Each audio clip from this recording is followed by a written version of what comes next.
Whoa, what the hecky? It says my live chat is currently disabled. Why would that be? Am I even live?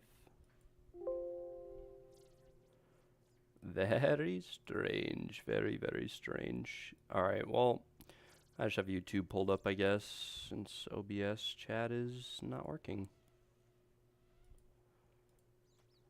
No way, I only got, what was that, 9 white berries? It feels bad, man.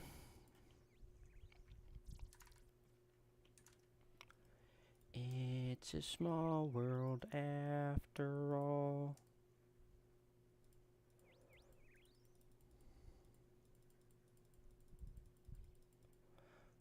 This will probably be my last delve for a little bit. And the reason why is that when it comes to the delve boss, I need anti-venoms, and I don't really feel like going to get more Araxite sacks or farming more magic roots. Although I guess I could theoretically make like 12 right now if I needed to, just because I have a bunch of magic trees growing. So it definitely is a possibility, but we will probably stay away from it a little bit. Dang, our farming level is just climbing. It could already be like 9. I mean, I could have be like 50 mil XP right now if I wanted to, but we are chilling.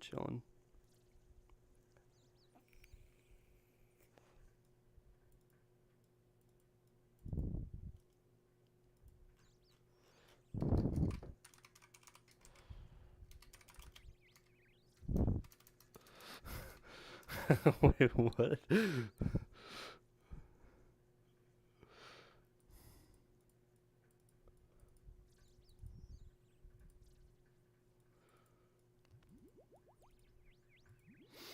No way Austin is trying to rob me right now.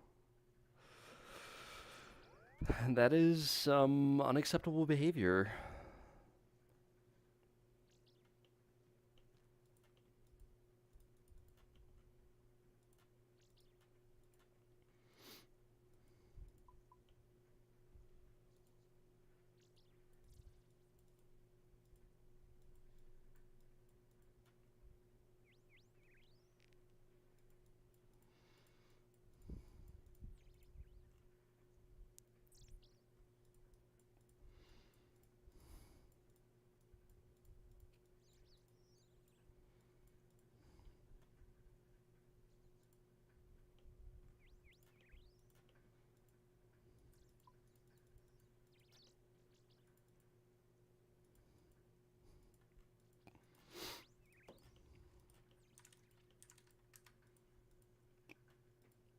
All right.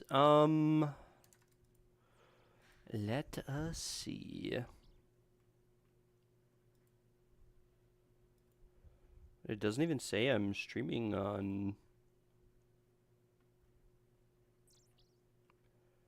streamer mode enabled.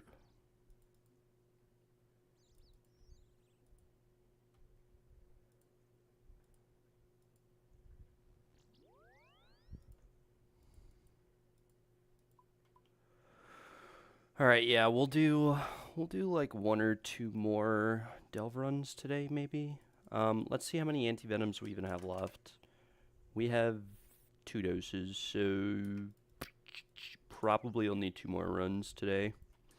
And I mean, we could do a farm run when we're done and maybe prep to do some more tomorrow, but at this rate, it's looking like we might make it to like 1600 KC before we get the boots, in which case I would be very sad, but what can you do? I'm going to use Mocha teleports to get back because why not? Farming contract watermelon is ready. But we're going to skip out on that. We're going to head into the Doom of Mokayatl. Mokayatl. Mokahaya. Mokahayaya. Ayayak? My bad, guys. We are gonna prep the ZCB. Looks like we have Soup Sultan really pumping out the tech there with the Masori and the Serpalm. I mean, just absolutely incredible gameplay coming out here for the boys, this is absolutely remarkable.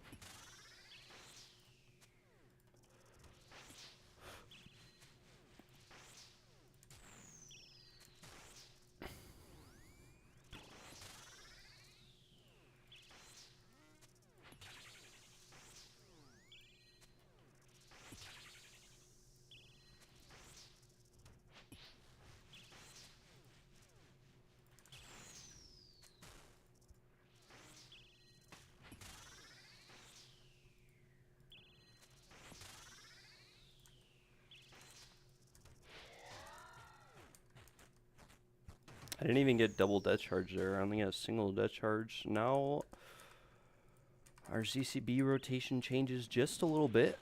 We're going to ZCB at the start of 3.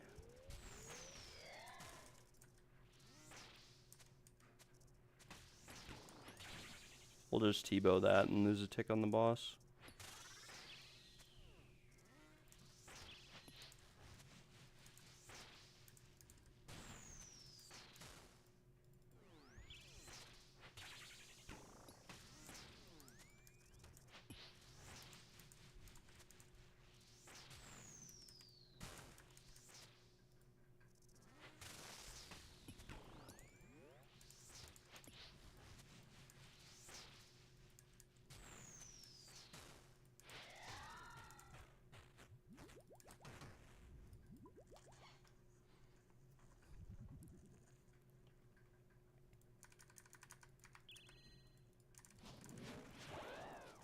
Normally I ZCB after the shield phase on 3, which we could still do. Like, we're still going to be able to do that here, because we regen to 100% energy. Like, if you regen to 100, you can, generally speaking, ZCB twice and still be able to ZCB the next wave after car phase. It's a little bit risky to ZCB early on wave 3 and 4, because the boss can do an instant melee punish after car phase, but as long as you don't miss ticks, you won't miss the ZCB. The boss will do the melee punish, but the ZCB will still go off. But if you miss a tick, it can null, so you'll just take 10 damage and your ZCB will miss, which is always a feels bad man moment.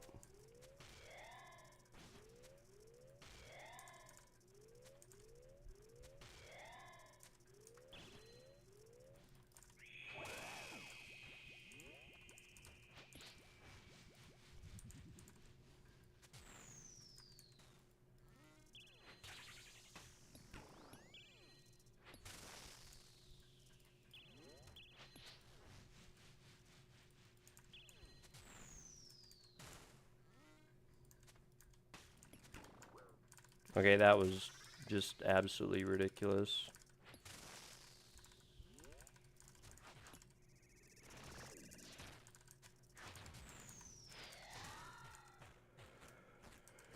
Yeah, I don't know. I think I misclicked my prayers there or something. Who even knows? But we're chilling.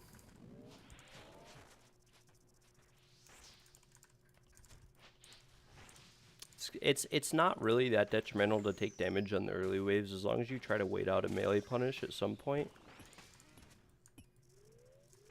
We don't really get a deep proc here, which means that we have a high chance of getting an orb phase at the end. A deep proc on this fight is when you exit car phase with like below 75% health. We just lagged there, unfortunately, so I took an extra tick of poison. Wasn't meant to take poison at all there anyways.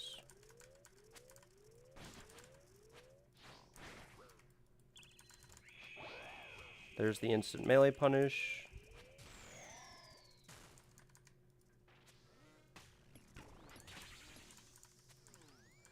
We also get instantly meleeed. It's not a good idea to try, like, you want to try to kill the melee grubs on wave 4 away from the boss a little bit. Unless the boss still has like 300 health, because you can actually get punished quite a bit from the melee attack. Chances are we're not going to get another melee punish here, so we'll just kill the boss. Probably going to get orbs before we get another melee punish, but we'll just go into wave 5 with 55 health and hope to get like a melee punish here. I mean, we could. But We'd have to wait till after orbs.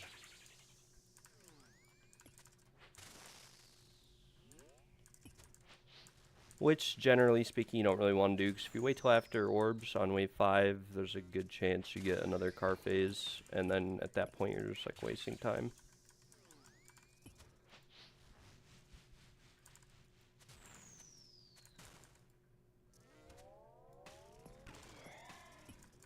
Fortunately, we don't get a deep proc here either, because the attack nulled. Didn't really do it in time. Something like that, a bad tick, I don't even know.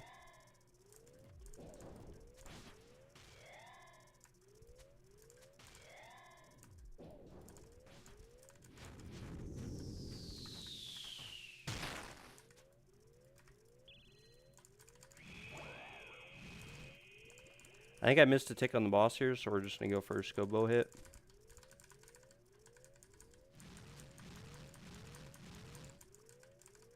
Maybe I didn't miss the tick. Yeah, I don't think I missed the tick.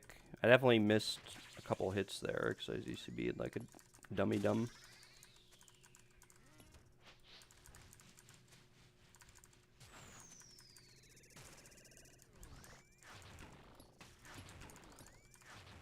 Okay, so we can kind of wait out. Nice, we do get the melee punish, so even though we didn't perf flick early and we took a bunch of damage, like we get most of our health and prayer back right here just from the melee punish. Which means that we can now do 6 without having to divine or brew. I like to stay above like 60 health on these waves. There's a few reasons for that. The attack's max like a 63 to a 70 or something like that, so in the event that I lag, which isn't very frequent, but it does happen, or in the event that I make a mistake, which isn't very frequent, but it also happens, you want to be able to not die and have it end your run, right? So those two things are what motivate me to stay above 60 health, even though I'd be able to go a lot further and struggle a lot less if I just never healed and just only did when I was like 20 health. You gotta realize that like not everybody has the best playing conditions.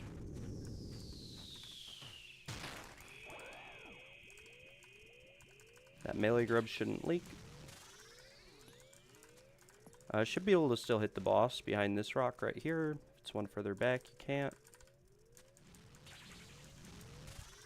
Even if it was one further back, you can still get the extra hit here before you have to go behind the rock.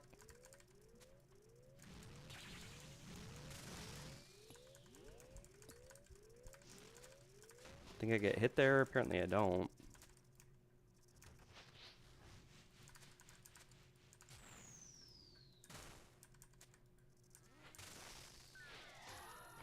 I was definitely dead there if I didn't kill the boss, because I ran out of prayer and didn't notice. We'll do 7 without redivining as well. That way we just save a little bit of health, divine value, sip a divine, etc. Like you really only need to pre-pot regular range, and you can bring that all the way through 8 if you want.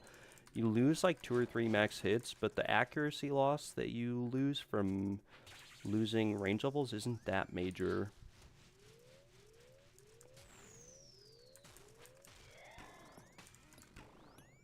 And the reason why it's not that major to lose the accuracy is because you're 100% accurate in car phase anyways. And if you miss a couple max hits, it's not like you're not going to kill the boss in car phase, you know, like you're so accurate as is, or not accurate, but you just deal so much damage as is that it's pretty hard to like not kill the boss. Especially like wave 7 even has reduced health, right, compared to wave 8, so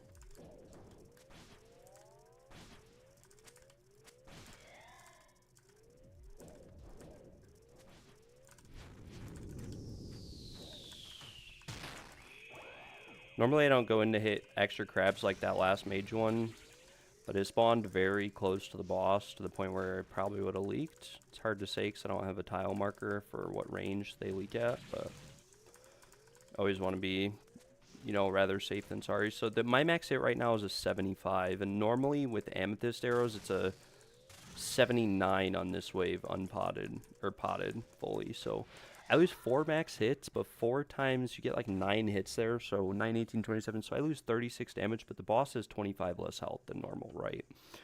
So even if I was like 103 range level, I'm killing the boss 99.999% of the time in that phase. And then now we can brew and take our first sip of divine, right? And you could even push this a little bit further and do it a lot differently too. I mean, it all depends on what you're comfortable with at the end of the day.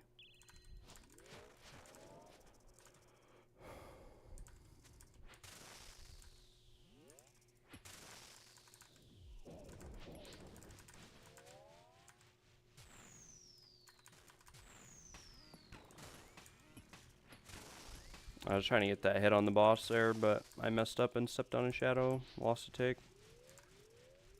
I could have hit the boss when I did my first click onto the shadow, but I didn't really feel like it, to be honest.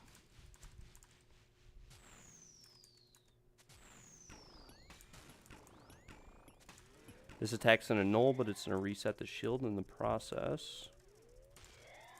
It does look like grubs are coming from this quadrant angle. Now, unfortunately, we already have this whole triangle here ragged, which is not good.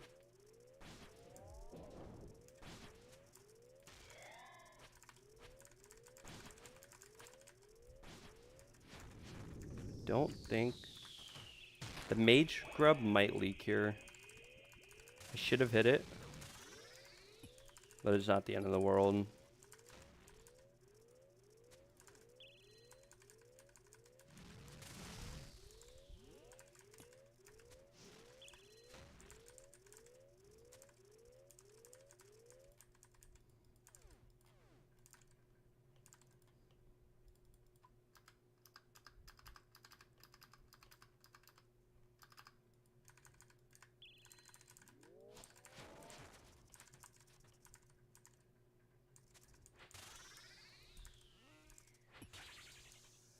We're gonna always look at pathing on the ground here in case it's a melee punish. Our best bet would be to run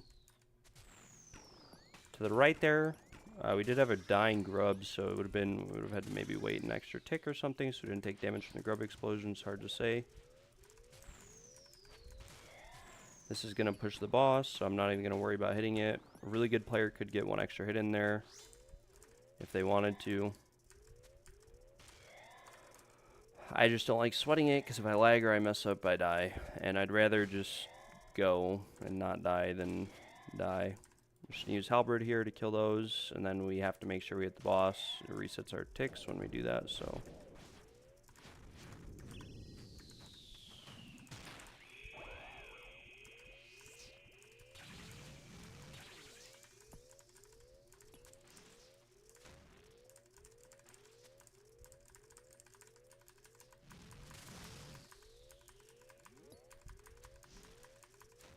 That was a really dumb decision, but oh well.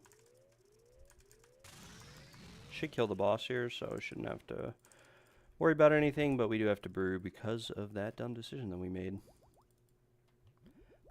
Because we are below like 30-ish prayer, we'll just brew an extra time and then double restore. Range pot to restore our divine amount. And we'll go to the rock tile. Always got to look out starting on these waves-ish, see if there's acid around this start tile. Sometimes you have to path differently to this tile.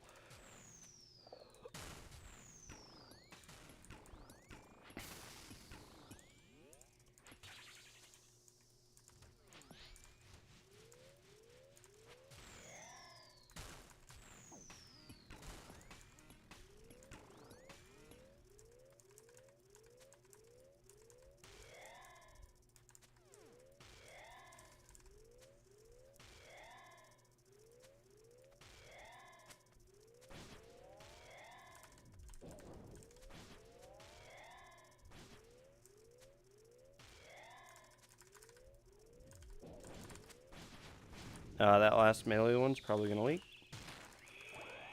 But to be honest, I don't really care.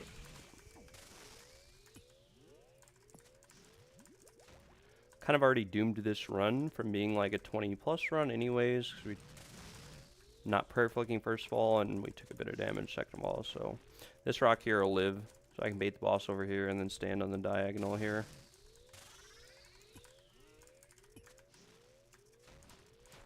With just a little bit of proper movement.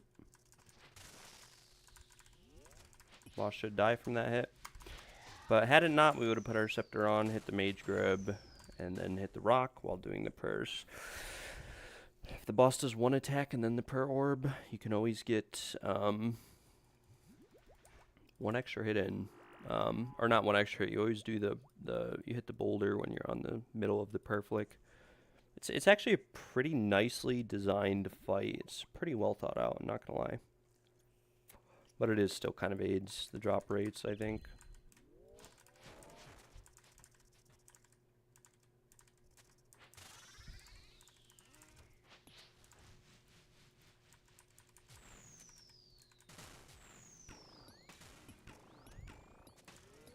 Just gonna do this little hit here to reset the boss shield, so that if I have to do some weird movement here, I don't have to panic about it.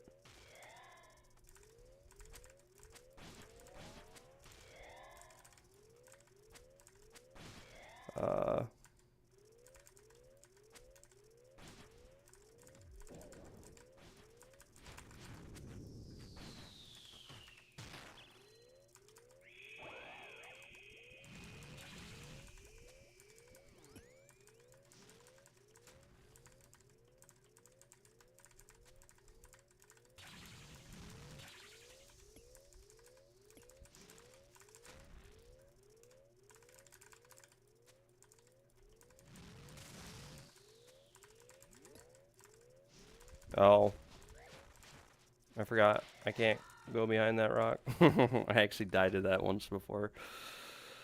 So yeah, we've already taken like 3 whole brews and damage just from slams alone, which isn't very ideal. We have plenty of prayer to double restore here, so we will double restore without wasting a sip. We'll do rearrange pot. We'll get 2 more waves out of this divine, 12 and 13.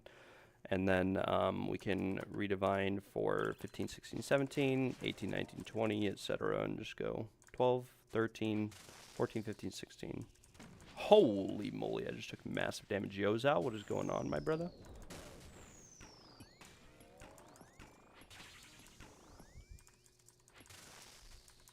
Am I excited for point 3? Of course I am. My buddy is taking off work.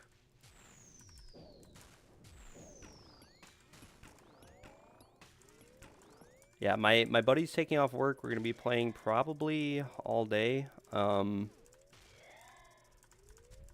yeah, I'm really excited for it. I still need to go through the patch notes. I might make a video on it. Probably not. I don't know. There's already a million videos on it. But for the most part, for point 3, I'm just going to kind of play it by ear rather than theory craft a ton. That mage grub's leaking, oh well.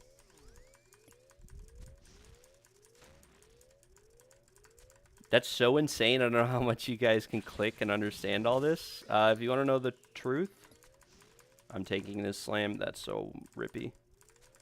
If you want to know the truth, it's just I've died a million times here. I've died 330 times here. So that, you know, definitely factors into being able to complete it. When I started, I was a total noob. I died to pretty much everything and anything. Everything and anything killed me here. But you slowly get the hang of it, you slowly pick it up, and after a while you get the hang of it. And even then, it's like, I'm not even a crazy player, right? My personal best wave is 22. I haven't really tried to go any further than that. There are players who average like wave 40, 50, 60 every time. I'm just doing some chiller resets on the iron.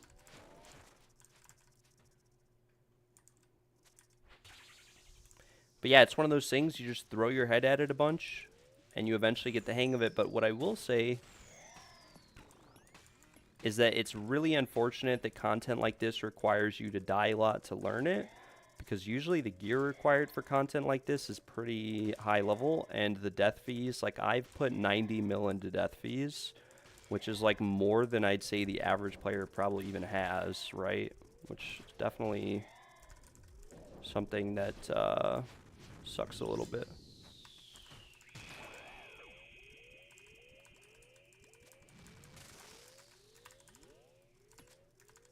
Yeah, there's only so many things the boss can do, so once you die like so many times to it, you know, you just can't really die anymore because you kind of get the hang of all of it.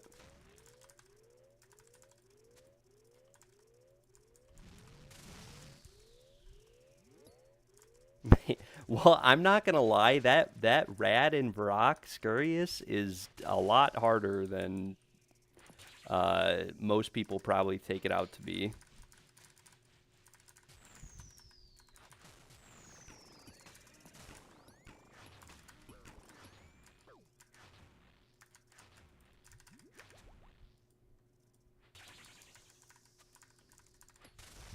And even there, like, there's a good chance I just got chance there and probably would have died. I was reading your message when all that happened, but 5K for the rat, and I was having to pay for that. Yeah, I mean, but the thing, like, Scurrius, honestly, like, I'm not gonna lie, I haven't killed too much Scurrius. I killed him on leagues and whatnot, but he's a lot harder than. I mean, a lot of people are probably gonna say I'm trolling, but he's definitely a lot harder than I would have thought he was going to be for the level he's at.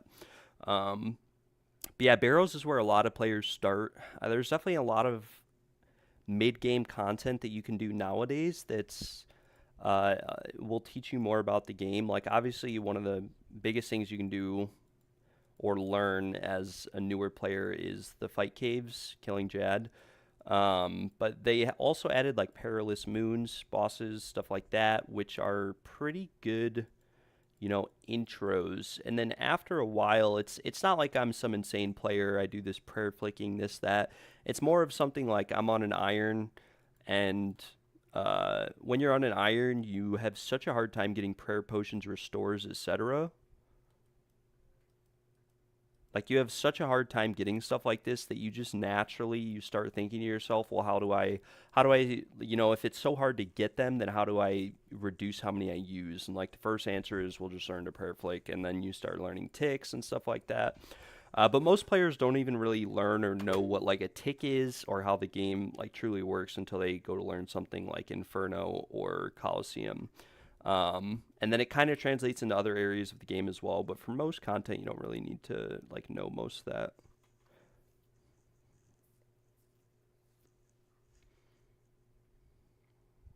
I just don't understand the prayer and attack styles. Yeah, I mean it kind of gets boiled down to on a simple level, like the game updates every zero point 0.6 seconds. So I always tell people, you know, I told my brother-in-law this and whatnot. If you want to like learn and kind of visualize ticks better, you want to reduce all the setting qualities or quality settings on your games. You want to remove like HD. You want to remove like animation smoothing, etc. And the reason why is that the more of that you remove, the more that you can visualize the ticks, right? So every tick is zero point 0.6 seconds, and if you use something like, you know, like this true tile indicator on RuneLight, that'll give you a visualization of your ticks too, because every time this true tile updates is one tick, and it'll give you an idea of, you know, ticks as a whole, how your character moves. True tile indicator is one of the big things that you could definitely use to get a little bit better. And then if you're learning fight caves, I definitely recommend checking out the safe spot videos. There's a couple videos on safe spots for the fight caves, as well as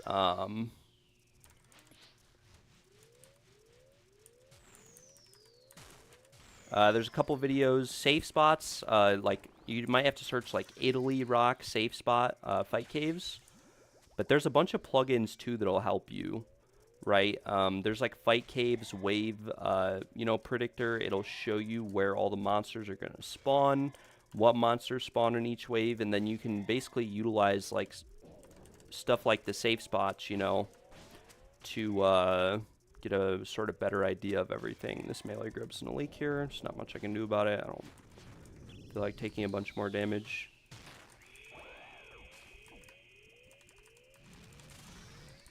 But you get the hang of it after a while. I've been playing RuneScape for, I mean, I took like a 10-year break, but I started playing when I was really young. Right?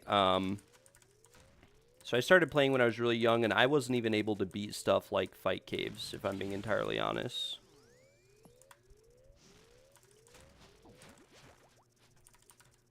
probably gonna die here.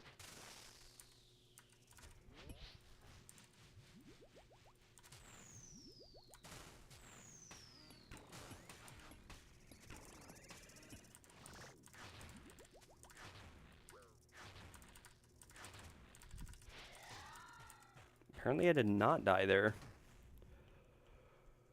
Apparently I did not die there.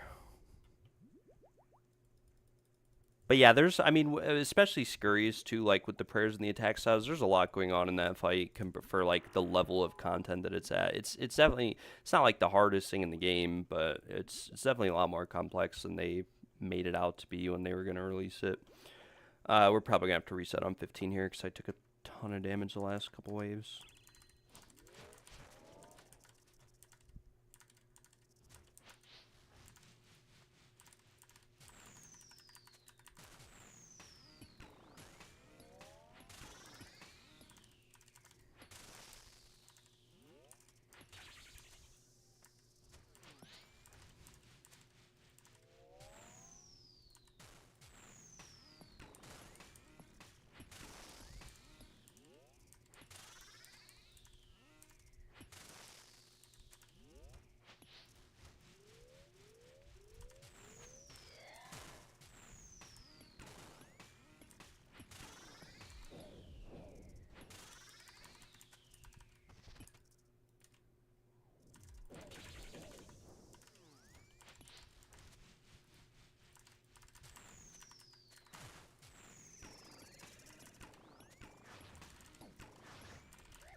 Okay, this has to have been the worst wave 15 or any late wave I've ever done in my life. It's got to be the worst one. There's no way that I just got orbs early. Oh my gosh, I'm actually just going to die here.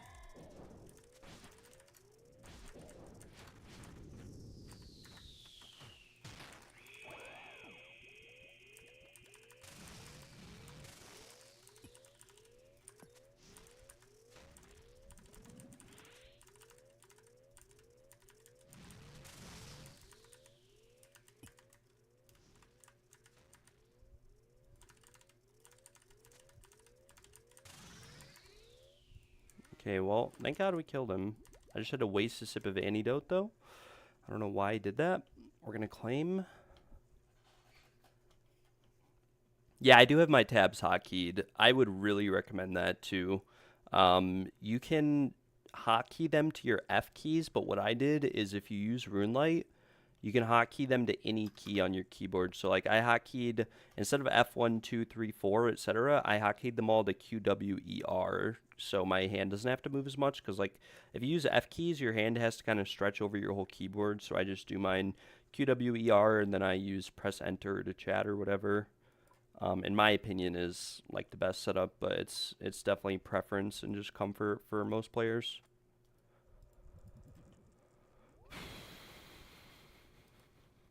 We go to the Fisher's Fruit.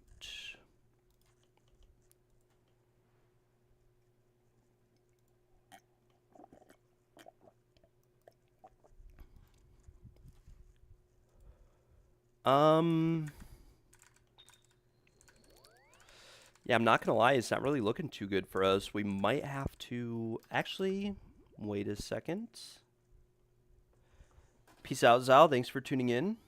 Yeah, I will, Zal, before you head out, I will definitely, I'm going to hop on PoE 2 probably in the next day or two and get ready for point 3, and then definitely, like, first thing Friday I'm going to be on. We're going to be grinding it hard. I'm excited for the new campaign and everything, but I'm not trying to, like, spoil too much of it for myself because I kind of want to learn it after a while.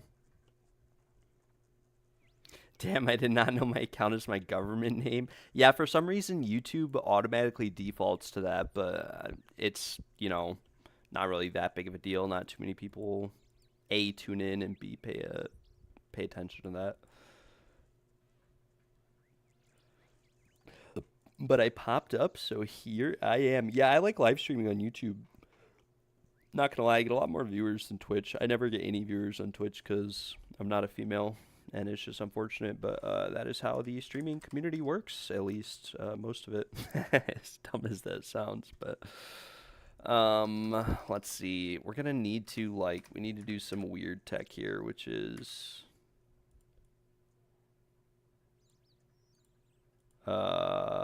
we need a Torstol.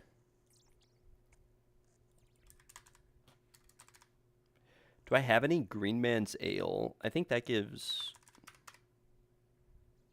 Nice, we do. So I don't need to use Bonus Pies for my Herblore level anymore.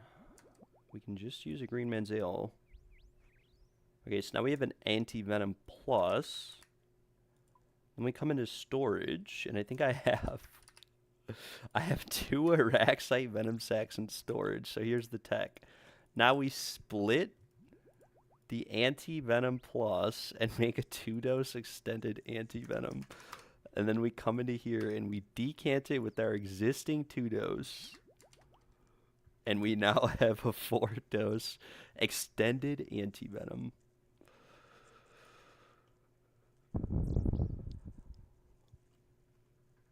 Yeah, RuneScape is just one of those games, though, where it's really, you kind of have to think a certain way, and part of it's just the game engine, right? Because it's not like normal game engines where it's kind of like World of Warcraft, where it's constantly updating, right? It doesn't update like every millisecond. There's not like, I mean, there are server ticks, pings, packets that get sent back and forth, but for the most part, it's a much different game than most people are used to playing, and for most people, I'd say it definitely takes them like a year or two to get familiar with stuff and several years to get really good at stuff. There's definitely like players here and there who are like really skilled, who are able to pick things up quickly, but most of them give up on playing the actual game because the game itself is a grind, right? There's a lot that goes into this game.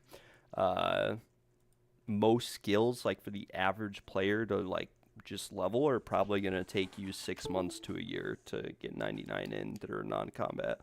Like woodcutting, mining, those are long grinds. You could get 99 in like 2 weeks if you wanted, but that's like 14 hours, 10, 12 hours a day playing, doing some very click intensive activities.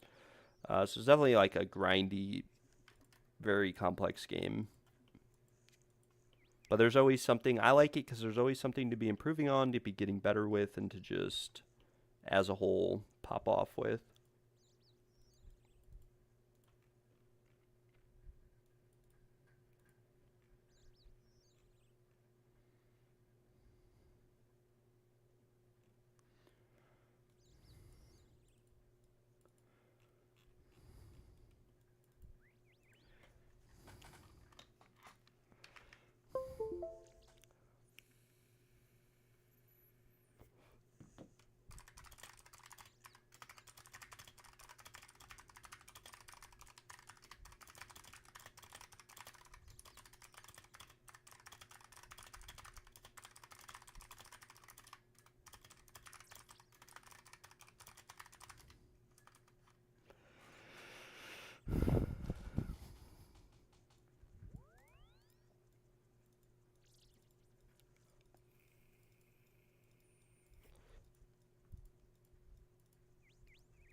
All right, we're gonna do. We'll do one more run for now. I got these prickly. I went on a walk this morning. I got these prickly things all over my back. Yeah, we'll do 1, maybe 2 more runs right now, and then we'll do a farm run and maybe contemplate or debate going a little bit further. Yeah.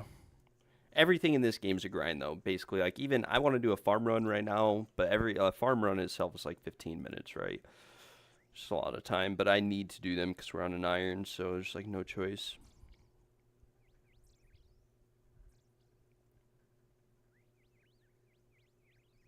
Just started questing and learning. Yeah, that's a good spot to start at, questing. That's the first thing I do on any account, is I do all the quests that I can. And then every time you do a new quest that unlocks like a new quest, you do that. And then I train all my skills to be able to do all the quests. And then like as you do the quests, they slowly get harder and harder. Yeah, the quests get harder and harder after a while. None of them are like harder than any bosses though. But then like as you do quests, you unlock more content, you unlock more bosses, and then as you do more bosses, you sort of pick up on it. I subscribed and I'll tune in as much as I can. I appreciate that. I'm in Japan. Yeah, I stream in the morning pretty frequently. It's usually when I'm first on, like the morning for the States. So I don't know what time it is in Japan right now, but it's probably like pretty late afternoon or early morning. But yeah, I appreciate you tuning in. I will be streaming PoE though in the next few days. I won't be on RuneScape much for probably like 2 weeks to a month, if not longer. Be playing a bunch of PoE when the new league comes out. New Bloodhunt Explosion now causes life loss rather than unscalable damage. I honestly have no idea what that means. Causes life loss. Because previously it worked where they exploded and dealt... Oh, you know what I'm thinking? It probably means like it deals explosion damage based on how much bleeding damage they took. Because like in the past it dealt flat damage. It dealt like 10% of their health to surrounding... Or... Not 10%. I don't even know what that means. But I do know, like, Scott has been crazy on the Blood Mage hype train, and Blood Mage will definitely still be a thing, but and Bleed Mage too, but and Rake will still definitely be part of the kit. But right now, part of the problem is finding out an ability that can clear reliably too. You'll definitely still be able to use Blood Mage for trials, etc. With the same setup, you don't even need a Tangle Tongue to do that.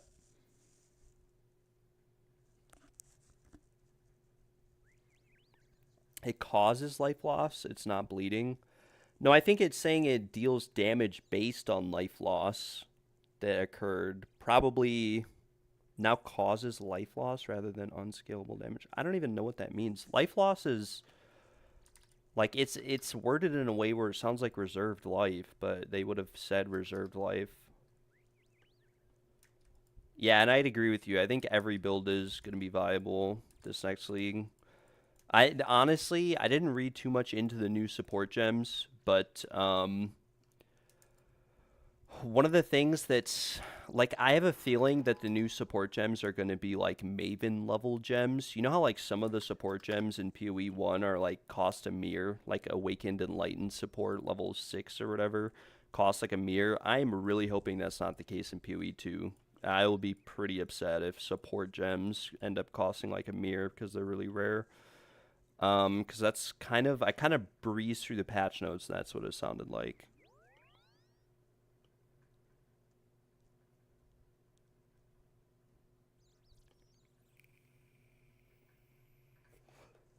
More updates to gem quality today.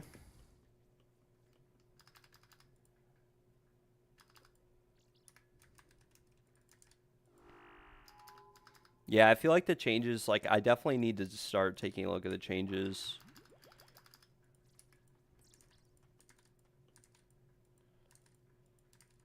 My friend and I were kind of planning how we're going to play out the campaign and whatnot. I'm honestly going to probably play a witch, like, minion build or something throughout the campaign. I don't even know.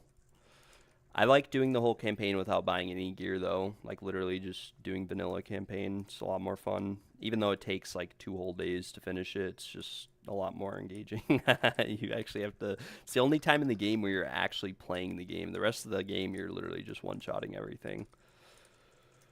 Let me look it up. I'm going to see if I can find some information on Bloodhunt. But I think regardless of what they do to Bloodhunt, I think the, like, kind of like you said, last league, like, who even used Bloodhunt except to consume bleed damage? Characters die when they reach 0 life. You know what it might mean? It might mean, like, rather than consuming bleed damage and dealing damage based on the existing bleed damage, it might just deal, like, more bleed damage. Yeah, I honestly, the way that I read it sounds like it's buffed and that we can scale it because I think they still want Rake to be viable. Like, if I had to take a guess, I think Rake is still going to be 100% viable for sure. Um, so it'll be interesting. Cause without the thing is like Rake, I think they still want Rake to be viable. But without Tangle Tongue, it's not nearly as consistent, right? So you need to add like something to Blood Hunt to make it more consistent.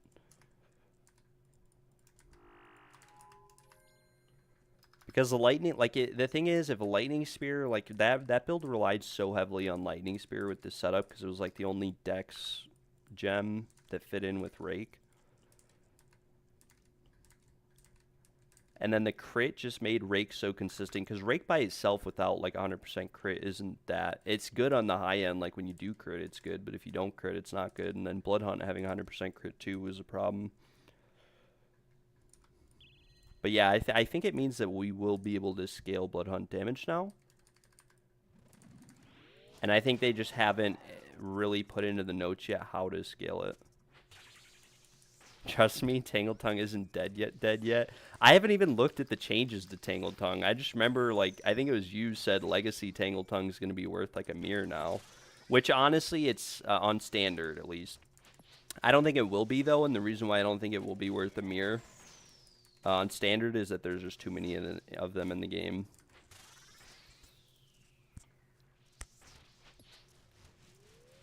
Oh, no, I agree with you. Ingenuity Belt wasn't dead because, like, 30% on each ring is still, like, 60% damage, you know? Or 30% damage. Like, if part of it is just that's where all your damage literally comes from. But my guess is that Ingenuity will probably be dead this league if they keep it the same. I think they need to add a belt that gives Charms 100% active status, similar to Mage Blood. Tangle Tongue is 5 to 10 now instead of, yeah, but 5 to 10 is still OP if it still gives the forking thing. Like, let's say you rolled a 12% Tangle Tongue. Is it going to be game-breaking or game-changing? No, but it's still going to be pretty OP. Like, you're still going to be able to one-shot everything on any map with 5 to 10% if you get, like, a 12% Tangle Tongue.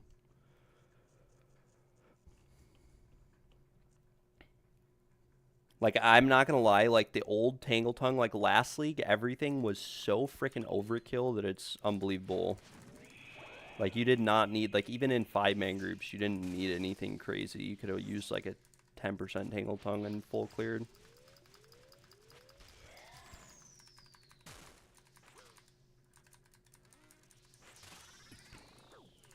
Oh my gosh, I just took half my health on wave 2. This is not looking too good for GIM Dick Brain. 2 sockets and increase. Yeah, that one's gonna be OP. That one will be OP. I looked at some of the rune changes. Some of them looked good. Some didn't look insane, but I'm just gonna let that grub leak. Oh well. I need a melee punish here. Or not. But yeah, I think Ingenuity is going to be dead because, and the reason why I think Ingenuity is going to be dead is that in previous leagues, Ingenuity was so strong because all of your damage scaled off of your gloves and rings and your weapon. Like, literally 90% of your damage came from your gloves and your rings. So many people ask me all the time, right? They were like, I got so many people who were like, how do I maximize my damage on my character? You know, I'm following this build, my damage sucks. And it's like, bro, there's literally only 2 things in the game that determine your damage, and it's your gloves and your ring. If you have, like, a good weapon, and if everyone was using Tangle Tongue last league, so it's like, you know. But I think in point 3, damage is going to be scaled a lot more harder off of your actual gems, your skills, stuff like that. I think it's going to have a much less impact, and stuff like Ingenuity will be a bit more useless. But I did notice that that they're adding a bunch of mods to items, like basically, what do you call it in PoE 1? Like they're adding like they're adding like spell block. It's not the exact same, you know, but it's chance to block all damage of a type. That's gonna be like really OP. Like that'll be the first thing that gets crafted.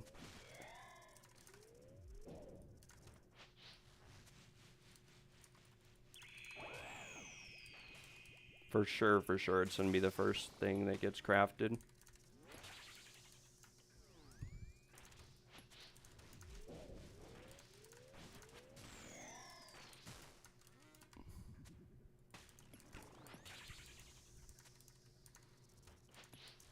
Not me personally, just in general. I'm probably not going to be doing too much crafting next league.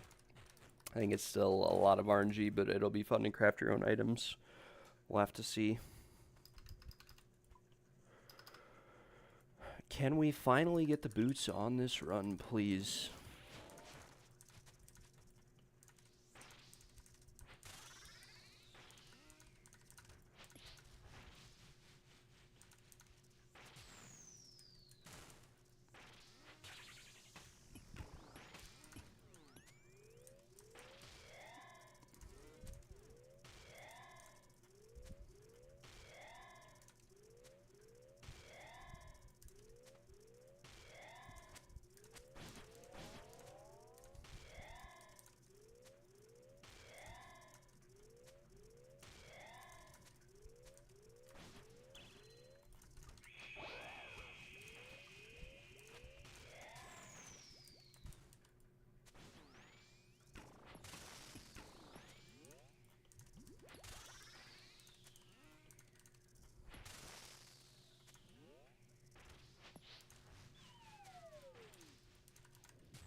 Because one thing you have to realize too with the new belt that they're introducing is that they're nerfing like all the iron runes and stuff in the game, and those are actually very significant. Like on a high-end build, you definitely care a lot more about your resistances and your not necessarily resistances, but your effective life than you care about damage, which is kind of shown in stuff like if you look at like Empyrean play and what he does or what they do, like especially when they group play at the start of the league, like they're not stacking damage at all. They stack damage through like skill, like class. You know, they just play a bunch of classes that synergize well together and use a bunch of skills that synergize well together.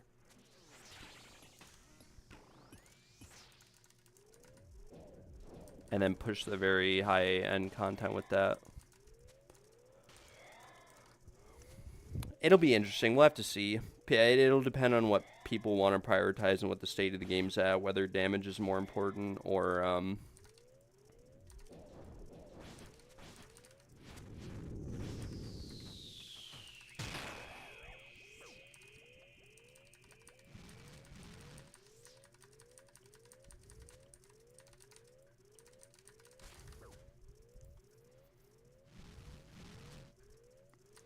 another evasion ES meta, huh? I want a pure evasion of meta. I mean, honestly, I'm kind of the opinion, and I've always been of this opinion, that Energy Shield, like in PoE 1, Energy Shield is amazing. And the reason why it's amazing in PoE 1 is that you have so much spell suppress, spell block, like fizz block, stuff like that, especially in the talent tree itself, that you're at like 90% like evasion basically before your energy shield even gets applied, right? Through spell suppress, stuff like that, right? But in PoE 2, until now, you don't really have any of that. So like energy shield kind of sucked, in my opinion, in the past. Because you could have like 20,000 energy shield, but stuff's still hitting you for 20,000 like very consistently. 500k evasion meme build.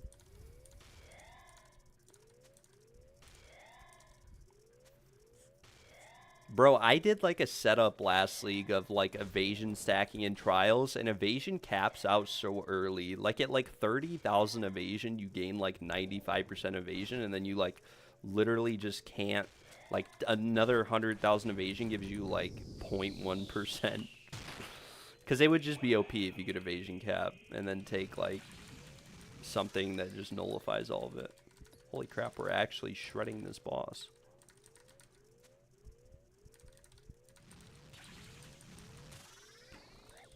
Did I see your 970% movement speed build? Yeah.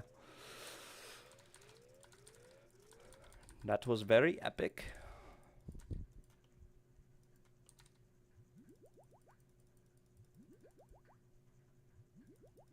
I'm just gonna penta brew here, double restore and divine for 7 and higher. Why not?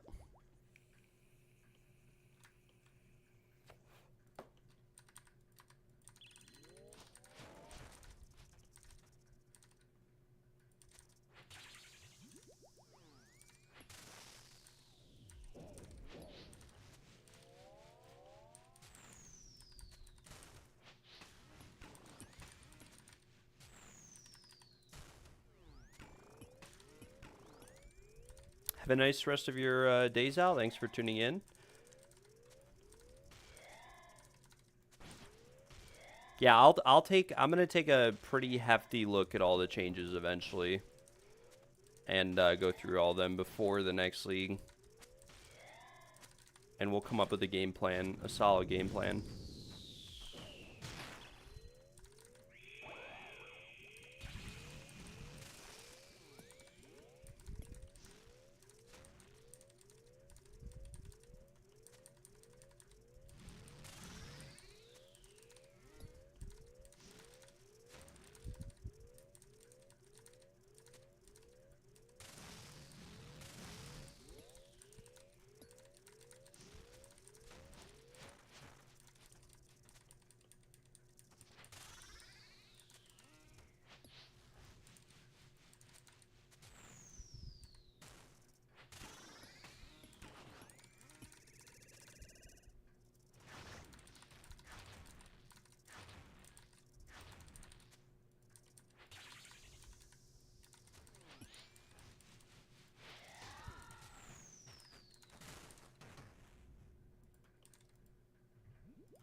Okay, we have a lot of bones in this loot. Probably want to claim those, so I probably will claim them. But I'm going to go a little bit deeper before we do that.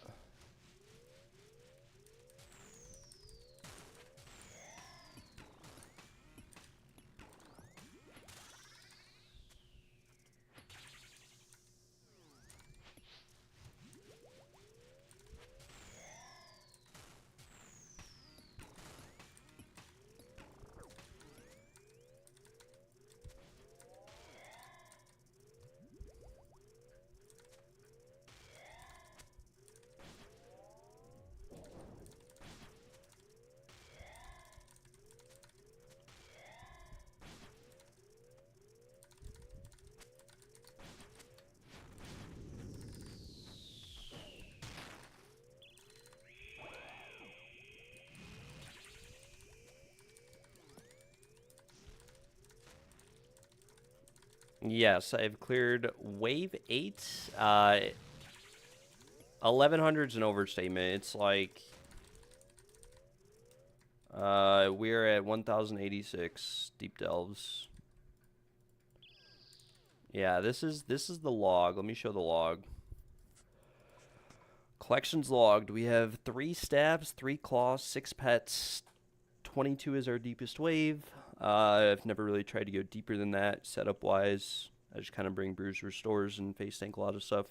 1086 total deep delves, which is wave 8 and higher. So like if I do wave 9 here, that counts as a deep delve. And then total delves 3650. So it's definitely been a little bit of a brutal grind, I'm not gonna lie. Thought it was like 1 in 50. No, it's a 1 in 550 from wave 8 to get the item. But if you do 1 through 9, it's like a 1 in 40 every time that you do 1 through 9 to see a unique, right? So if you do 1 through 9 40 times, you'll see like 1 unique on average. I am pretty dry. I should have like 4 boots, 4 cloth, 4 staves. So we're definitely a little bit dry here, but there's not much you can do about it, right, at the end of the day. I'm going to redivine. We have a lot of sun-kissed bones in the loot claim, and since I'm an iron, I will be taking those because that is free prayer XP. Please don't go into... No, oh my gosh. I hate when this happens, and the boss just goes right into this phase. I didn't mean to do that. I knew that was... I didn't think I was going to hit that hard, to be honest.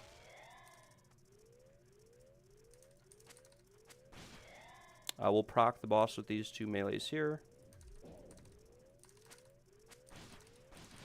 And then kill that range.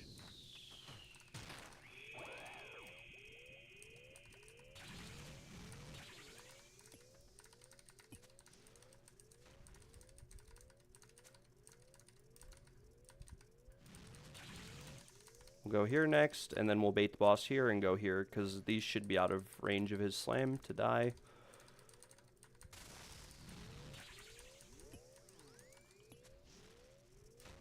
Yeah, this is definitely a painful grind, though, I'm not going to lie. Thankfully, they removed yellow lights being a pet, a dupe pet. I got baited so many times by yellow lights that were just duplicate pets, which is unfortunate, but it happens.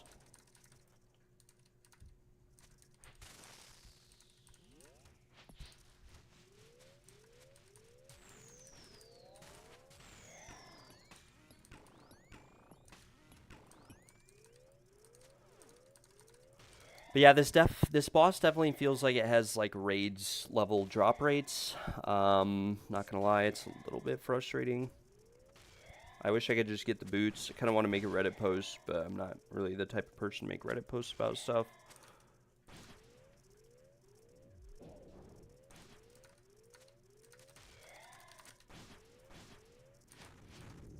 Might get 1 melee leaker there. We're going to run right, because that's where most of the boulders dropped. We could have ran left, but there's like none towards the back of the room, so we would have had to do some funky movement. We go here. And then we're going to stay here to bait the boss to go like right here instead of further back. And now we can use this rock.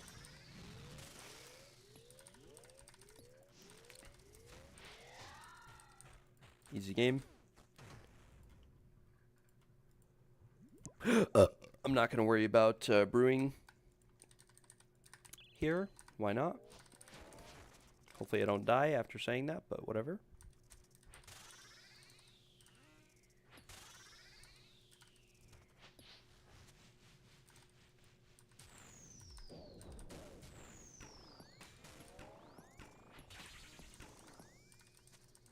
Move closer to the boss here in case he does melee punish.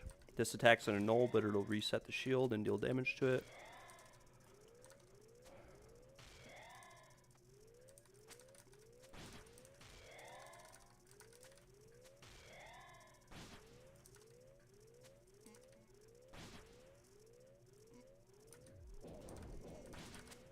That melee grab is an elite because it spawned real close to the boss, but unfortunately there's nothing I can do about it.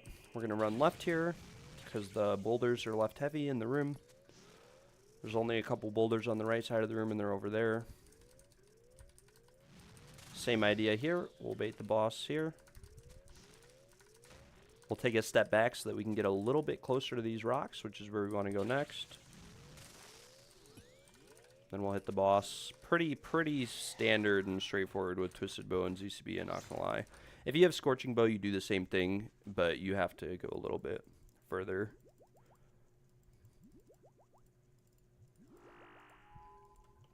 We're gonna do something a little bit interesting here, which is we're gonna range pot.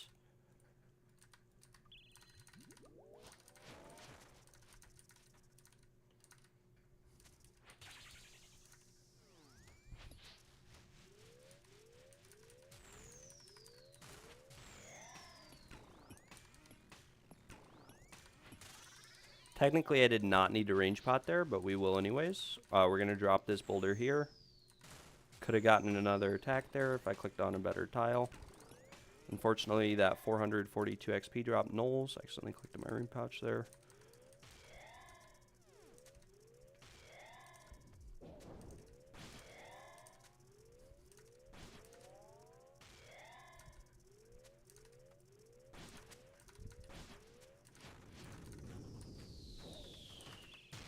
Boulders are left heavy again, so we're going to go left again.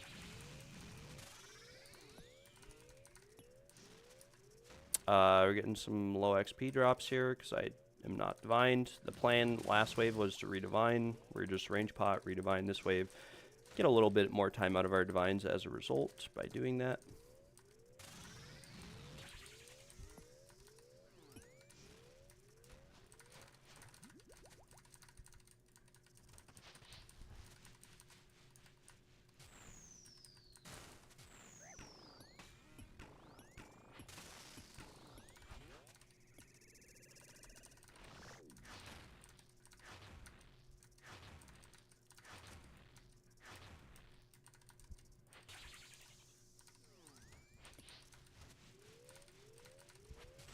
Get a nice little melee punish here. I'll just brew up to be safe here since we do have a decent amount of bones in the storage here. 120 bones is actually a decent amount. That's like 30k per XP. It adds up when you're as dry as I am in terms of the XP. So we take those.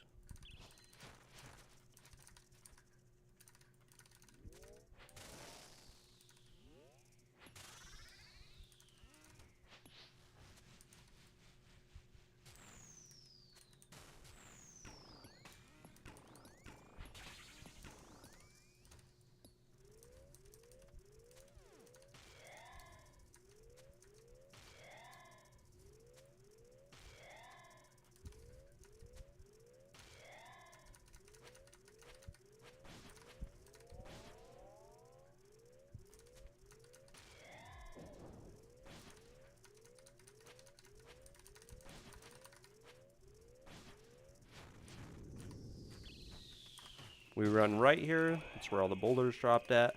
We're going to get that melee grub leak. That's like our third grub leak of the whole run. We'll go behind this boulder next. We're still going to be able to hit the boss behind this boulder. And then these ones should survive, so I can just one tick step behind them, tank a hit of poison. Actually, I don't even need to do that. Just stand right here and we should be fine. And how much longer do we have on our divine? 2.5 minutes. We can go down, start the next wave. Don't necessarily need to heal. The longer you heal up between waves, the less value you get out of your divine. We're on wave 14. 1,091 total delves.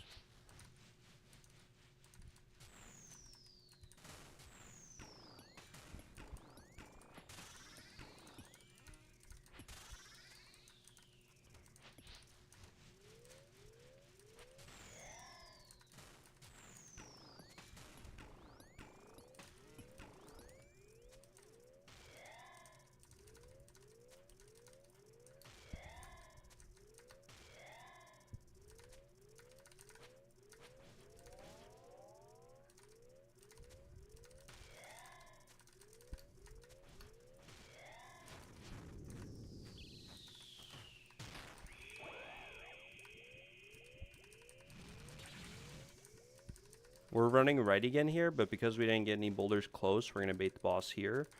Because they all clumped up right here, we can actually have the boss do one slam here and then drag him to this corner. And then because all the boulders are clumped there, not all of them die because the ones in front block the ones in back from dying. So we still are going to have some boulders left over, and then we, just kill the boss. Pretty simple.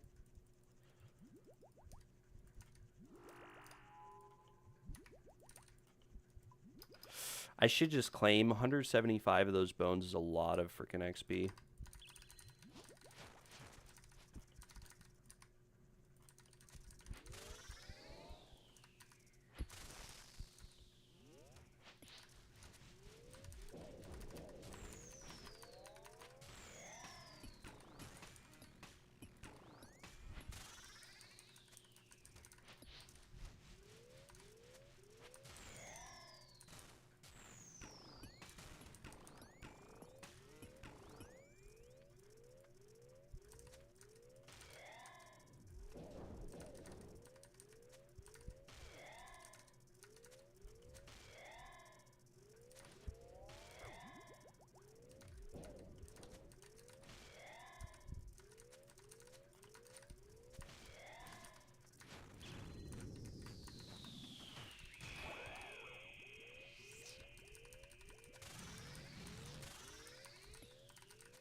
Same concept here. Bait the boss back into this corner.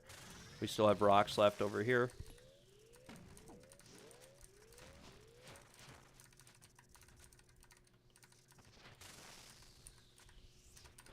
Thankfully, the boss dies there, and we have nothing to worry about. Now, I'll probably do, like, one more wave and then claim, unless we get... Yeah, I don't know. It's so risky to keep going and lose these bones.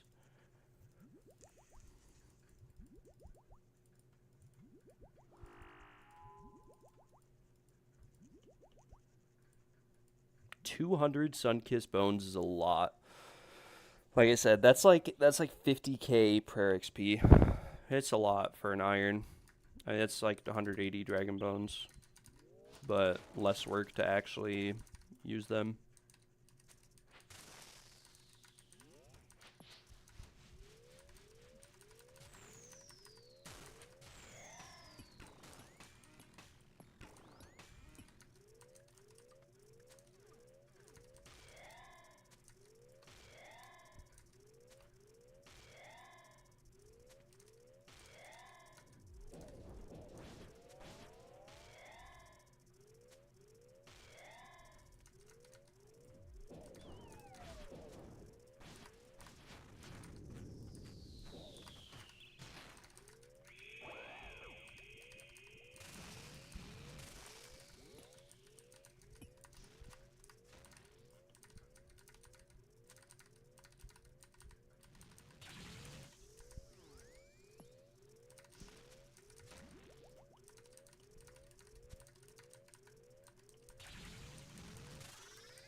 We'll do one more. Unless... No. What did we get? 63 Chaos Runes for that wave? Oh my lord. That was not many runes at all.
I mean, I don't know. Maybe we do one more.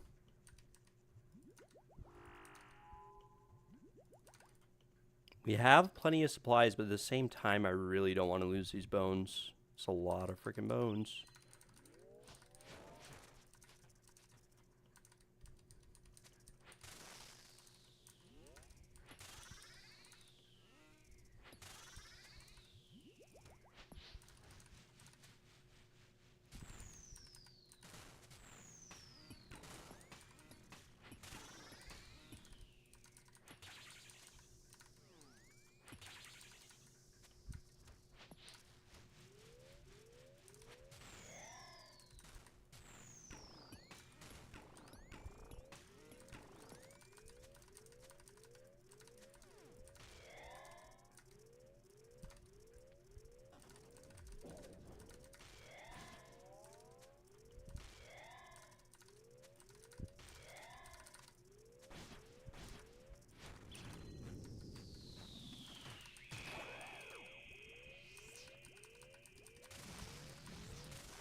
No way we actually killed the boss in that hit.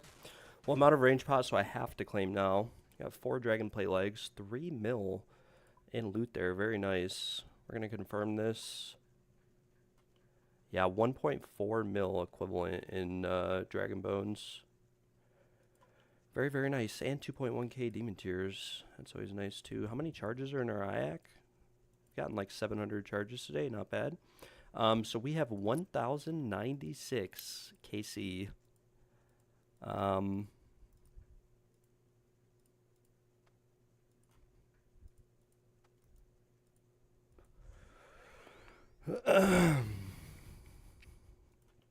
Yeah, we're definitely chilling a little bit here. We'll go to 1,100 just because we're like already there.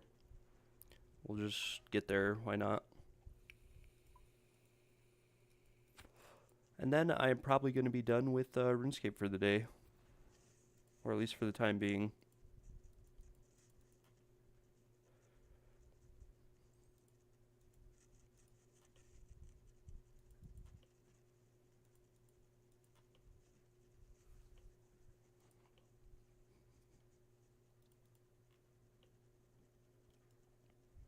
Yeah, so we have like 130k per XP banked right now. So we'd be 300k off of 89, which isn't bad. It's manageable. Hopefully have somewhat close to 90 banked by the time we're done with this. Why not?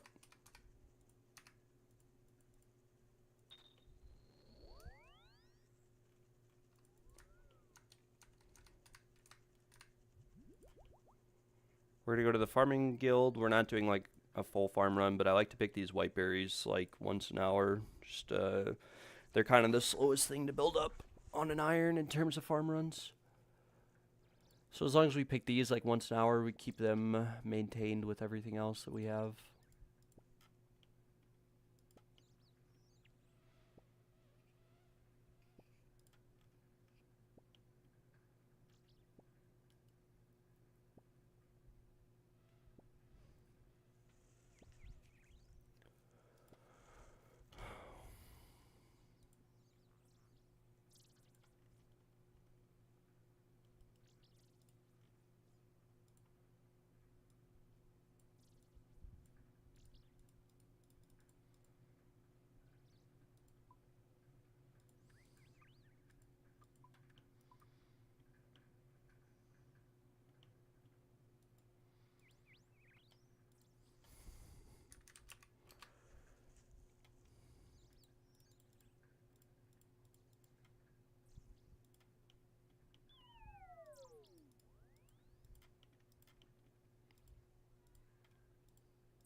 How big is my monitor? I play on like a 27-inch monitor or something, but I play on windowed and it's really small. The stream looks like I play on stretch mode, but I don't. I play in windowed. I just have it scaled to stretch like through stream resolution. But yeah, I don't know how big this monitor might be like 24-inch too. I don't know. It's a Samsung monitor, but like I said, I play in windowed and it probably only takes up like a quarter of my a quarter of my screen, and when I play on my 17-inch laptop, my client takes up like half of my screen or a third of it. It's not that. I play in a pretty small client. I struggle to click on anything bigger than that. We're going to do one final run for the day. I don't know if I want to say that it's for the day, but we're going to do one final run. 5, 7. Yeah, we'll do like one final run for the day, I guess. And just to get over 1100 KC. I'm out of we might have to bring Lunar in and do like some spellbook swap, cure me tech or something. Because I don't feel like killing Araxites. Like I've spent 100 hours at the Delve boss easily. So I've done 100 hours here, no boots, and that doesn't factor in all the hours I spent as Serb. It doesn't factor in all the prep hours to get all the supplies, like extended anti-venoms. I have to go like an hour, kill Araxites every time I want more of these. That's so frustrating. Very, very frustrating, not gonna lie. But at the same time, like, what can you do?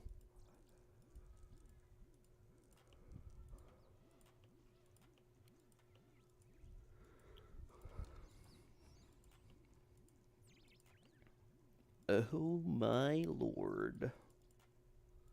If I could just get one freaking pair of treads, I'd peace out of this place and be happy. I got 3 stabs, 3 cloth for the group. This is a little bit miserable.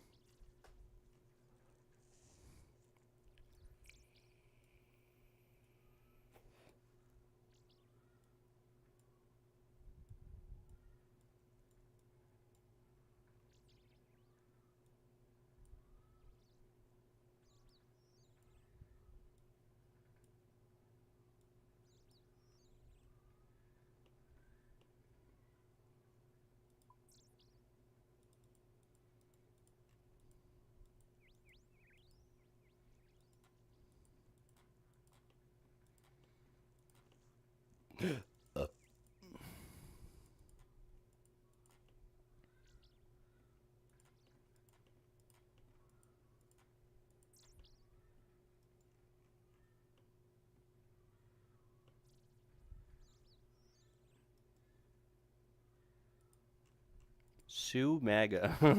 This guy's name. He's a regular account too. What the heck? He's like maxed, but for some reason he's got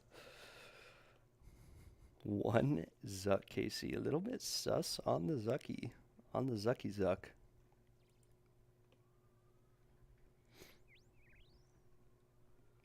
With the tassets and the oath plate top. What a beast. What an absolute beast.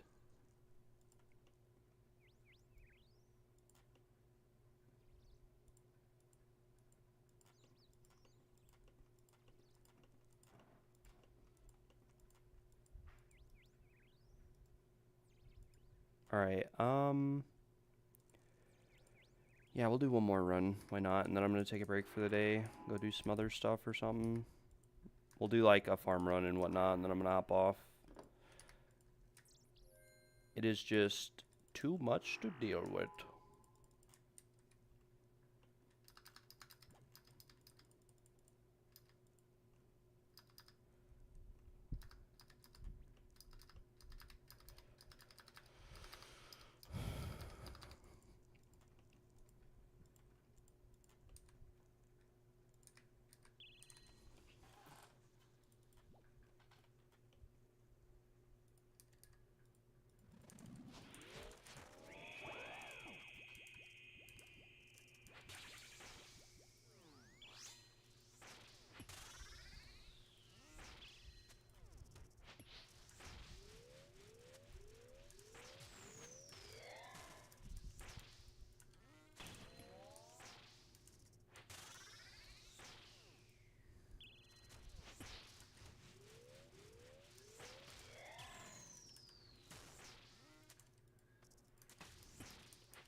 We'll wait out a melee punish or something here. Yeah, I'm not going to go farther than this, though. We'll just kill it. Because we get orbs after that attack anyways. 58 seconds in. But if we could get a cheeky little melee punish out, you know, why not?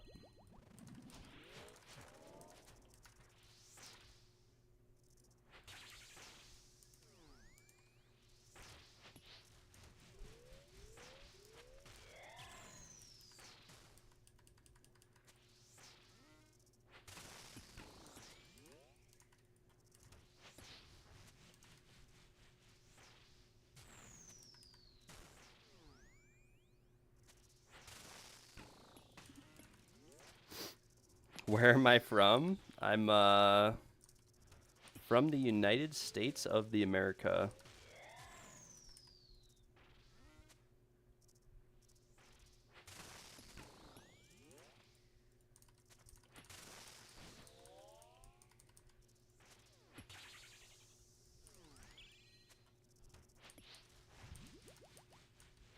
We're just not getting humble with any melee punishes today. This is a bit, keeps doing those attacks. I'm not going to sit there forever since we're carrying Divine out.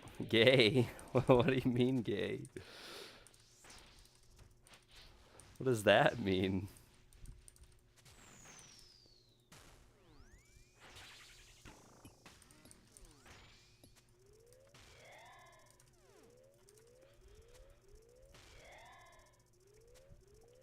How hard is this boss? If the hardest PVM I've done is TOA and CG, it's not that hard.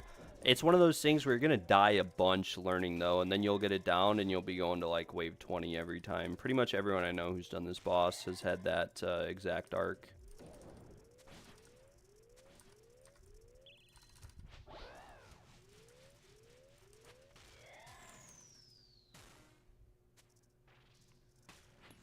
Why no ZCB to start? On wave 3 and 4, I always ZCB after car phase, because if you ZCB 1 and 2, you don't have enough spec going into 3 to be able to ZCB at the start.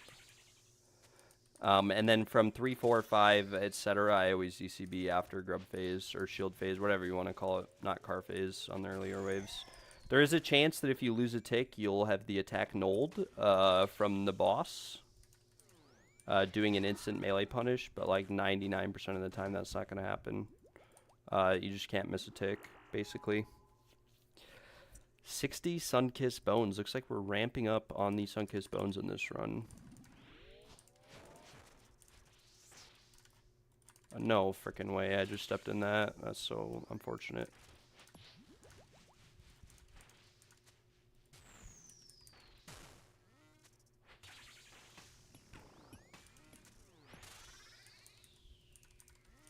Yeah, I don't necessarily think the boss is that hard, but it's definitely one of those bosses where you got to kill it a bunch to kind of, like, I have 330 deaths here, but there's a lot of stuff you can do to reduce your death fee so that when you're learning, it's not that rough.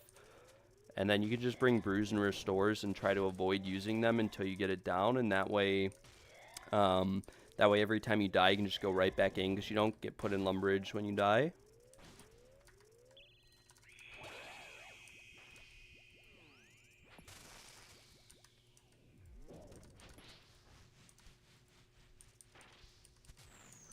You could also, like, really brute force this boss. Like, there's a lot of things I do that as a learner you're not necessarily going to be doing right away. Like, I typically don't have any grub sleep until the later waves, but, like, as a learner, you know, it's going to happen here and there, and it's not a big deal.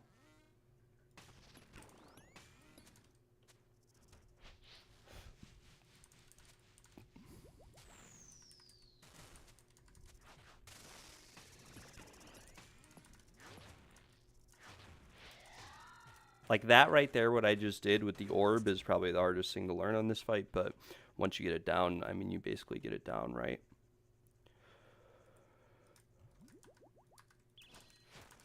We need to really avoid this poison from here on out. Because we're going to have to claim early. We are out of anti-venoms on the account. We're going to have to do a farm run. make a bunch and go kill some Araxites, get more Venom Sacs. Yeah, it's going to be a little bit of work.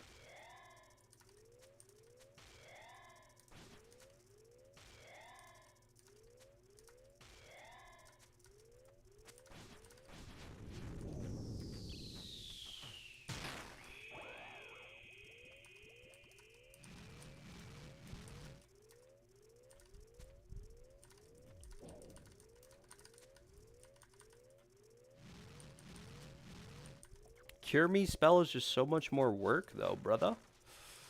I mean, you are right. That's kind of what I'm defaulting to next, but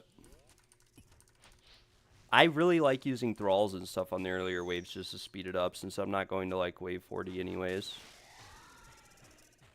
Yeah, I guess SBS. I mean, it's chill. It's just more runes and stuff you gotta use overall. I mean, I have plenty of law runes and stuff, but you're definitely not wrong. I'm just lazy.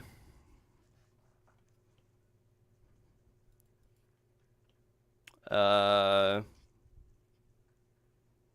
gonna wait 1 sec to start this wave.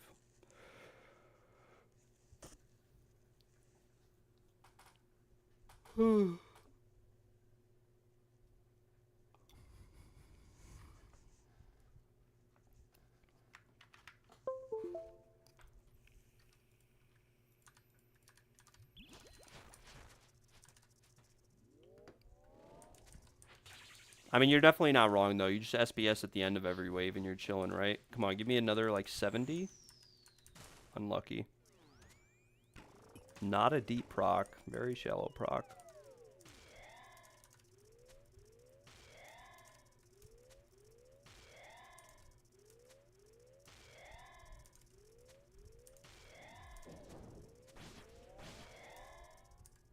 Oh my gosh, what did I just do? Why did I click that tile? The whole point of this run...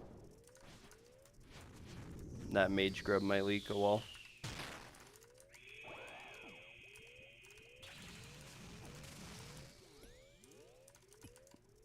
The whole point of this run was to not use the anti-venoms until like wave 15.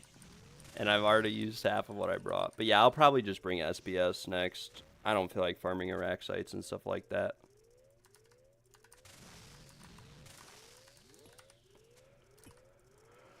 And we missed an entire attack here because I am bad. Oh well.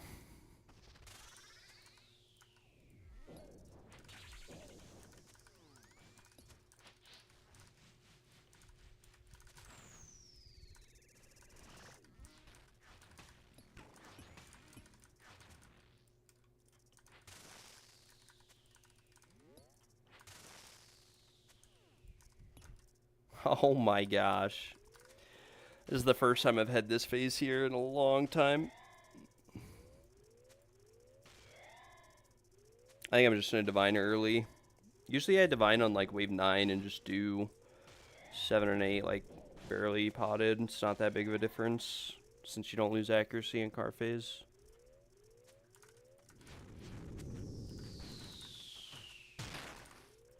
No way I got hit by that too. I'm just playing bad this run. Holy cow.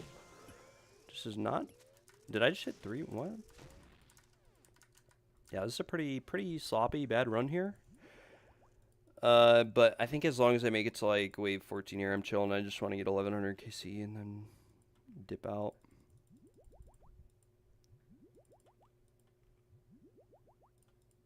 Yeah, we'll divine early this run. Why not?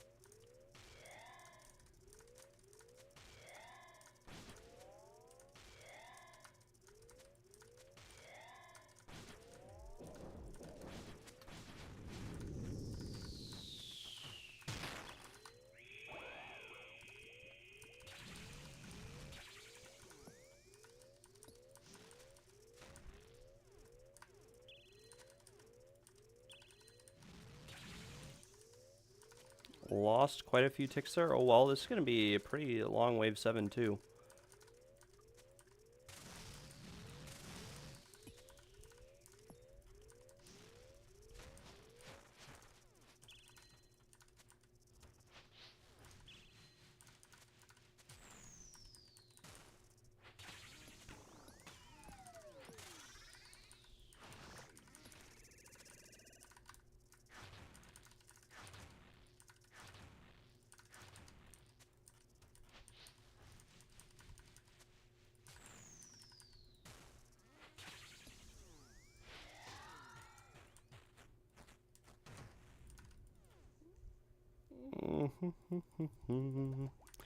We'll just brew up here because why not?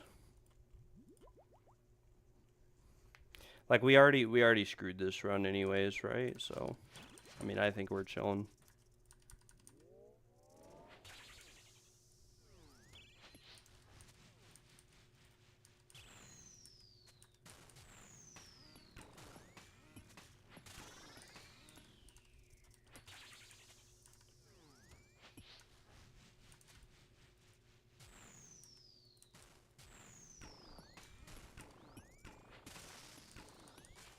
Yeah, that grub's leaking. I'm just playing so bad. Oh my gosh, it's actually tilting me. All of a sudden. Tanking shadows. I think I'm just tilted that I don't have the boots yet. I mean, our first 3 runs today were like wave 20 plus, so can't really be upset over a bad run.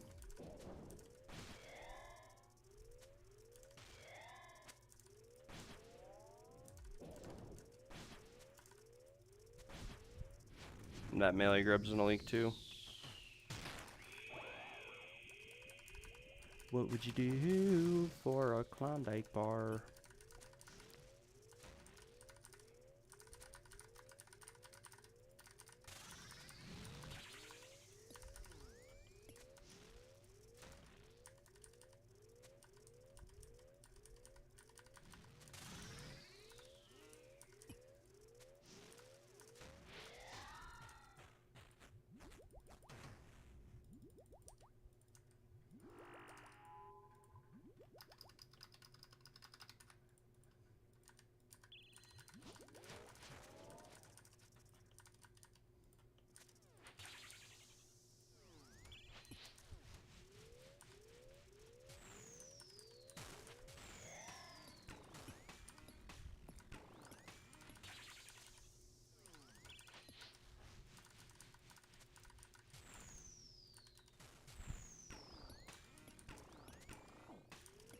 Oh, I swapped my prayers a little bit too early there.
We'll just wait to sip a restore here.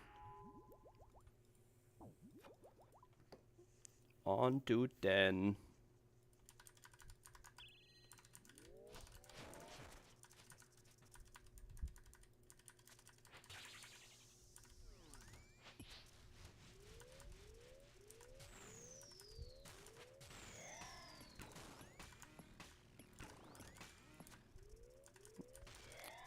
I'm missing a lot of free hits here on this run.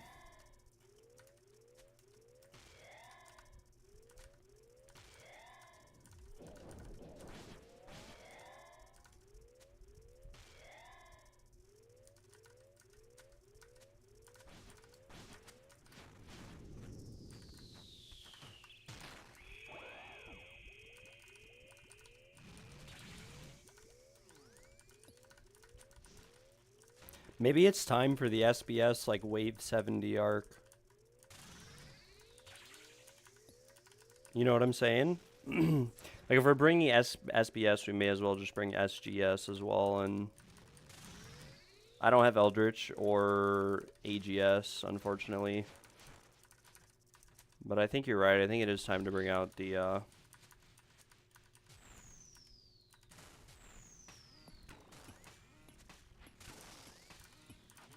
Oops, I may have done this too late. Never mind. Yeah, I think it's time for the SBS arc. Get 2 more waves with this Divine. We still have 4 minutes on our anti-venom, so that's like 3 more waves. And we can probably do 1 wave while venomed before it actually becomes a problem.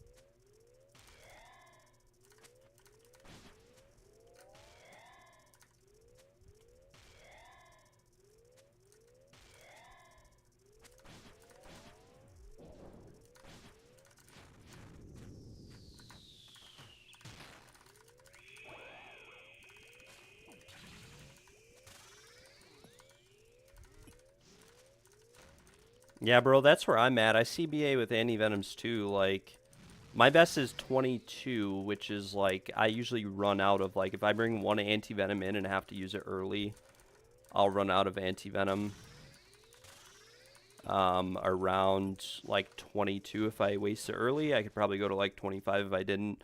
But I'm not really doing any tech, right, to go like super deep. Like, no AGS, no Eldritch, no nothing. Just don't have them on here.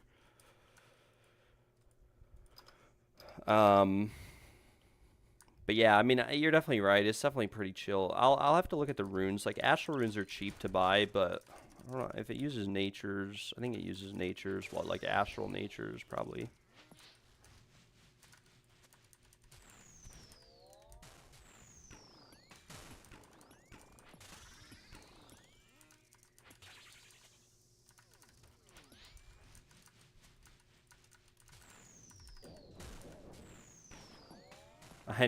I don't know what was the point of me doing everything I just did there, because I just tanked the explosion from the guy as a result. Okay, we're gonna probably just let melee grubs leak here if they spawn. We have really bad acid spawns.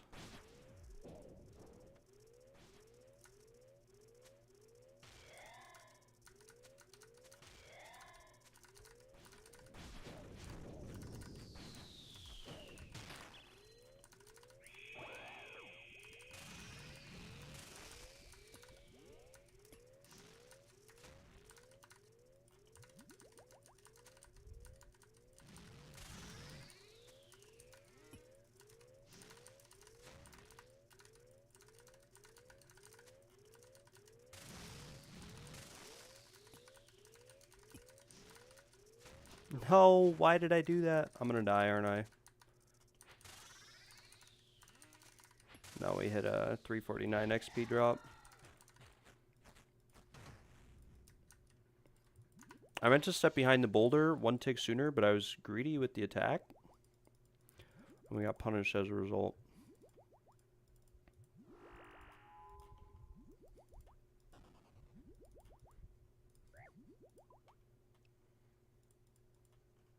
Are we at 1100 yet?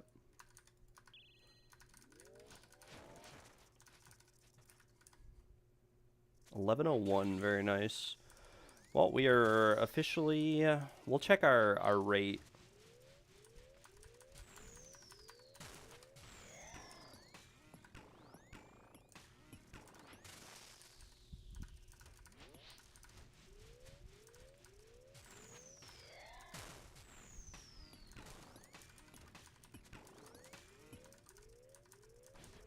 Yeah, I mean, we're like out of space in this room. We're just gonna have to let melee grubs leak or something.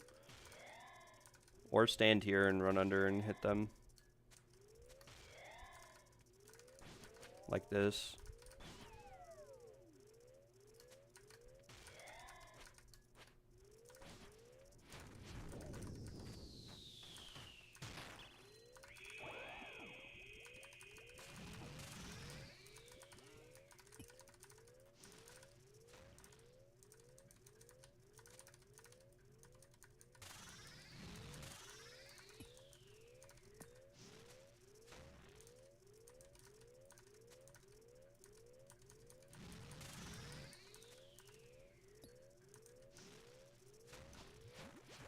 Problem is we're going to get randomly anti or venomed here from just some random tree placement or something that I get dragged into. Alright, wave 13. We will brew up here. Why not? That way, in case I do get venomed, I'm not like struggling to stay alive. We have a pretty clean room though. We can just stand on this side of the boss for the grubs and just run underneath for melee.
Alright, well, we got venomed there, and I don't really feel like dealing with it, so we're going to claim the loot. This is a pretty early claim, but oh well.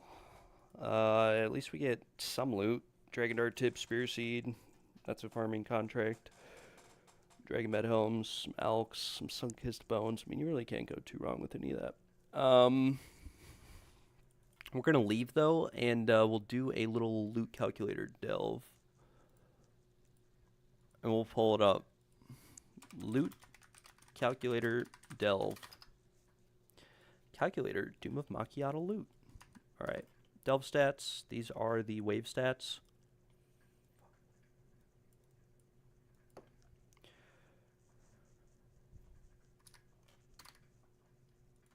Huh?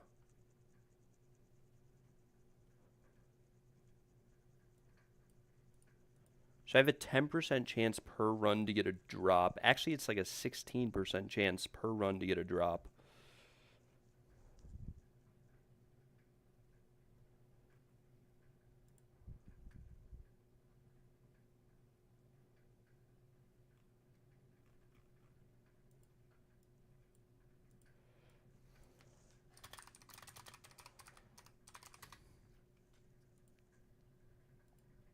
Are we going to die from poison yet? No.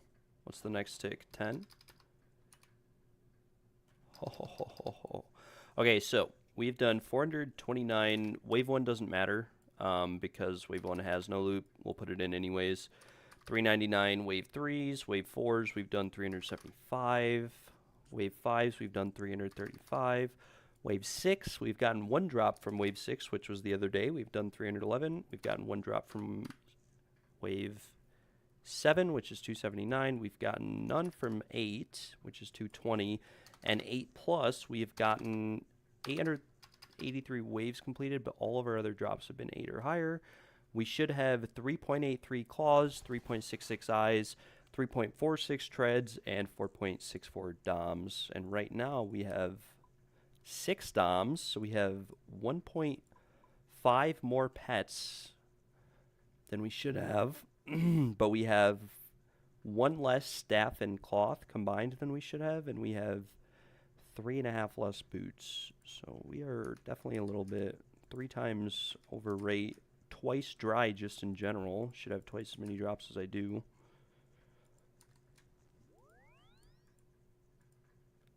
Little bit unfortunate, not gonna lie. To kill something 4,000 times and to only have 6 drops is definitely Definitely a feels bad man moment. Yeah, can I see the log? Yeah, I'll show you in a sec. I gotta get to my house before I die here. What's the next poison tick? 18. Okay, yeah, we're chilling.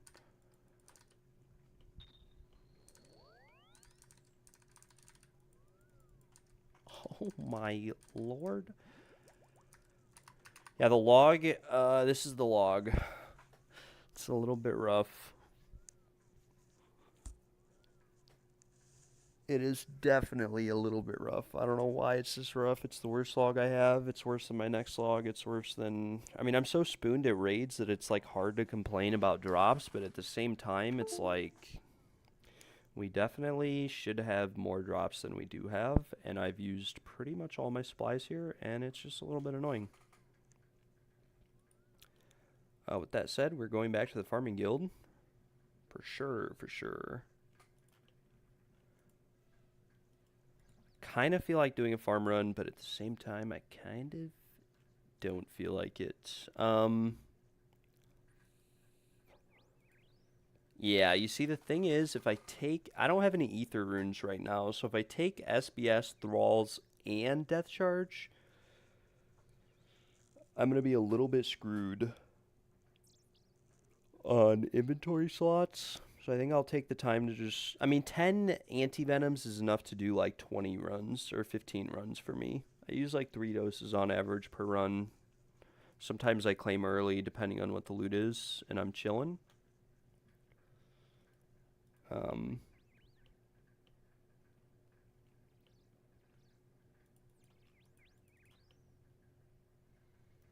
So what I could do is I could go make some more anti-venoms. But like, as you can see, this boss has drained me. I used like 2,500 restores on this boss-ish. I've definitely wasted probably like 300 restores worth of sips just brewing the wrong way, but like, we have no more Snapdragon Seeds, nothing. Like, I've already greenlogged TOA 3 times over, so it's not like I'm going back to TOA anytime soon, really, to go finish out the log. We have, like, 200 Torsal Seeds in our bank, so we're literally have, like, 200 of every seed in the game and then just no Snapdragon Seeds. And then they, like, nerfed it from TOA 2, so it's just like, what the heck? So I think, like, our only option here... I don't know, maybe we just do a freaking farm run. Real quick. It's not going to kill me. We'll make some more. We're going to have to kill, like, I don't know, 30 Araxites. It'll be pretty chill. Come all the way up to the top. I've got 100 freaking tabs here.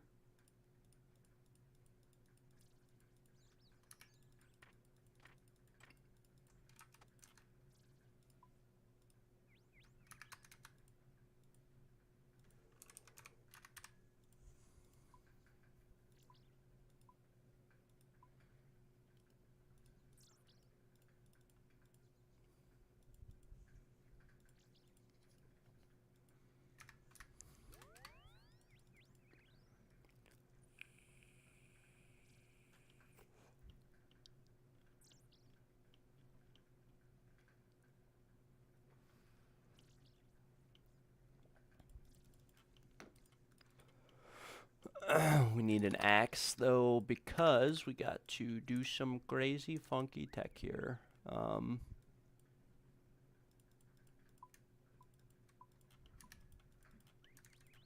Yeah. Okay, so we'll do a birdhouse run first.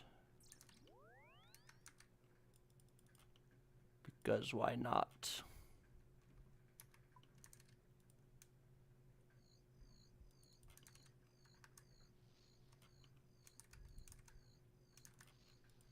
I don't do enough of these anyways. Like, we're literally 80 hunter, and most of it was from Chinchompas. Wait, did we just get no nests from... we got 1 nest from those last 2 houses. This is why I don't do birdhouse runs. Every time I do a birdhouse run, I get, like, literally, like, 5 bird's nests. And it's kind of... yeah. I mean, it's better than none. It's good hunter XP too, but still. Unfortunately, our mahogany trees are not fully grown yet, though. Thought they were.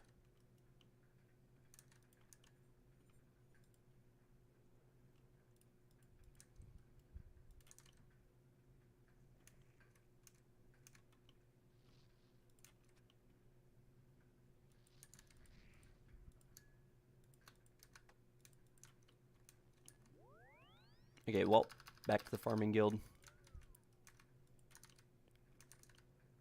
We'll do the allotments here real quick. I guess we'll harvest this watermelon.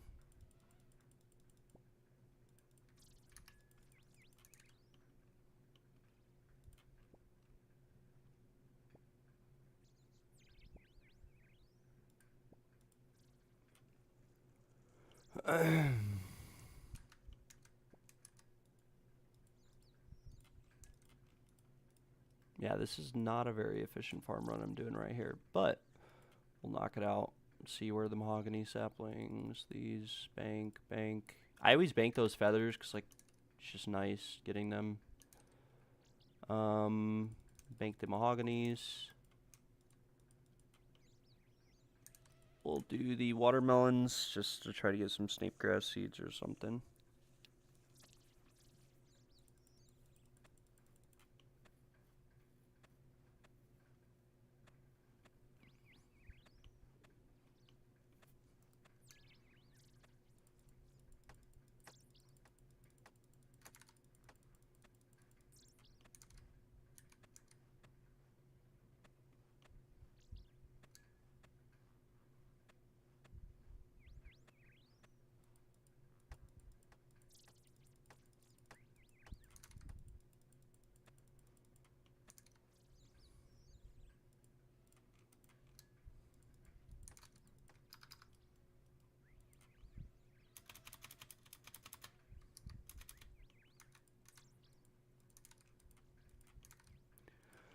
White lilies, we'll do that. Actually, don't really have any white lily seeds. But we're almost at the point where I can stop. Wait, white lilies go here, don't they?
For those wondering, we are chopping this magic tree as opposed to paying to cut it down because I need magic roots to make antidote plus pluses, which we then convert into antivenoms and then antivenom plus and then extended antivenom plus.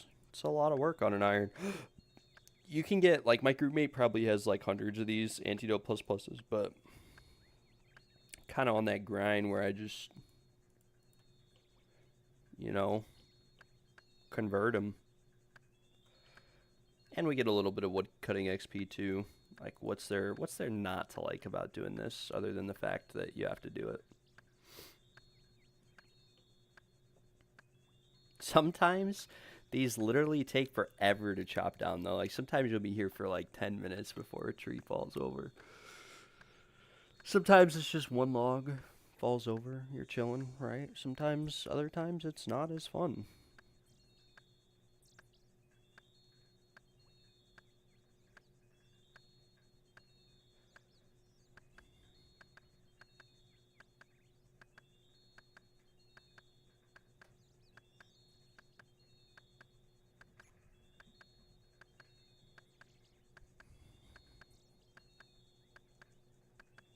Oh my lord, just fall over, please. Die, you stupid tree.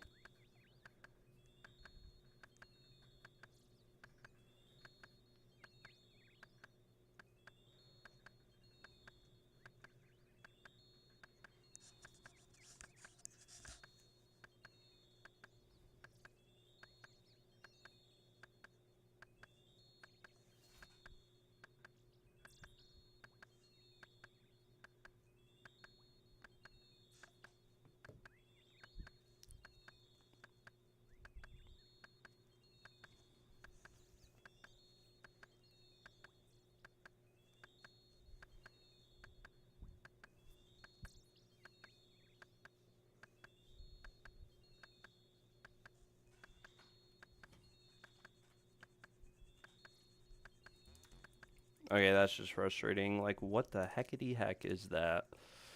I guess it would help if we cleared some space too in our inventory.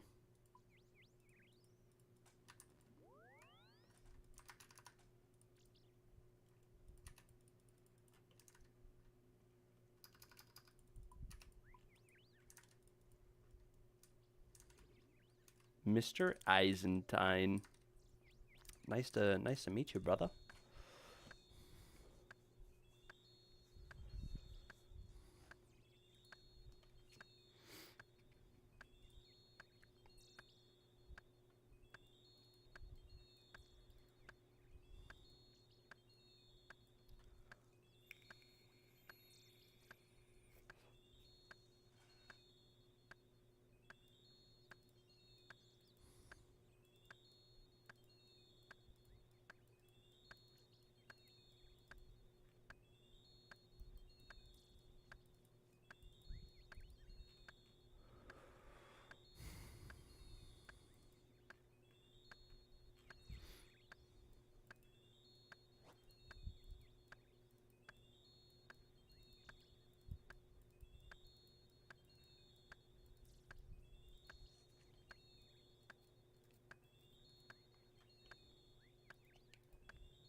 Like, what is this, man? I've been here forever. Just freaking chop the tree down.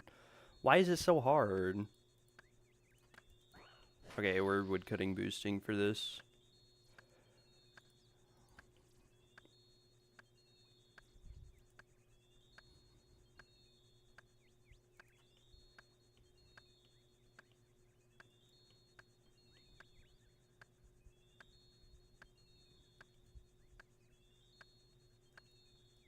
Oh, sad boy days. It's like a Lil Peep fan right here.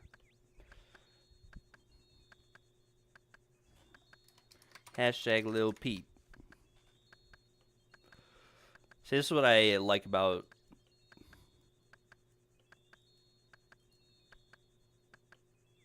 doing random activities. You end up getting to interact with some of these individuals in the game. It'd be nice if this tree fell over, though, so I can get some magic roots. I don't know why it's so freaking hard. Oh my gosh, just die. Please. Please kill the tree.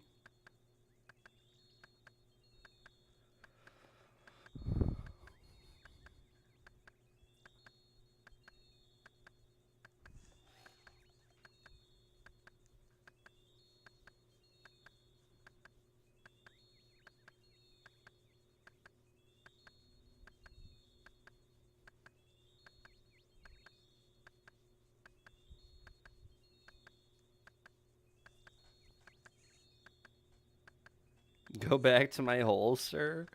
Brother, I just want to make some anti-venoms. How hard is it to cut down a magic tree? I've been here for like 10 minutes for 3 magic roots to make 3 antidote plus pluses.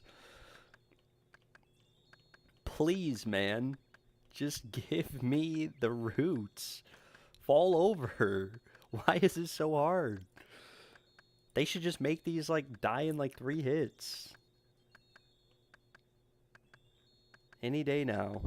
I'm sitting. It's okay though. I got my boys here with me. Sad Boy Days and Mr. Eisentine. I feel like I know this name. Were you in Cool Cats 2 before? Yeah, Cool Cats 2 was my old clan. I'm still in the Discord and whatnot. My name in the Discord is Logan. I was typing there the other day.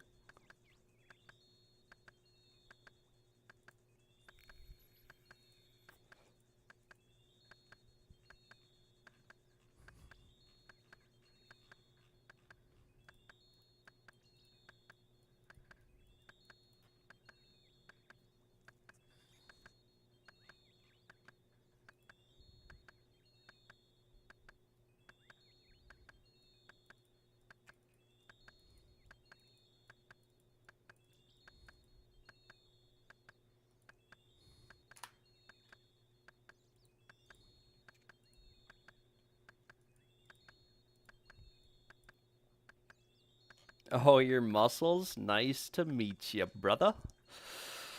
Nice to meet you. Actually, I think we've already met before, and I've probably been in Discord voice when you were in there. 2.4k Delve Enjoyer. Yeah, I haven't even gotten a drop since I linked you my log. I'm at 3.6k total delves and 1.1k deep delves. I just hit 1.1k, 1102. We are like rank 250 on the high scores, which is a bit unfortunate, but it is what it is. I was doing delve earlier, but I had to take a break because we're out of anti-venoms. And I could ask like Desi or someone for more antidote plus pluses, but if he gives me like 50 antidote plus pluses, I'm going to be at Araxites forever, so I'd rather just make them like 10 at a time by cutting these trees down, but this is taking forever. Kind of crazy YouTube recommended me this channel. I feel like that's how it goes. I like streaming on YouTube because it recommends my channel to a lot more people.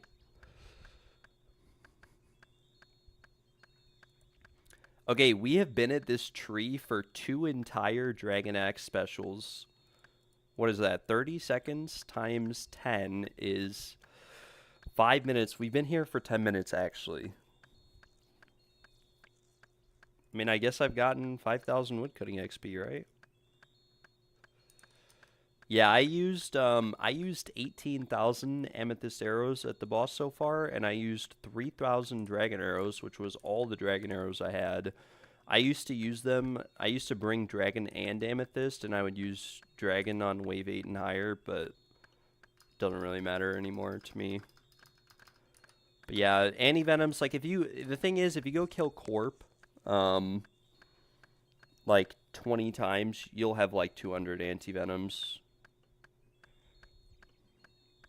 I mean, you'll be chilling. Desi has like 500 antidote plus pluses. I just don't feel like asking him for them at the moment.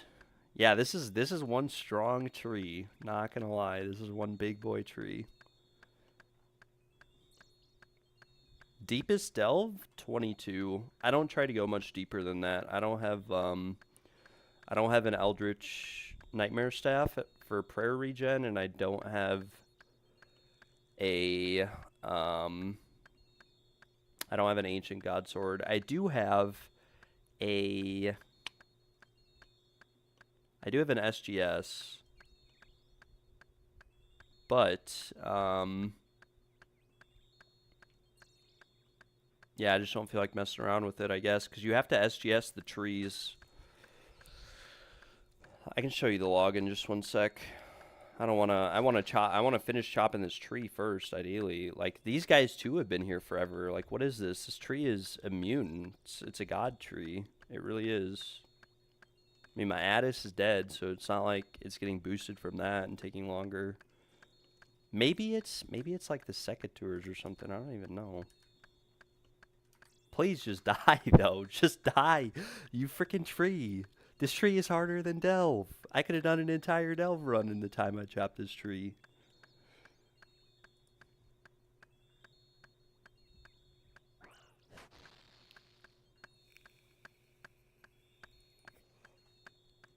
As soon as this tree falls over, I'll pull up the log. Any day now. Any day.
I have mined an entire inventory of amethyst in the time that you've been shopping. Yep.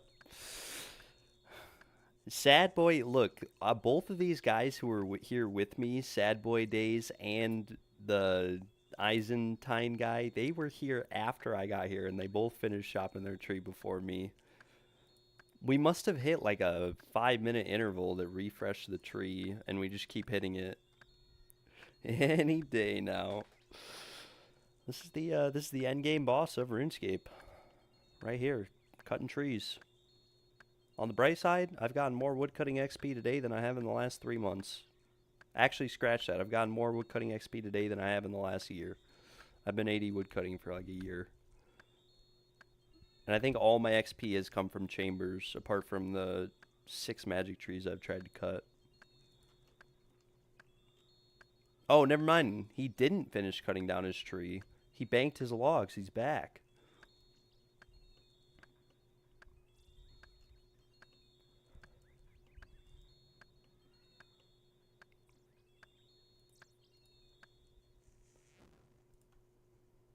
Oh my gosh, it finally happened. It finally happened. I don't even know if I want to go chop another one after that.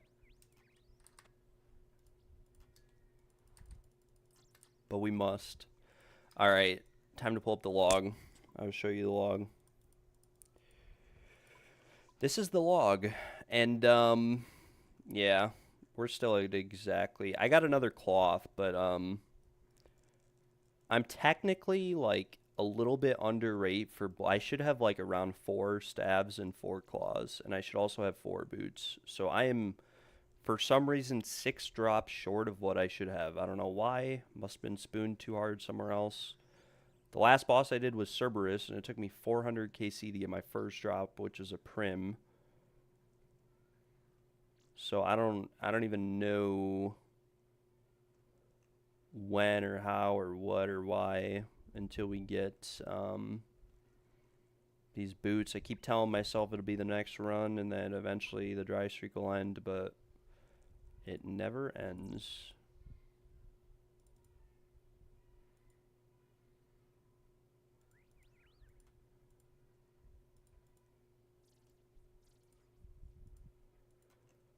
All right, well, we can make 3 antidote plus pluses after that miracle run that we just had right there. I want to do all 4 trees and make like 10, but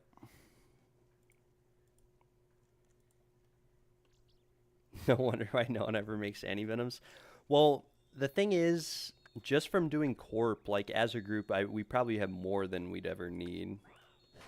But it's 11 a.m. I'd have to ask Desi to log in, put them in storage. I'd feel compelled to go sit at a rack sites for 10 times longer. If I just get like enough to make 10, I'll be chilling because I can go to a rack sites and just kill them for like 3 minutes, and that's enough to do, 15 more like wave 15 to wave 20 runs. I got Spoon 2 Arch, 7 drops at 1k. Yeah, that's pretty nice. What I will say is that the only drop I really wanted, was the Ayak and the cloth to go with it, because the Ayak is actually better than the Shadow outside of TOA unless you have max mage. And I don't really use the Magus Ring too many places, and we don't have an Ancestral top. Like, we have a Virtus top. We brought Annie or someone with us to a Chambers the other day, and they literally sniped the Ancestral top with like 3k points, which is fine. I'm glad that, a Cool Cats member got a drop. I'm chilling. But like, we don't have max mage. So, like, the Ayak at Chambers and stuff is basically the same as a Shadow, but we don't have to. I don't have to go out of my way to get soul runes, because like, as nice as a Shadow and a Scythe are on an Iron, it's actually miserable to have. And you're better off going longer without them because they just burn gold. Like, you're spending like 40 million gold to do 100 raids on average. Most Irons probably do CG and stuff. I didn't do CG, so they probably have like 100 mil from CG, but you'd be surprised how quickly it goes bye-bye. I mean, it just disappears overnight. Yeah, I think it was Annie, or it was someone in the clan. I don't even know. It was someone with like 1 KC at Chambers. Don't remember what gear they had. It's in the drops channel, I think, because I when they got the Ancestral Robe Top, I told them to tag Felix. I was like, yeah, let Felix know you got that drop at 1 KC. Let's see who it was. Collection, flex your progress. Who was it? M. So whoever's name, I have streamer mode on, but whoever's name starts with an M in the Discord.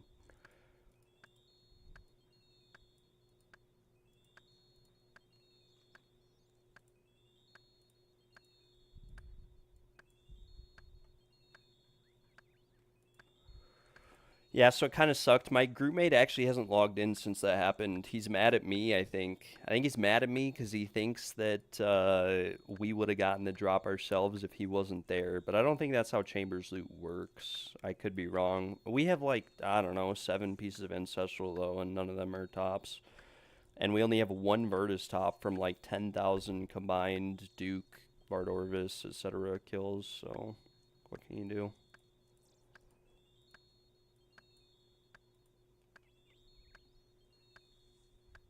Quiver yesterday, just trying to find the boots, and I'm ready to spam raids. Yeah, I feel you on that. Congrats on the Quiver. I think I heard you were on that for a while.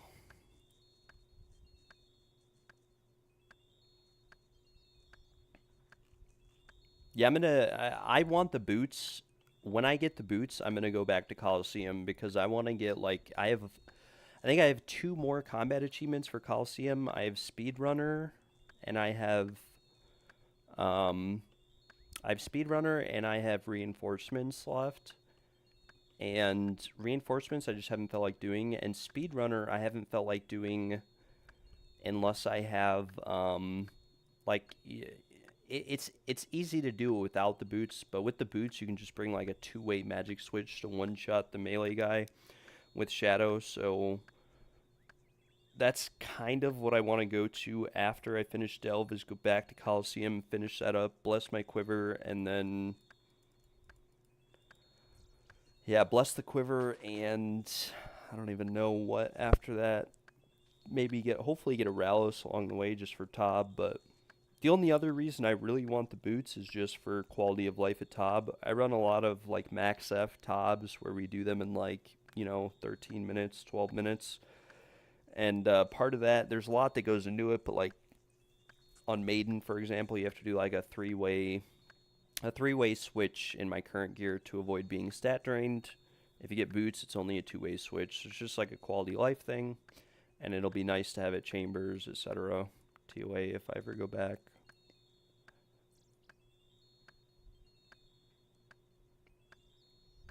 Yeah, the infusion is nice. Unfortunately, I put like 100,000 splinters in my quiver, and they didn't and I used them all, and they didn't retroactively make it like with the Emberlight. They made it so that any other ancient shards you ever used on it went to the infusion process. But with the quiver, they didn't do that. All your old charges got deleted when they added that. So I lost like 100,000 charges in the quiver, and it's just kind of, yeah, a little bit depressing, not gonna lie, because now I have to get them all again. Since they added the infusion, I think my quiver's at like 12% infusion. It's not that bad. It's only like 25 runs on average, 20 runs, which isn't that bad, but it gets rough because the only thing I'm missing from Coliseum is the Rallos. I got the pet at like 10 KC. I think I have like 15 KC. We'll find Soul Heritage. I don't even know where he's at on here. Oh, maybe it's the Coliseum. Fortis Coliseum. Yeah. So, I mean, we're like green logged here. I just need a Rallos, which will be nice for top, but I don't really plan on doing the mage roll too often. Yeah, it's kind of cringe. Not gonna lie. It's a little bit cringe. It really is. Alright, we have one or two more trees to go. I'm probably only going to do one more because this is just... Sometimes you come to these tree patches and you cut them down in like one tick. Like they just fall over. And other times you're sitting here for God knows how long getting half of a wood cutting level.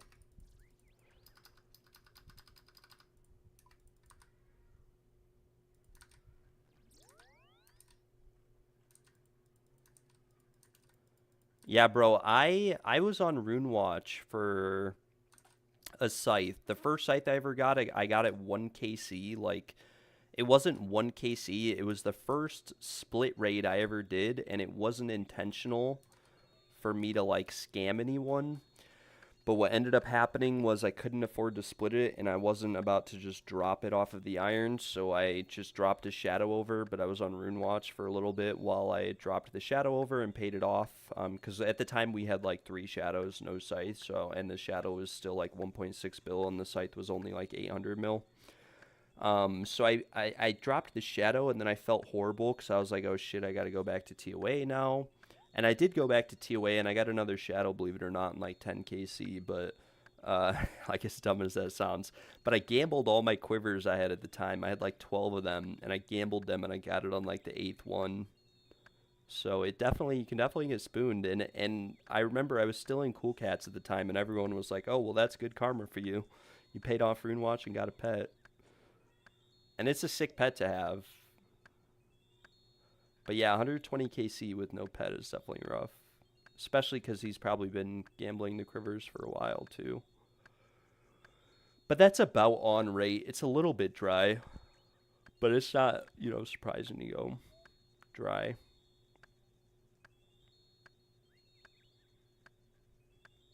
Yeah, I mostly run free-for-all. I do split Tob raids now. Because I do like Max F Tob, and they're all split raids.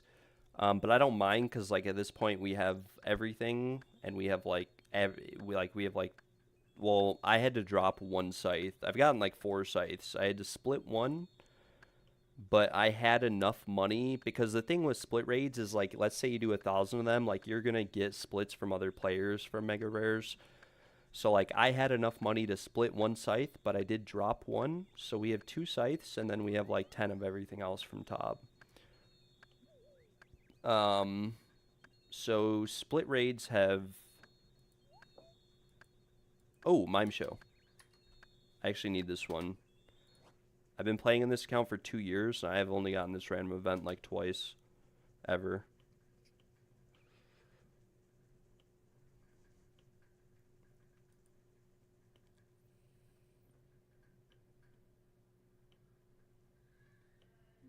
This is a hard random event though. This is like glass wall, I think. No, that's glass box, man. It's so hard. It's so hard. There needs to be a plug-in for this. Okay, this one is like climb rope or something.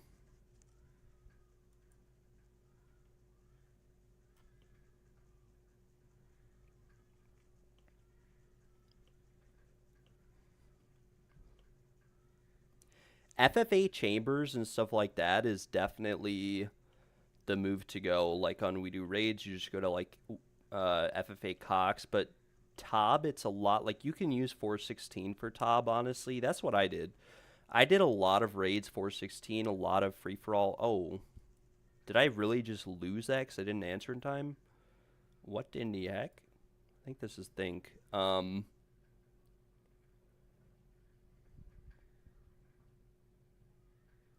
It honestly is harder. Okay, I'm 1 out of 3 right now, I think. That's Dance. I knew what the last one that I failed was, too. This is Dance.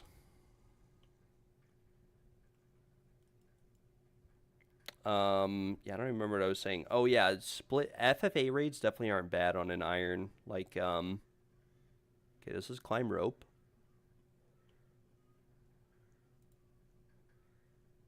They're definitely not bad. I did a bunch of them. They're just slower than like standard raids. Nice. We have unlocked the climb rope emote.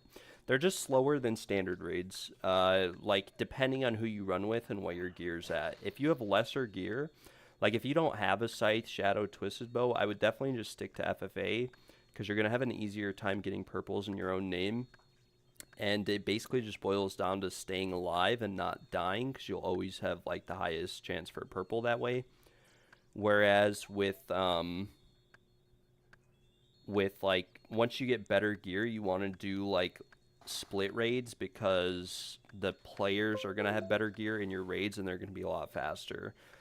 But like generally speaking, you want to have your gear be like closer to everyone else in the raid, which is just a lot easier to do in FFA raids depending on who you raid with. Like some people FFA and max gear just to try to snipe and steal purples, but you want to try to like avoid those people and not necessarily play with them.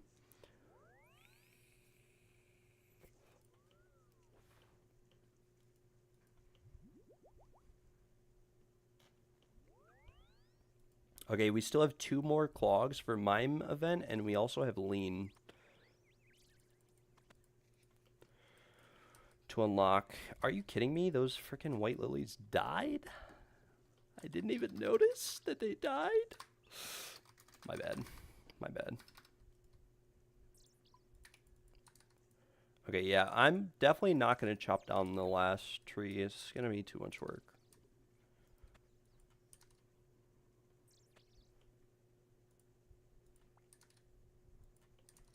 What we're going to do instead is we're going to go to a Raxor and we are going to finish out our farm run too. I need to get some more torso, I think. How much do we have? 2,300 is not enough torso.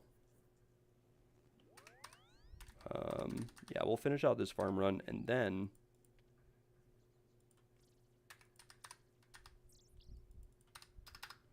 we'll go to Araxar, Araxites, we'll get some Araxite Venom Sacs, and then we're going back into the Delveruni.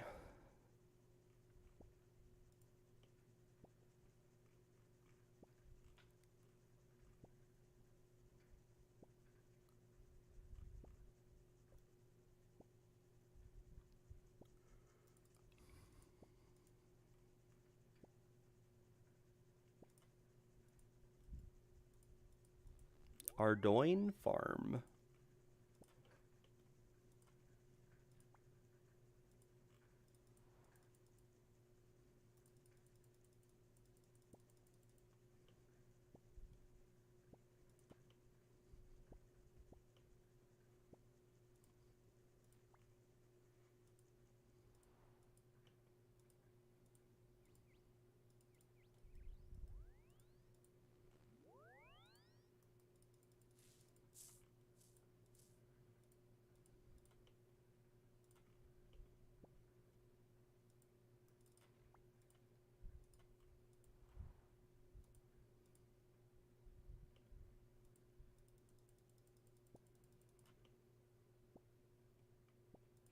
I'm thinking I'm gonna get like 1,000 more limport roots and then probably just start planting like white lilies or something. I don't even know. For the allotments.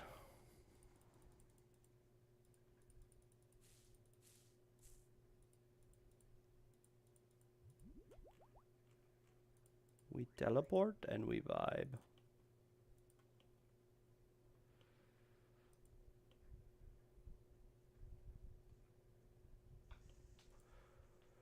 Yeah, the other thing about the Delve boss is I've gained 30 million ranged XP at that boss. Like I've gotten 99 twice and went over 10% of the way to 200 mil XP from a single freaking boss in the game. Like one single boss got that much XP at.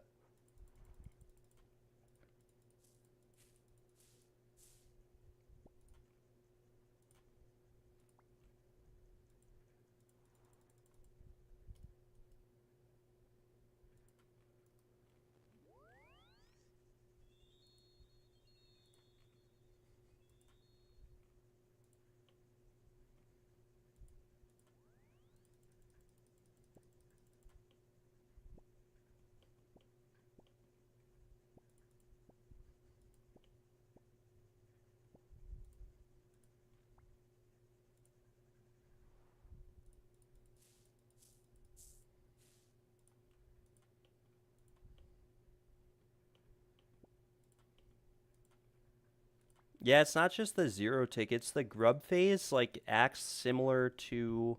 I don't know if you've done Nex yet. Well, probably not, but like Nex, when you use arrows at Nex, like I just used rune arrows because when you're at Nex, like you have like a. Even on the minions, you have like a 90% chance to lose an arrow because if you hit a zero, you just lose an arrow. Based on how the quiver works. Like if you hit a zero with an arrow, it like nullifies the effect of your quiver or your Ava's accumulator or whatever you have, right? So um, when it comes to, let's see, where do we need to go? Camelot.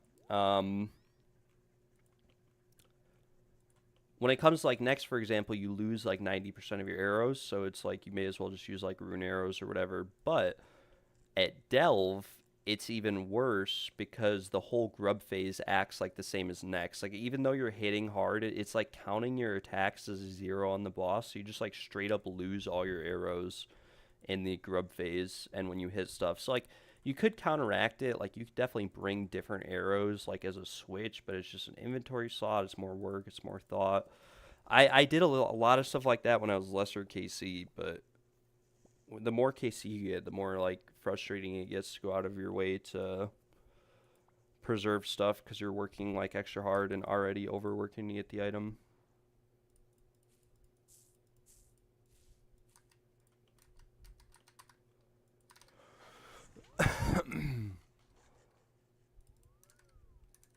All right, let's see. We go to Troll Stronghold and then Weiss, and then we are chilling.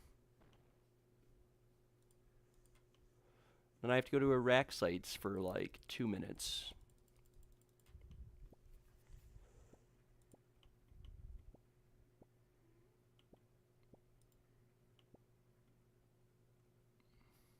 Instantly minus 15 arrows. Yeah, that can definitely happen.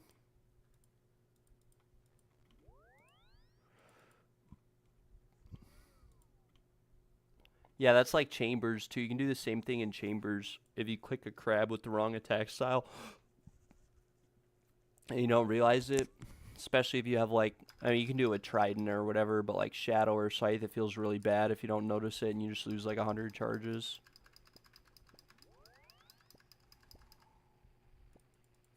Yeah, I think it's Grubs and like his actual Grub shield phase, like both of those just kind of a little bit doomed. That was kind of a bad farm run. No dead plants and only 57 herbs.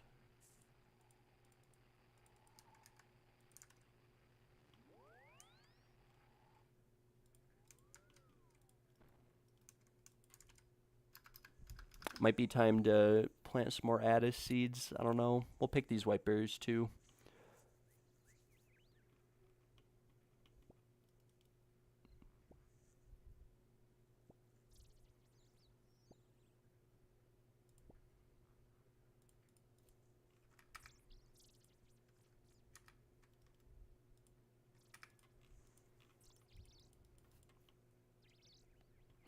You think I'm 99 farming, bro? That's what my group mates are for.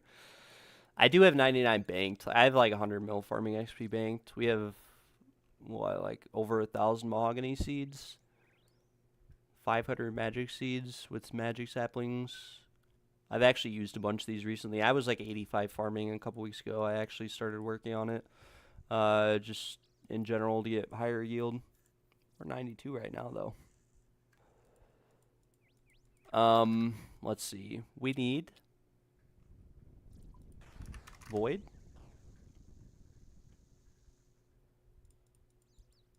Bro, I actually went from 82 prayer to 88 so far from Delve, which is nice because if we ever get an arcane sigil, I can use the fortified ward. But I'm 88 and I have like 150k more prayer XP banked. 658 more bones. It's really insane, and I've only claimed, like, I wish I could show you my loot tab. I've claimed less than half of my overall runs. Like, if I claimed every time I saw bones or sunfire splinters, I would have gotten 50,000 sunfire splinters and 10,000 sun-kissed bones from Delve. Because I'm at 5,000 right now, and like I said, I've claimed under half of them. Because normally, like, if there's less than 100 bones in the loot, I just go until I die. Like, even if I only have, like, 40 health, I'll start, like, wave 24. Because, like, there's, like, an 80% chance I'll beat it anyways. And then after that, like, I'll usually claim. But, I mean, most of the time, or sometimes I die. Kind of depends. Yeah, we have a lot of stuff. I mean, I have 50,000 charges in my IAC, and I have 75,000 more right here. So that's freaking nice.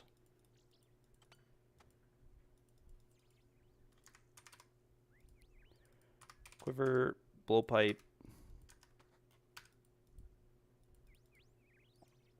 I guess we should just go to our Delve tab.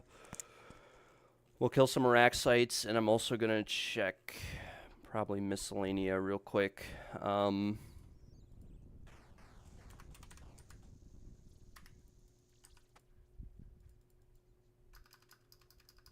Yeah, the splinters, I wish I claimed more of the splinters than I did. I got a little bit greedy because it's just nice to have them. And the bones, I wish I claimed more bones than I did. And spirit seeds, I don't really go out of my way to claim them, but I've gotten a lot passively. I've gotten, gosh, let's look. I've gotten,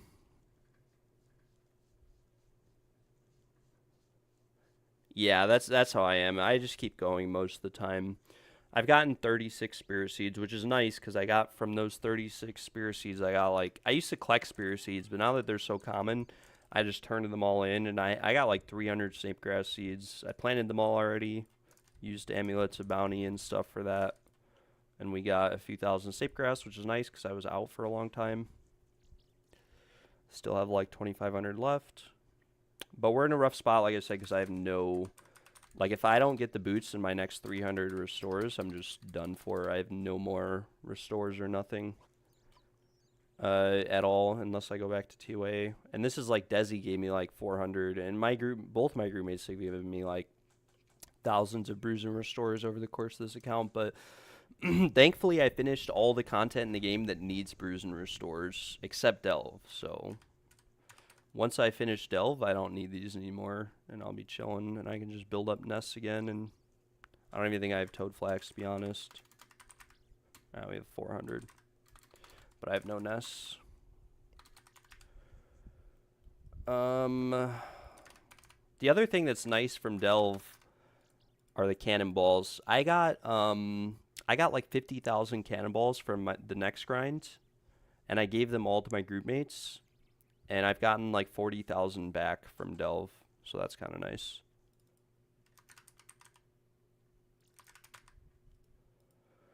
Ranging potion, grab a prayer pot, some sharks, and we'll also grab like an antidote plus. I may as well start using these because I don't think they have any use. Grab an axe, and I think we have everything we need. We need a Dracan's medallion and a stam.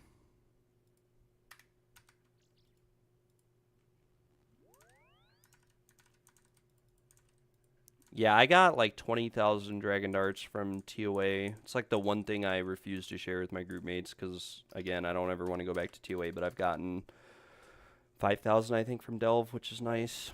Let's check.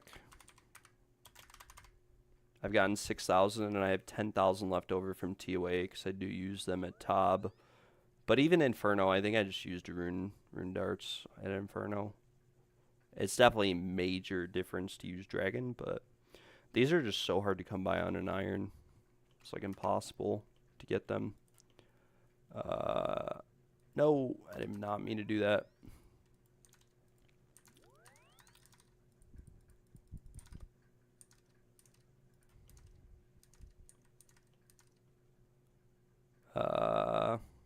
Pull out all of our coins. We'll do Miscellanea real quick, and then we'll finish out making the anti-venoms. And when Desi hops on, I'll probably ask him for antidote plus pluses. I just don't want him to go out of his way for it.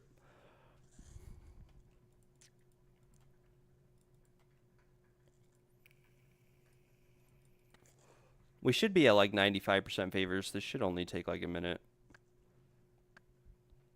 We'll max out our coffer again.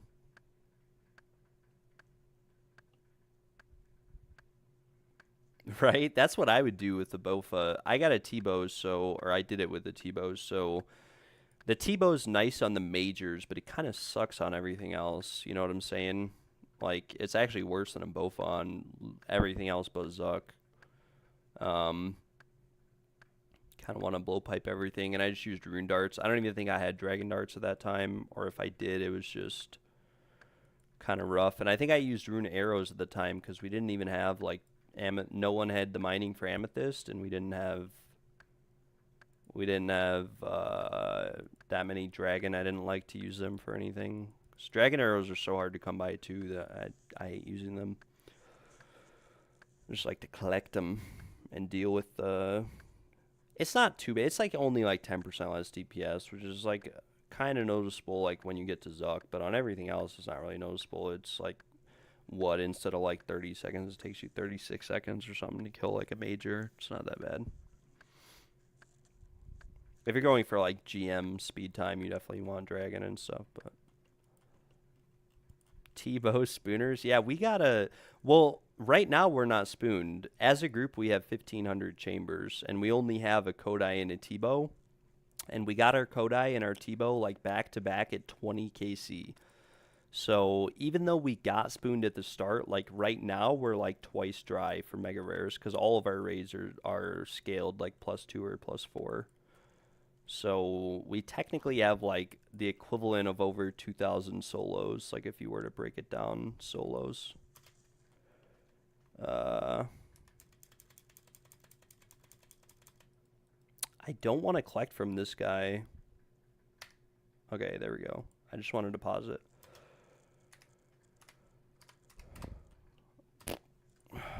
There we go, 7.5 mil back up to the charts. Yeah, I mean, it kind of depends. I definitely play the most out of my two group mates, but like my one group mate is having a kid soon, so that's gonna affect him playing. And then my other group mate kind of like he's kind of been on and off. He hasn't played that much. Maybe it's just because I kind of rob him of all his supplies and shit and do all the shit that he probably wants to be doing myself, which isn't necessarily right of me. Like, I have like over 1,000 tobs, and I don't think I've only done like 3 tobs with the group. So it probably kind of demotivates them to do tob with me, because then they see it and they're like, yeah, well, he's really experienced and we're not, and then they don't want to run tob with me. And so yeah, but it for like the first year and a half or whatever that I played, like we were all pretty much always online. But we definitely do, like, we try to every weekend do chambers and whatnot with each other. My one group mate's been camping and stuff like that, so it's a little bit different. Let's see, what do we need now? We need... Oh, this is the other thing we need. I need more ruby bolts. I don't feel like using dragon ruby bolts.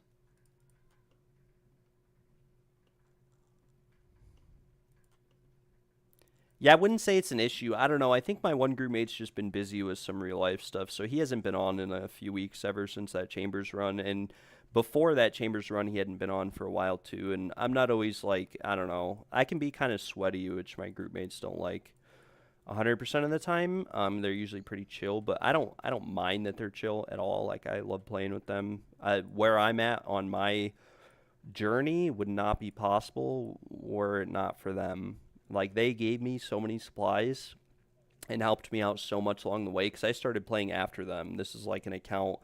This account was like 600 total level. Like don't get me wrong, it was like base 20s when I started playing on it, but um, they basically just let me play on the account, and it's just this is where we're at now. And as you can see, I don't really do too much skilling or any of the actual hard work in the group. Like I'm like base 80s.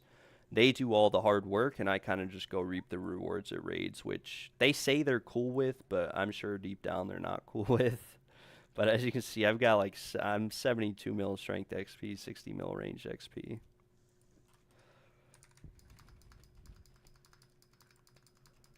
Oh, mother fudger. Are you kidding me? I forgot wild pies. This is a disaster. This is a disaster. How could this happen to me?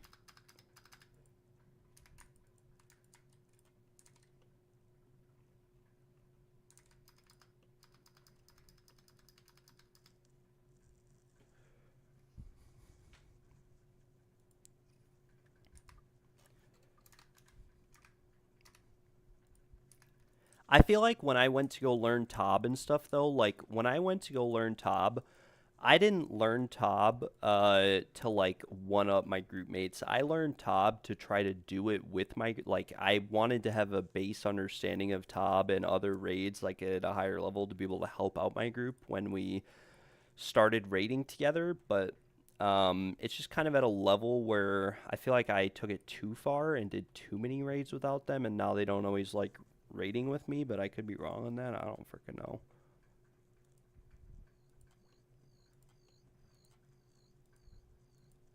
Yeah, my group mates definitely we share everything. I mean my group mates are real life friends and stuff, so and one of them is like a family member, so we'll like pull over like if we're driving somewhere on the side of the road to put something in storage most of the time. Um, you know, so that's like if usually everything's in storage. Like we don't have any problems with sharing items. But yeah, I feel like I've definitely gotten to the point where I went out of my way to do so much content without them that it's kind of at the point where they don't want to do top because we already have everything from it, and it's just going to be like difficult for them. But I would like to do like top with them here and there. My group mates liked it. Like TOA was the first raid we did, and my group mates liked TOA. But as you can see, we like I did like 500s after we got our first shadow, and I'm basically triple green logged. Like I got really spooned, so it's like I don't like going back to TOA because I don't necessarily like TOA. And every time they ask me to TOA, I'm like meh, because they always want to run 300s, and I'm chill with 300s. You know, I don't mind it at all. But I would much rather do like a 350 or a 400 because our gear is there for it. And even if we die 10 times learning it, I'd rather get like 3 times higher purple chance and get like a 25% purple chance per raid than, you know, the alternative of like a 12% from a 300. Yeah, my group mates are really chill though. They share like I share everything I've gotten with them, and they try to share everything they've gotten with me, and I log out with the twisted bow and stuff sometimes, but it's not intentional. Usually it's just I'm really tired and I forget to put it in, or I go away from my computer and forget to put it in.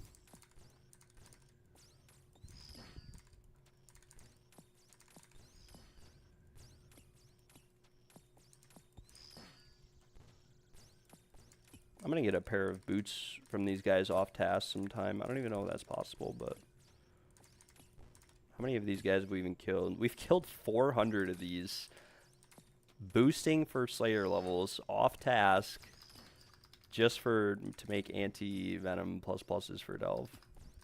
Or extended anti-venom.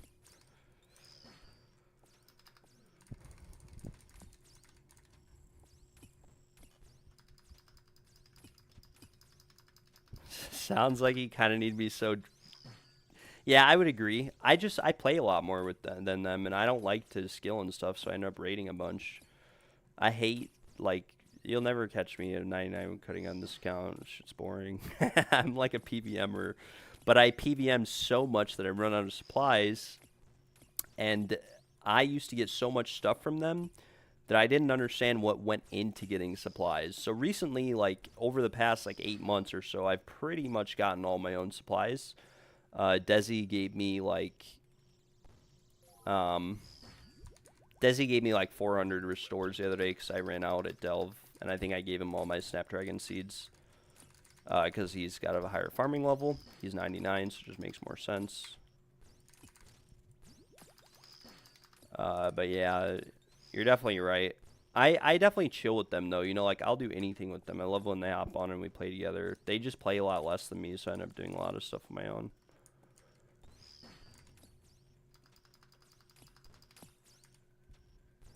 But honestly, like I wish I had a main and could play on it. The only reason I don't is that like I just played this iron. I didn't think I'd play the game as much as I did when I started playing, and I got so many items on this, and it's like I'm not gonna drop over a shadow, a scythe, twisted bow, and all this gear to play on a main. It's like I have it on an iron. I may as well keep it. And my goal now is basically to keep running content like Tob, get a couple more scythes like beyond what we have as a group, and then use those to gear up a main. And then I'll pretty much exclusively use this account to do farm runs and skill on the side and maybe max it in the future. But what I'll do is I'll probably play in a main at that point. But we're still like a few billion gold away. I was only a couple billion gold away on my main to being able to do that, but I ended up taking a bunch of items, and I got a scythe on a free-for-all raid, and I ended up splitting everyone in the raid just because I felt like it. I don't know.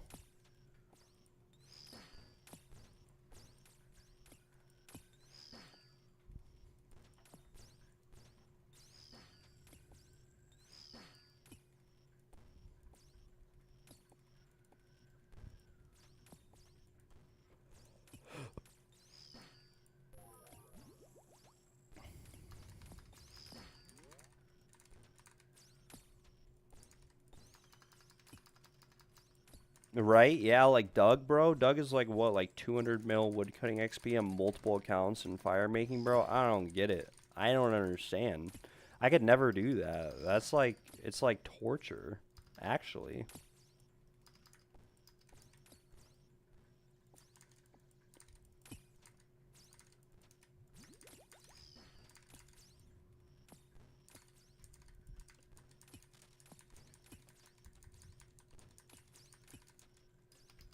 Yeah, I'd agree.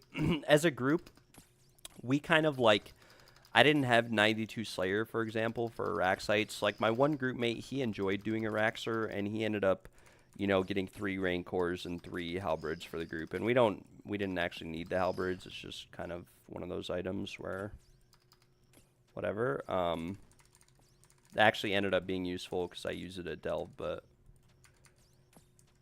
yeah, I would agree. It is a lot of like personal progression, but there's some bosses too. Like I did Vardorvis, and it took me 3,000 kills to get an Old Tours. So like I told my group mates, I was like, as much as I like this boss and as good as I am at it, I don't think I'm gonna get you guys an Old Tour because it's just too much. If I got an Old Tour at like 500 KC, I would have stayed for a second one for sure.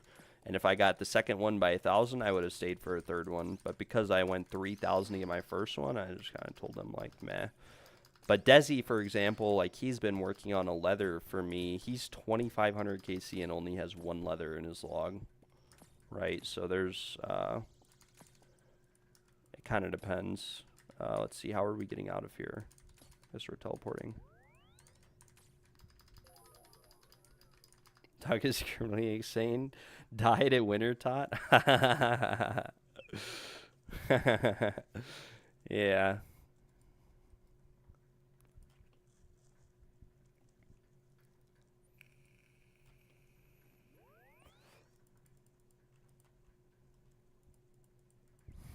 Yeah, I don't bro, the things he does, like people don't even realize, like it's not like his one account is like 200 mil. Like he's got like it's not him actually. It's Scary. I don't even know if Scary logs in anymore or if he's in the clan, but there was like a group iron in the clan, and it was like their whole group, like BSF or whatever. I can't remember their names, but they had like 8 accounts with 200 mil XP, like fire making and wood cutting, and that was like what they did. And he was like prided himself, and it's like cool. Don't get me wrong, but I would never be able to do something like that ever in my life.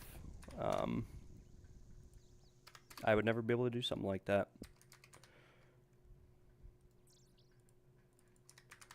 Okay, time to make the 9 anti-venom pluses.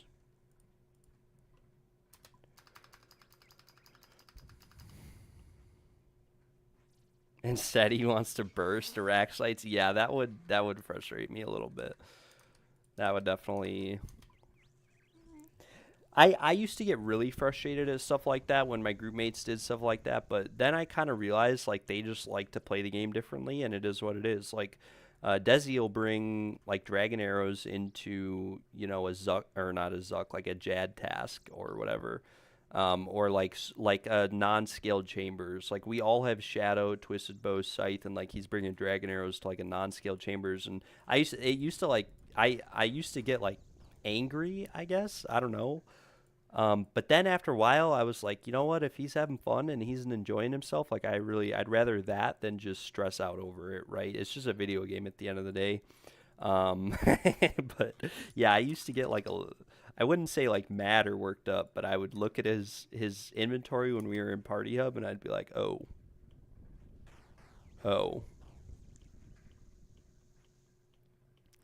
But then I learned, like after a while, I was just like, I'd rather us stick together as a group and not have beef than than us like all get mad at each other because of how we play the game differently.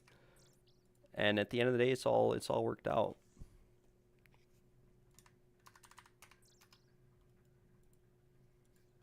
But yeah, as you can see, like we keep everything in storage, like even stupid stuff, everything is in here. All the clue items for every clue step we keep in here. And then like all the mega rare expensive items. And if someone forgets to put something in, I think there's maybe one item that's not in here that I'm seeing right now, which is bone claws, because we have one pair. And there's like other stuff that because we have multiple of, like sometimes people just keep them. Like we have I think 2 BGSs, but usually one person always keeps one on accident or whatever, which is fine. The only thing I get frustrated at is I wish there was more organization for group storage. Like I wish there were tabs or something, because it's kind of annoying when you always use the same gear. Like for example, when I raid, I generally use the Torva and like some of the other items I got, and it's kind of annoying to have to search for every item or scroll through. I wish there was like tabs for group storage. Yeah, you get annoyed when they expect Rancor. Yeah, I think the end game as a group Iron Man, like you really want every person in the group to have an item. I mean that's pretty like it's nice getting one of an item. You can all share it. At the end of the day, you can all benefit from the rewards that that item gives. Like, and Rancor, for example, is a very. Did I literally, bro? There's no way. I just Green Man's ailed, and the very next tick drained down to nothing.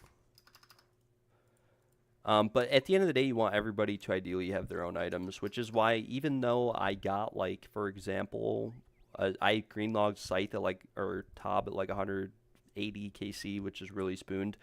I currently have over like 1200 KC. And the reason why I'm over 1200 is because, as a group, it's like, it'd be nice if everyone had their items. I hate putting items in group storage at the end of the day. I mean, I like it.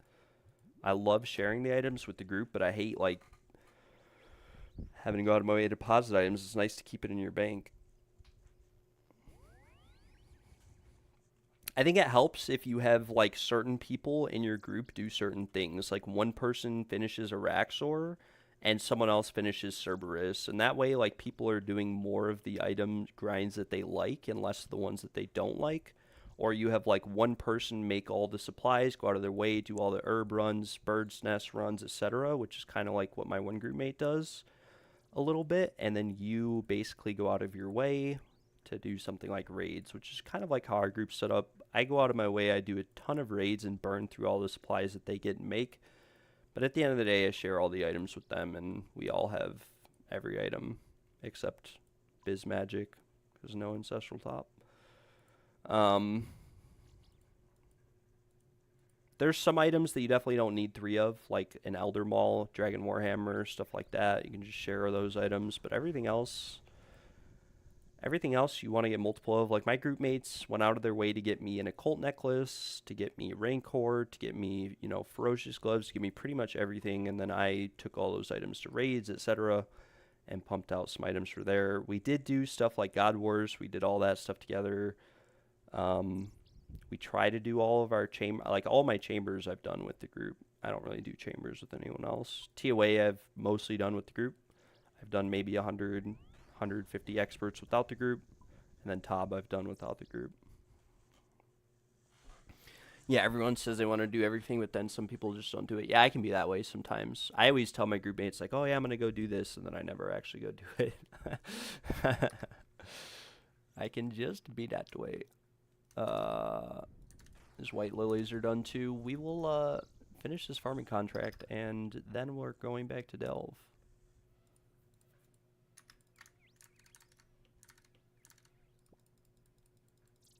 I actually dropped these. It's like one of the only items in the game I actually dropped because I don't think it has any use. Another hard contract. Poison ivy berries.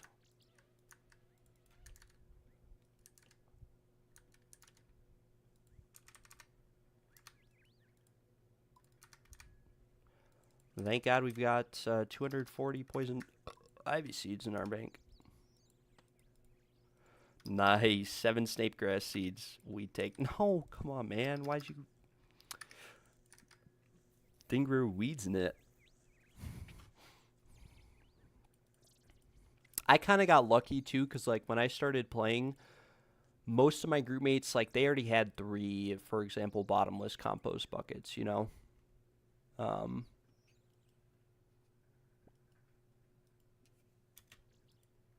So yeah, I've definitely gotten very, very lucky with my group. I'm not gonna lie. We are a 4-man group, and the 4th person doesn't play, which can suck a little bit sometimes. But because I feel like if our 4th person played, we'd probably be in like the front page of high scores or something.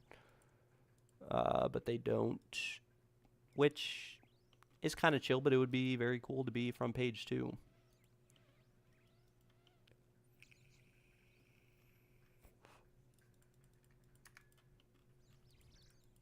I just did an hour. That whole thing that I just did there took like an hour and a half to make 9 anti-venoms.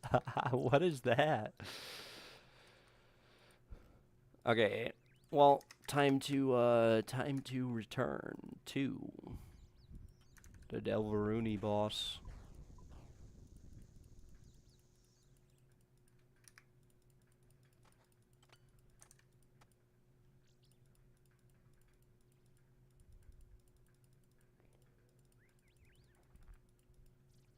We're kind of at a point now in the group where everyone works together, though, for the most part. Like, even I started picking up a lot of my slack. I try to share stuff now with the group mates and put stuff in storage. I was so behind for a while that it was hard to do that. But now I get frustrated at myself, like, if I have to ask my group mates for something or whatever else. Delve deep. Pull out an Angleroonie. Range pot, pre-pot, preserve active, Mokoatl Waystone, and we get in there. And we tackle the Delvaruni.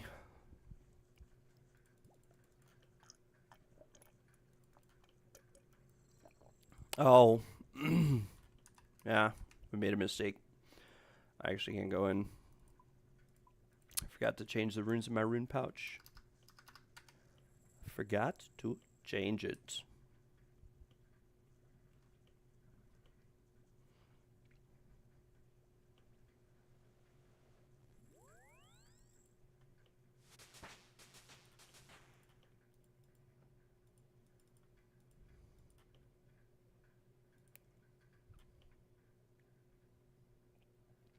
Yeah, just wish we'd be in the same page about PVM. Yeah, my group mates, we never really talk about it, to be honest, and they've never told me anything. Like, I wish if they were frustrated at me or whatever that they would tell me, because then I would play differently. But that, like, communication is definitely a big part of it, you know, just communicating with your group. And, you know, it kind of sucks because you're all working together, and it's not an easy or a fun game to play all the time, you know. It's definitely some of the grinds can sort of break you. And then you might get really frustrated if you went out of your way to get something for someone else and then they don't want to do the same for you or whatever. Can definitely be a little bit frustrating sometimes. My group mates, thankfully, like literally never ask me for anything that often, but they definitely, I mean, other than like an infernal cape, etc. I don't want to go too much into that, but my group mates, I think, would be happy if I helped them out with stuff like that. And it's not that I don't, or that I tried to help them like once, but I definitely don't invest as much time into it as I should. Because I could definitely go get them like infernal capes pretty quickly.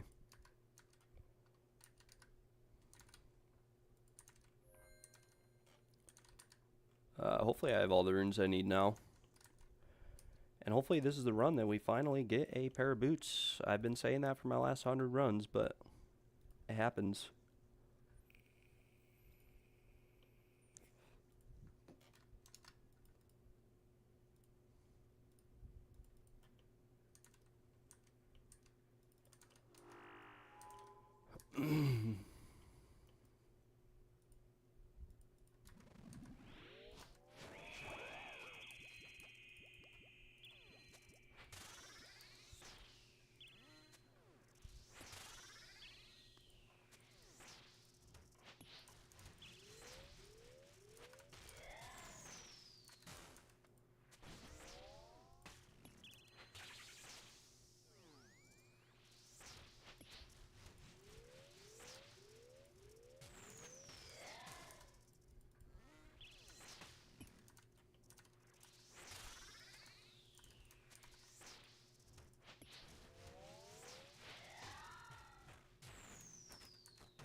Oh, no way, I missed the melee punish there. It was all tabbed when I killed him.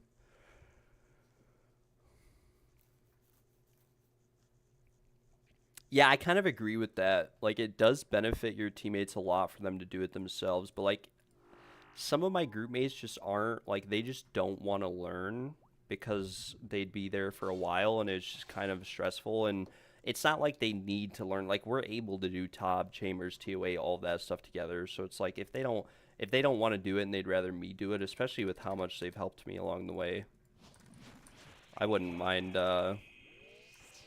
doing it for them. One of my group mates does say he wants to learn and get it himself. The other one wants me to help him, and I don't mind at all, to be honest. I feel kind of bad that I haven't done it yet.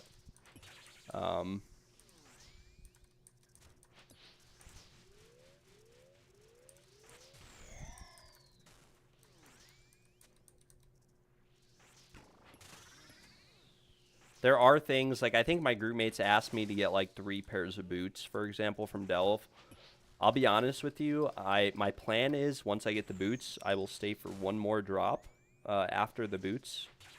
But there is like a 99% chance with how dry I am that I probably will not get them boots.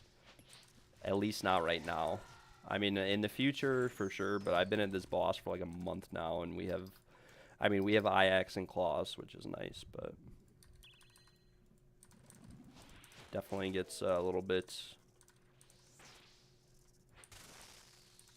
frustrating sometimes going dry on certain grinds, which sucks because, like, camping Vardorvis, for example, would be perfect for me as a group mate. Like, I'm good at the boss.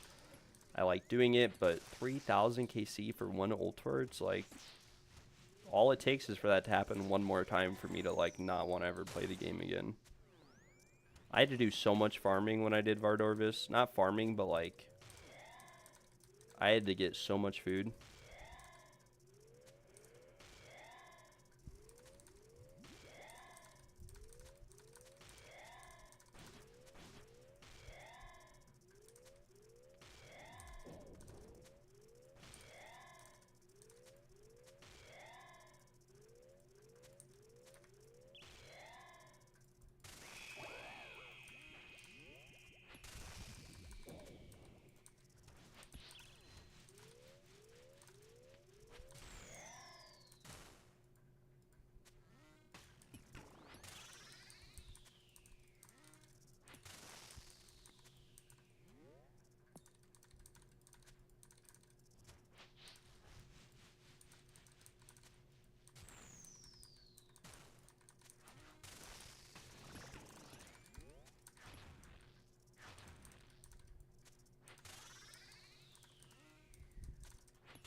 But if I'm like 1600 tormented demons for synapse, I feel more entitled to that item. Yeah, I agree.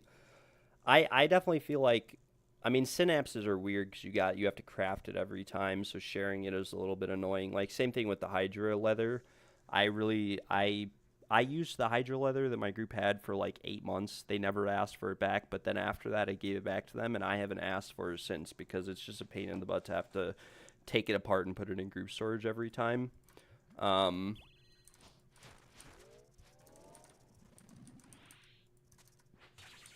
but yeah, there's definitely a lot of. It's just kind of the nature of the game. Unfortunately, it sucks. And yeah, I agree with you. I would want everyone to pitch in too, which we kind of did with stuff like synapses and even Zenites. Like I think my group mates, like Desi, went really dry on what do you call it?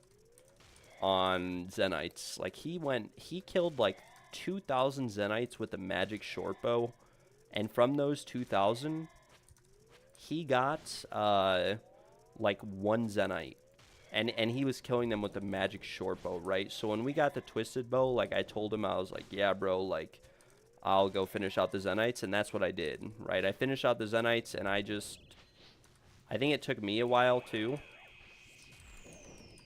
to finish them, so I ended up just cutting it short and not making a suffering for myself. Um,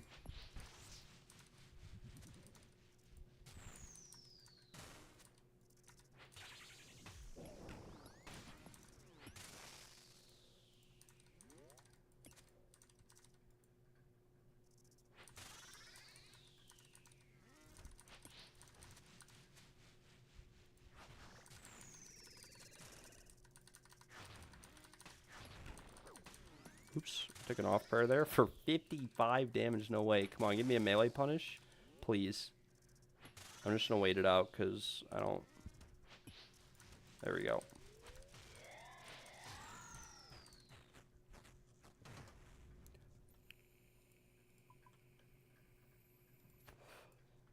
Yeah, gorillas. I think. Let's see. I got 5 in 1900, but I had like 2 at like 1300. So I went and finished this out for the group. And got everyone because they had already done a lot for me, so I finished this out, and then we kind of all did tormented demons together when Yama came out. Like before Yama came out, I don't think we really had any desire to kill tormented demons, except to maybe get like one synapse and one pair of burning claws. But yeah, ever since Yama's came out, like we kind of went in that grind together, and Desi's got like 5 synapses at like 30 KC. Like he got them all in one night. Like I was at his house too. It was crazy. Cause he like got one, and then it was like another, and then another, and like now we all have like at least 2 synapses. Oh, went in for the cheeky little melee there.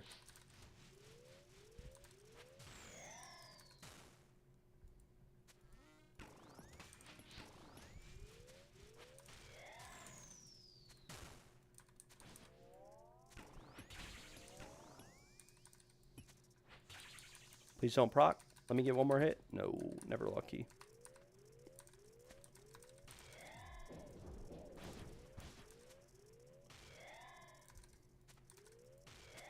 But yeah, I've definitely been kind of a leech in our group. I'm not going to lie. I think most people, if they played with me in a group, would probably hate playing with me. Like, yeah, I do all the grinds and I get all the items, but you'd probably hate playing in a group with me. Because I kind of leached so many items, not going to lie. I'm not really proud of it either. It's just... Okay, this is a really bad wave 5. Whatever. What can you do? Give me a good boulder spawn at least. Ah, this sucks, but whatever.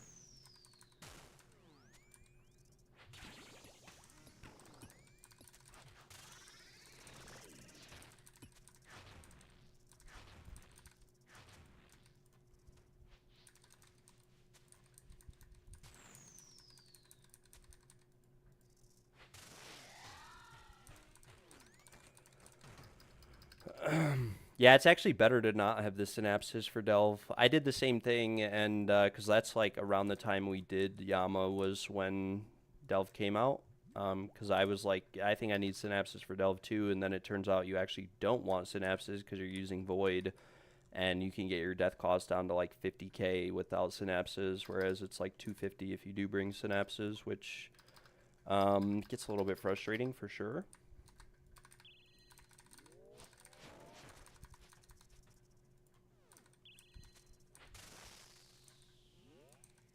I wish I knew about the synapse thing too.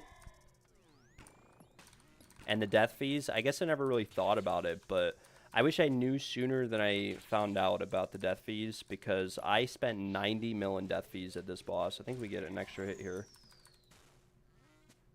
It's only like a 3 though. No way I misclicked the freaking boss with the grub there. What the hecky? Oh, we have 1 grub leak on wave 5.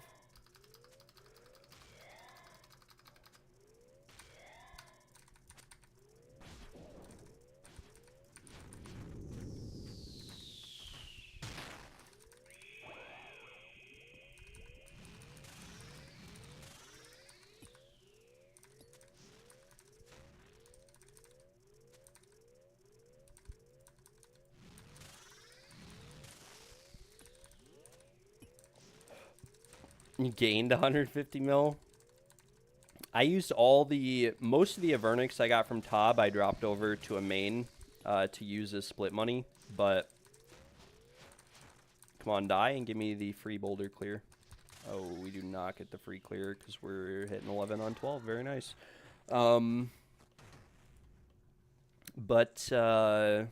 Yeah, I actually spent, like, I took all the remaining avernics and stuff and put them in my desk coffer. I started with 25 mil. Avernics were 55 mil. I put 2 in my coffer. I went through 25 mil and then 2 whole avernics, and I put something else in, I think. I don't know.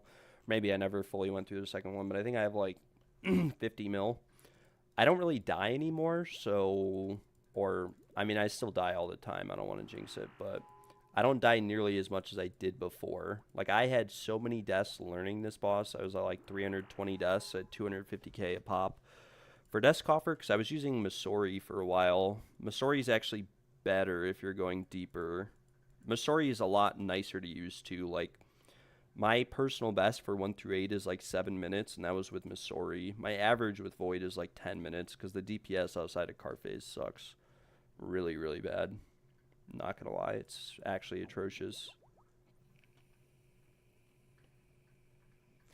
Like, I think I got an orb phase on every wave this run, except like wave 1, and you never get orb phases with Masori. It's a lot nicer to use.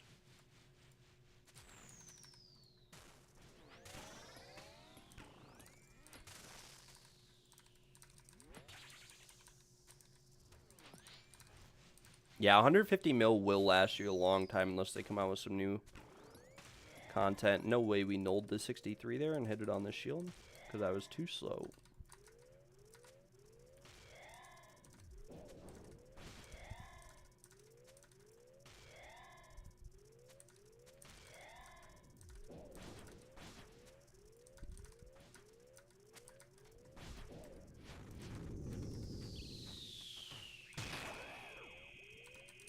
Getting some kind of bad boulder spawns here, not gonna lie.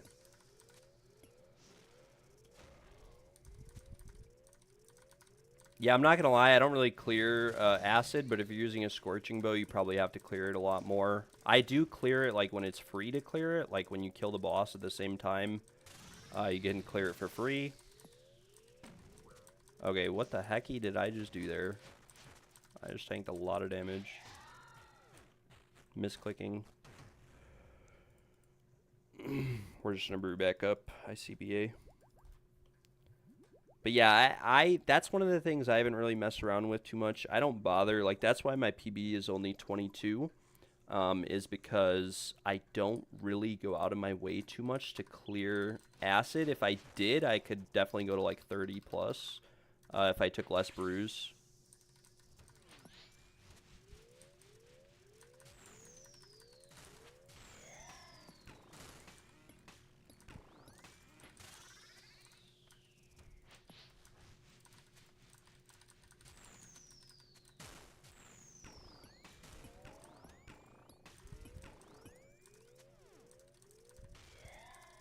Oh, I forgot Zcat got a ZCB from Next Mass at like 1KZ. Yeah, ZCB is insane. Like, if you have a ZCB, I'd recommend it. Like, you'll notice, like, on these waves that I do here, I kill the boss, like, very, very quick in car phase. And most of it's from the ZCB. Like, some of it is from the T-Bow having, you know, a max hit of 81. But I could put rune arrows on and get my DPS down to a Scorching Bow DPS and probably still kill it in car phase most of the time.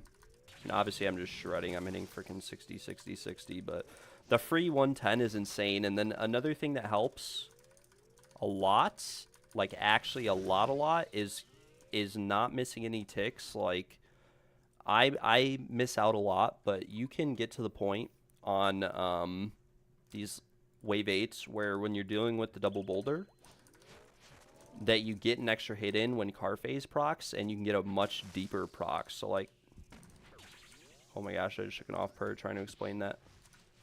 But, like, for example, right here, that 221 is going to push the boss into the next phase, potentially. No, it didn't. But this 114 will. But I'm going to get one extra hit here. If I was really good, I could have put my T-Bow on right there and done another shot before this grub phase here and gotten in like another 60 damage, and the boss would be half health going into grub phase here. But you can't make a mistake. You have to same tick, do your prayer, and attack the boss. And if you mess it up, you take a bunch of damage. So I don't really like doing it that much. But it is like something that's very possible to do.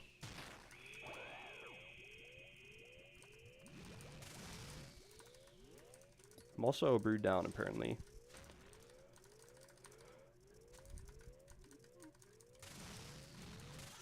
This is kind of a bad run because I already took like 150 damage off prayer, so it's going to be a shorter run. We will re-brew. I'm just going to brew twice here. I'll lose 3 health from the brew. I think I lost some restore value. Divine. It's hard to explain it, but you can get an extra attack in between those two boulders if you don't miss any ticks, but you have to prayer swap and hit the boss at the same time.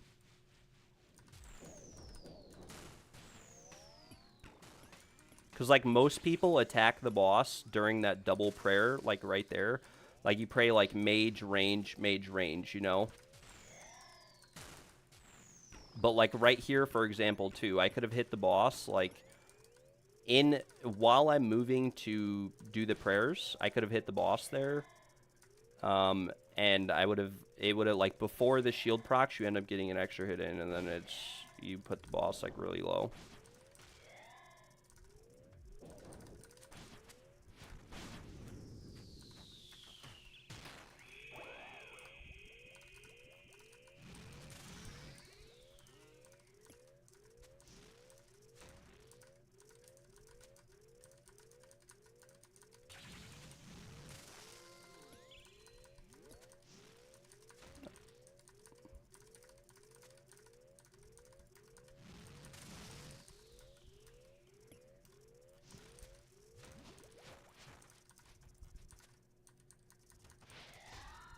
Okay, nice. We actually got the free acid clear. This will be pretty nice.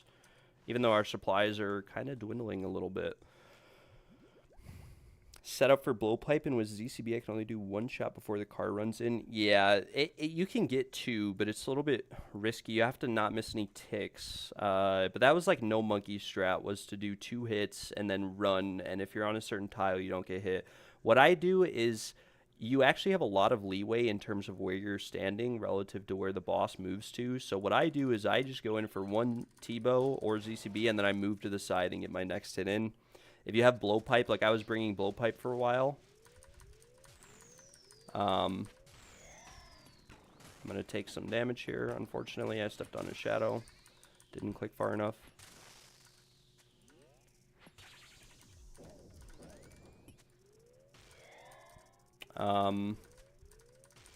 Yeah, I always go for the one shot and then move to the side, and you have a lot of leeway in terms of where you can actually stand relative to where the boss is going to move. You kind of picture the room like a clock, right? And the boss, like, moves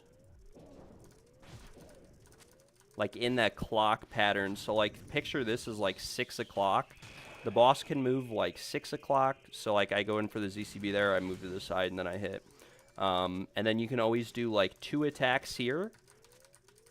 And then after your 2 attack, you wait for like 1 tick. Like with a 5 tick, you can probably do 3 with a Scorching Bow, and then you move. And then here, I'm going to do 1 attack, move in, and then move back out, bait the boss. I need to be on a diagonal for this one. I think I can be right here too, but no, I actually couldn't be right there. So you always have to watch out for those diagonal angles too. Boss should die here.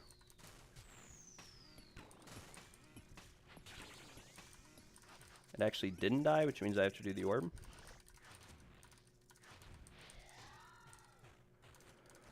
Oh, well. I was using blowpipe for a while, though, because it's actually kind of nice to get the free healing. You can bring a lot less bruise in. But I don't really utilize it anymore. This isn't going to be that deep of a run because I'm wasting a lot of ranging potion sips.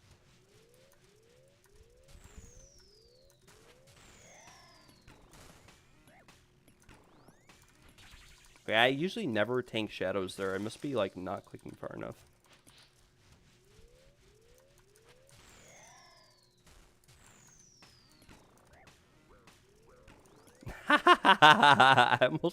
There's no way I just got hit off prayer 5 times and each time only did 10 damage. I did hit the boss there for the extra hit going into the phase, but then I misclicked, double clicked my prayer and shut it off on accident.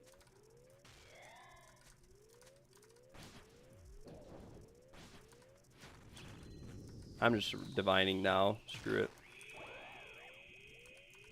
We're going right over here. And we have to bait the boss here. Then we go here.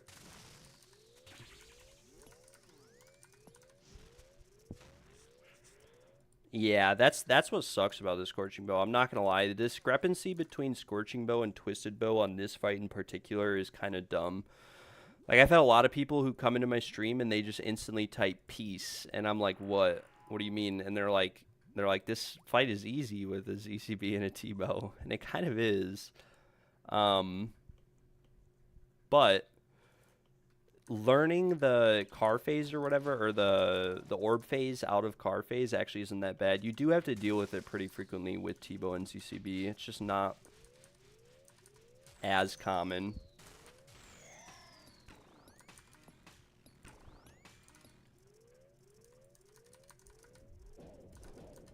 I just misclicked there pretty bad.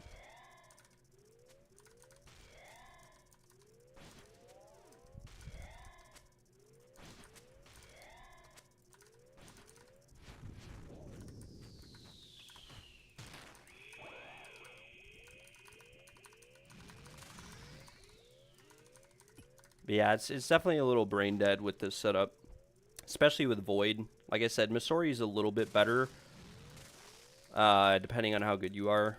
I just haven't messed around with Missouri in a while. I think I still get this rock here.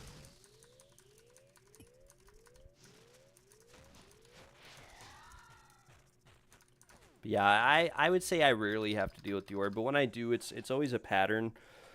The boss either does an instant boulder and then 1 more attack after the boulder and then does orb. So in that case, you do all the prayer switches, including the additional attack, and then you hit the second rock or the second tree. If he does the orb as his second attack, you have to hit the second tree in the middle of prayer flicking. So like if it's mage range, range mage or whatever, you do it when you go to double pray mage or double pray whatever you do. When you get the 2 attacks in a row, that's when you hit the tree. If he does it as his third attack, you have to kind of like right as the first boulder pops, hit the tree. And if he does it as his fourth attack, you're kind of doomed. You're kind of doomed. Also, yeah, Nox is really nice because if you're not using poisoned arrows, Nox guarantees poison on the target. But the main reason I use this is just for the extra range. When you go in for the melee punish, it allows you an extra tick to start swapping your prayers and moving. So I was using Scythe for a while, and Scythe is significantly more damage, but it's also a lot more risky because you have to run an extra tick to start hitting the boss. You get less room for error, and you also get a lot more poison on the ground. Like, I don't know if you're chally specking on these waves, but you get a lot less poison.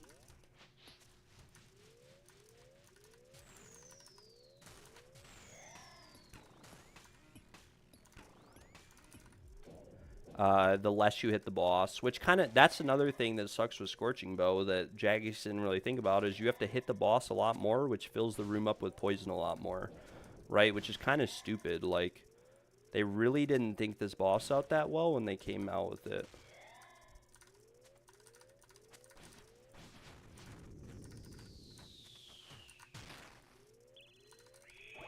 The other thing I use the halberd for, just in general, which you can do this with the regular chally, but I think you have a longer cooldown between attacks, is you can actually get some pretty... I don't think I can hit the boss here. Oh, I actually can. You get some pretty good free... I thought he was going to destroy this rock, actually. You can kill grubs that are, like, normally you'd have to path through poison to hit. So this is, like, he did the boulder on the second attack there. So on the if it's the second attack, I always, like, I hit the one tree, and then you know, do the boulder, you step on the shadow, you do the prayers, and then, like, if it's mage, range, mage, mage, when you go to pray mage, mage, you hit the second one, and you'll always be good. Yeah, it kind of depends. If you're like at 80 or 76% health and you're about to, and the boss does a melee punish, like, you probably should just chally spec. And the reason why is that you're gaining a ton of damage. You're going to have a lot shorter, like, phase. You might even kill it, like, in-car phase if you get a really deep proc. But it kind of depends.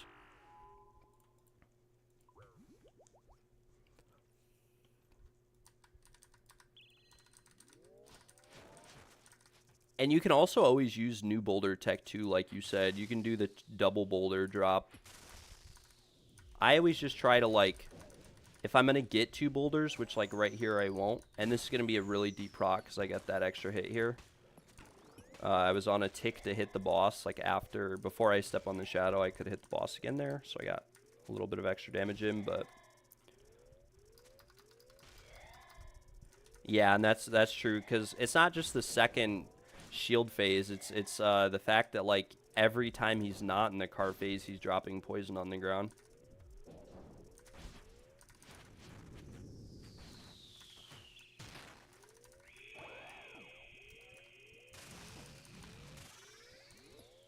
I knew that range grub was going to leak, but I didn't want to be too aggressive with it and end up tanking a bunch of damage as a result.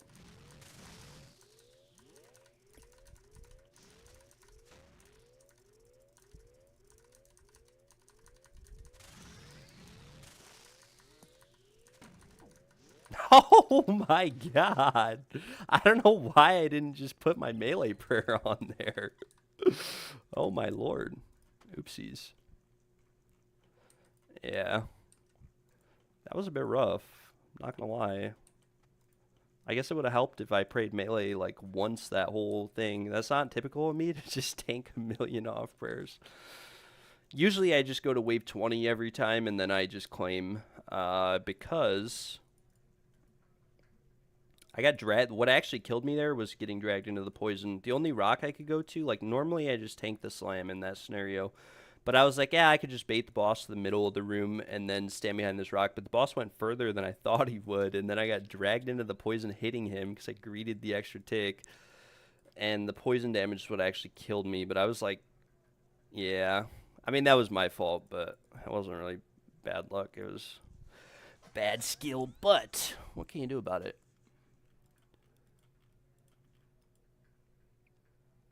Yeah, I would definitely, like, understand if even your wave 9 had twice as much poison. It's kind of dumb how they made the fight or how they designed it. It's so much more catered towards having better gear than not. You know what I'm saying? But at the same time, like, I think the boots are really the biggest upgrade for, like, a T-bow or a shadow because of how many max hits you gain in challenge mode and also TOA. I think you gain, like, 4 max hits in TOA with max mage with the boots. And you gain, like, 6 max hits in challenge mode with a twisted bow. Man, that was rough. And we're out of Mocha Waystones. I got like 15 of them in 3 runs, and I haven't gotten any more since. That's unfortunate. We're making the long run. Did you know if I pray against his attacks? Yeah. I will deploy that technology on this run right here. But it won't matter because we're about to get the boots, and my mistakes will be wiped clean. How much are we at? Just imagine I get the boots here at 1111 KC.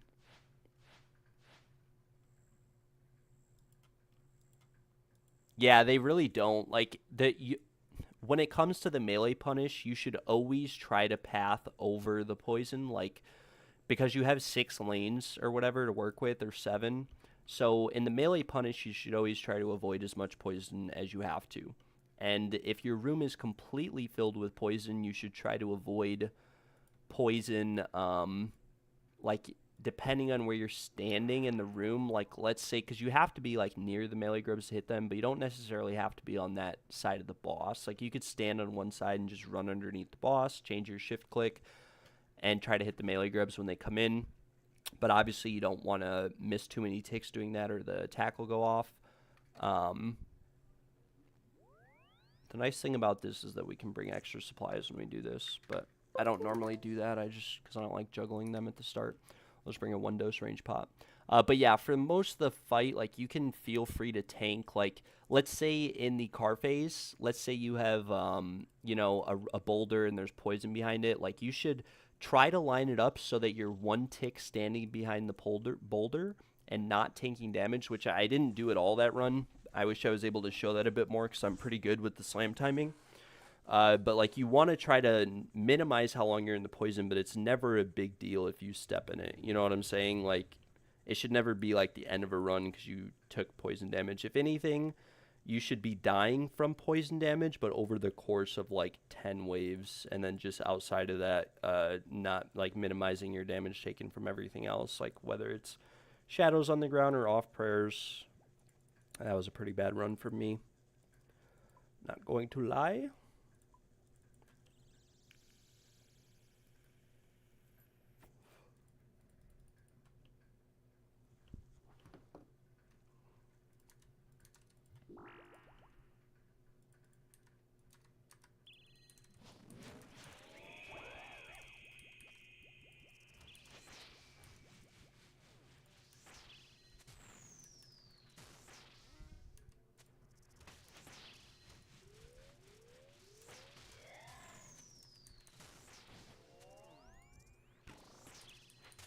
These early waves are what suck the most. Like, I haven't seen a yellow light from 2 or 3 yet. And I don't want to be honest. Because I already have 3 claws, 3 stabs. And wave 1, obviously, you don't get any loot. So it just feels bad having to do these early waves. It's a lot nicer with Missouri because you kind of just breeze through them. But still, gets a little bit frustrating. Boom, boom. Wave 1 completed. Renar seat acquired.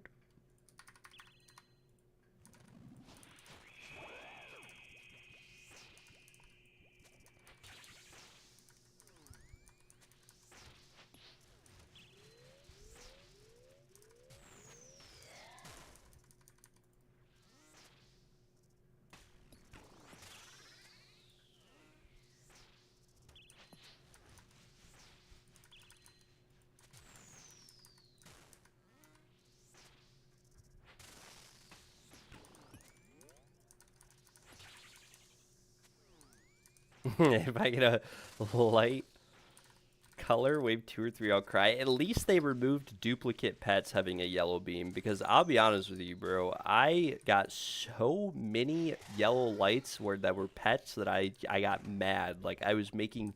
They probably single-handedly changed that because of how many complaints I made. Like, every time I got a yellow light, I was like, what the hell? You're, like, on wave 16 or something, and you see a yellow light, and you're, like, get all excited. I was streaming in Discord, and, like, I'd always bait everyone in.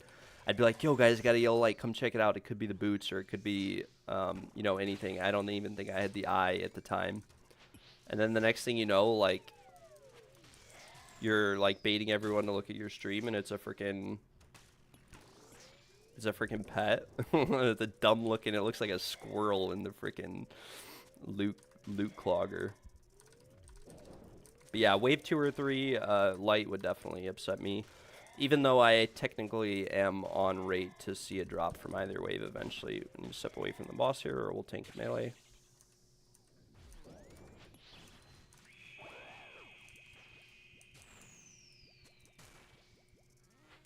ZCB is also nice, like, even if you don't use it on the later waves, because you don't necessarily have to, but even if you don't use it, like, it's nice to push through the early waves, too. I mean, it misses a bunch, don't get me wrong, but still really nice. Yeah, the pet drop rate is, like, way too high, in my opinion.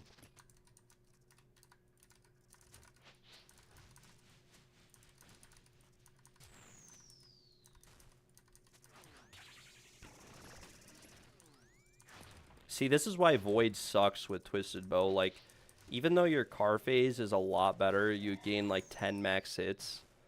It really, really sucks outside of car phase. You're only like 60% accurate. So I get these freaking orb phases all the time. Thank God we killed the boss there, so I didn't take an off hit.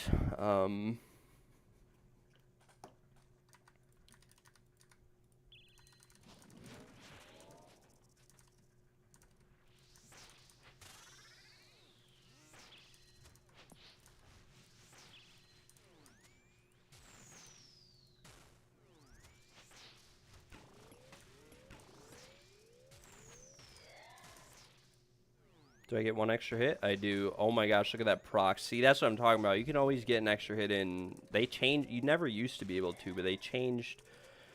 They fixed a bug on the fight with something to do with, I forgot what it was, but it allows you to get an extra hit now. It's like the boss is like under half health going into the, well, we don't have car phase on this wave, but if we had car phase, he would be very RIP.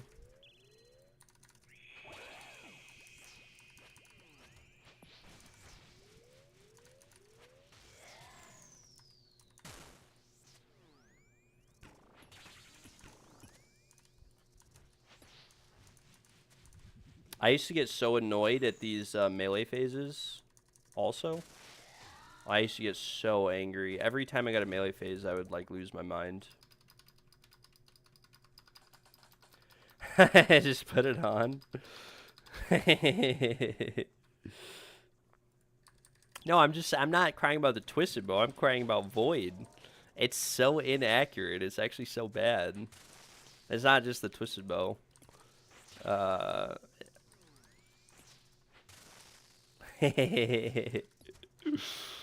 We'll do wave 8 with the Scorching Bow this time. I don't think I ever have, but we will.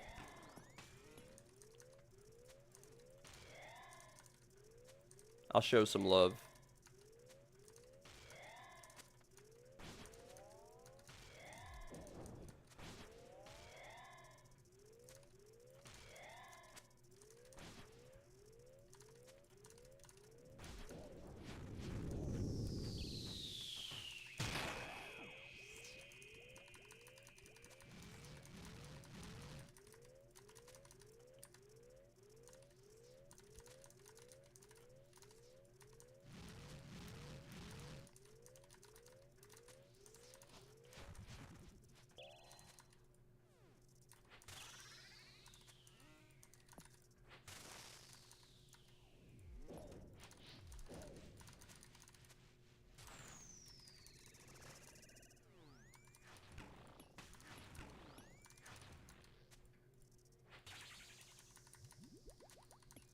Like, we're gonna get another car phase here. RIP.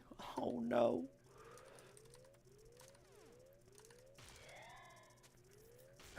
My max hit is like 75. Or, no, it's more than that. It's not that high, though. 'Cause I only use Amethyst, I don't have Venator, and I don't have Boots. It's 86 if I had, like, max range with Dragon Arrows. Which, I mean, don't get me wrong, it's, you know, definitely better. I'm not complaining. Boom. Yellow light. Wave 5. Come on, give it to me.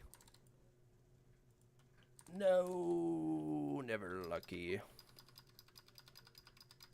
Also, I do these, like, first 8 waves unpotted. So my max hit right now is, like, 73 or something like that. Which is, again, still higher than yours.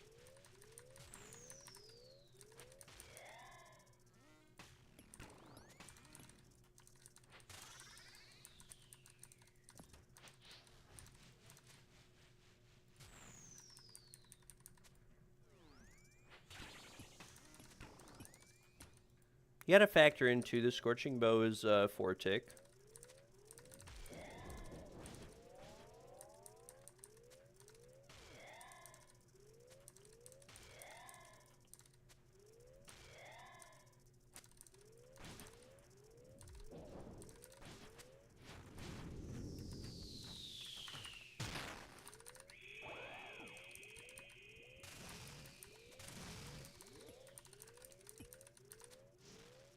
If I run out of these Amethyst arrows, I'm going back to Rune arrows. On my mother.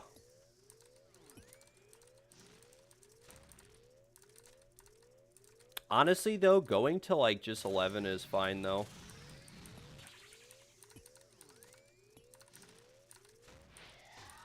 There was the 1-tick slam poison, but unfortunately I killed him.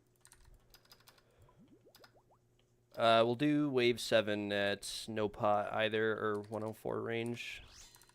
I like to extend my divines. I don't like pre-potting divines because it ends on like wave 3 or 4, depending on how bad your early waves are.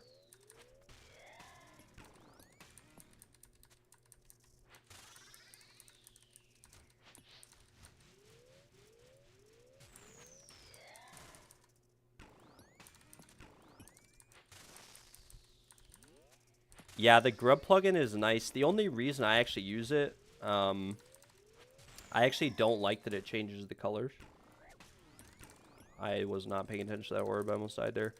I actually don't like that it changes the colors of the grubs because I memorize like what each one looks like when they're praying or whatever.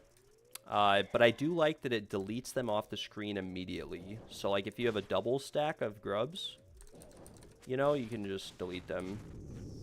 Or you don't have to worry about them like walking on top of each other. We're going to get a pretty big leak here. Trying to avoid potting too much here.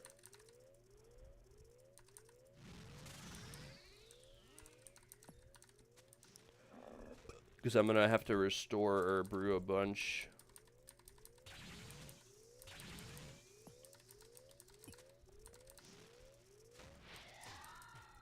Alright, we'll use this Scorching Bow wave 8. I've never actually done it before, so this might be miserable. Might just die. It'll all come down to what attack order the boss likes to do at the end. I usually die if the boss does like a 4th attack boulder as the trees come out, because it's just kind of miserable.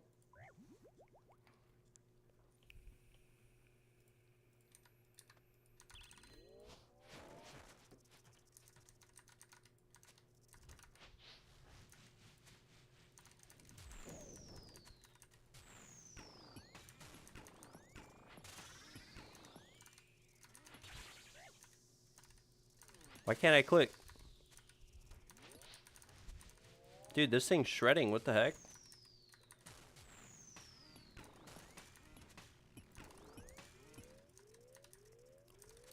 I didn't mean to leak that one grub. I was an unfortunate series of events. Oh yeah, no, I agree. This side of the room is already covered in poison. Like, what is that?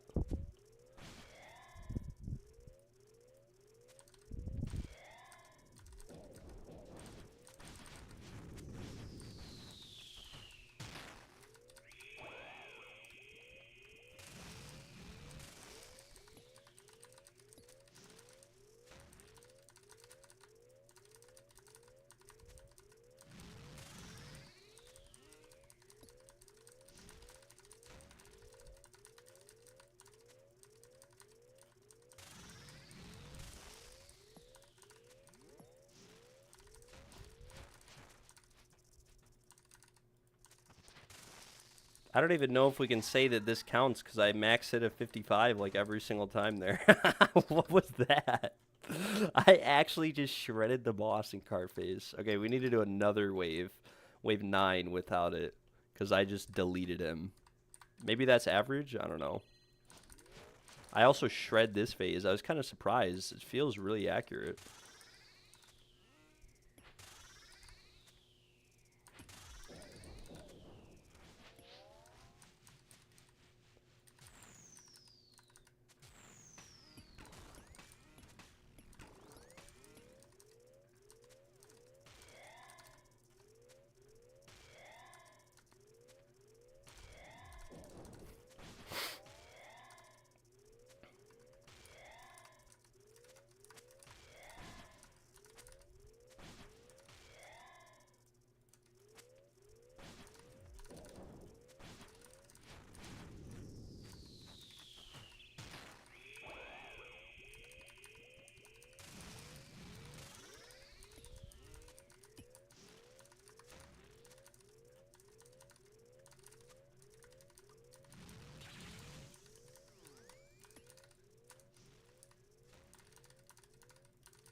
Okay, I feel like I'm getting a little bit luckier. There's not really any good spots to clear. So we'll clear just this little line right here.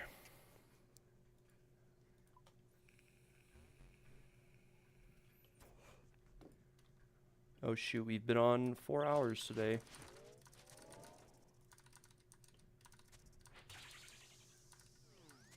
Yeah, I saw some clips on like We Do Raids of people trying to use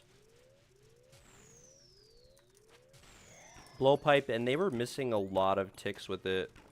It's a lot easier to miss ticks with it.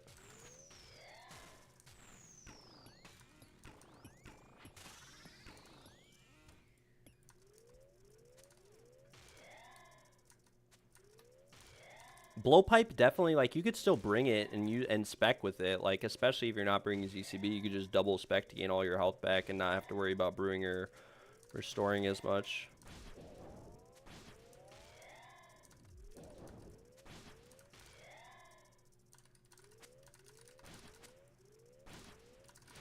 We're gonna get one melee grub leaking here. Oh well.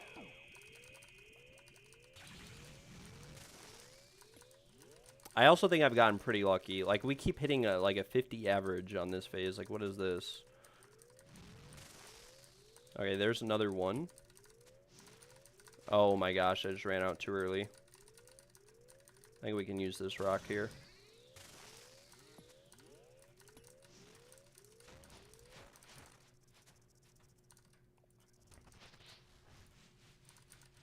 Okay, well, somehow, what? I'm just, what the hecky is this damage? I think I'm just getting lucky, though. I don't even know. I'm gonna brew overheal here, because we have to redivine anyways.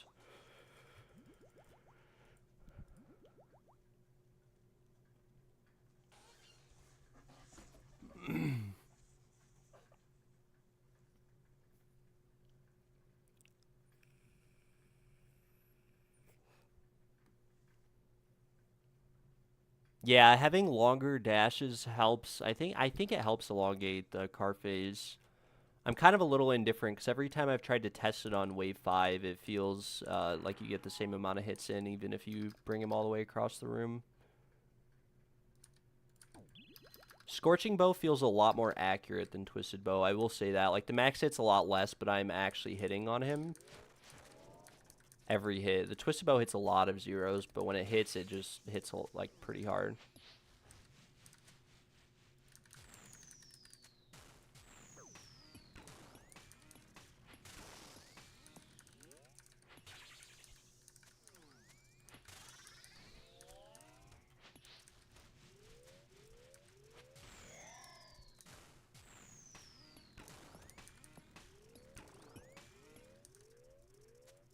You also don't get as deep of procs, like, because you're usually, like, just on the verge of pushing him.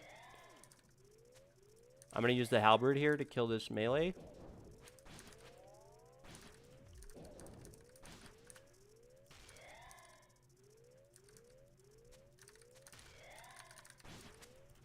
Might get, yeah, that melee there's in a leak, but there's not much we can do about it.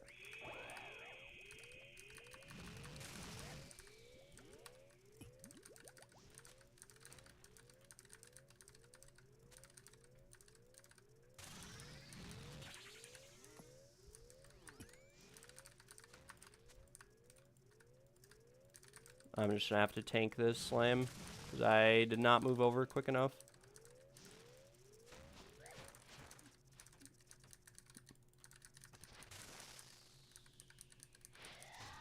Yeah, the Halley spec's probably like really good for that reason if you get the melee push pretty close.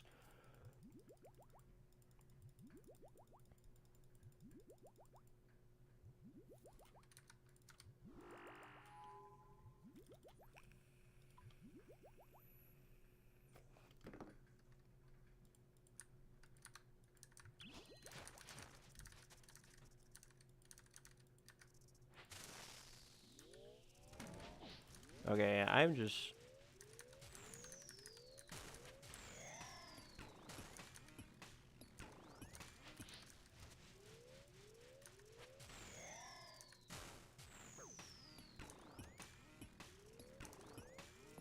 right?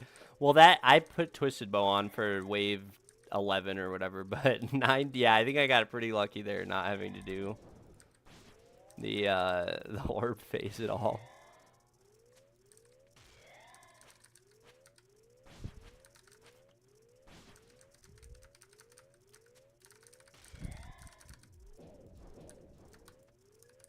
I'll kill that range grub just so it doesn't leak.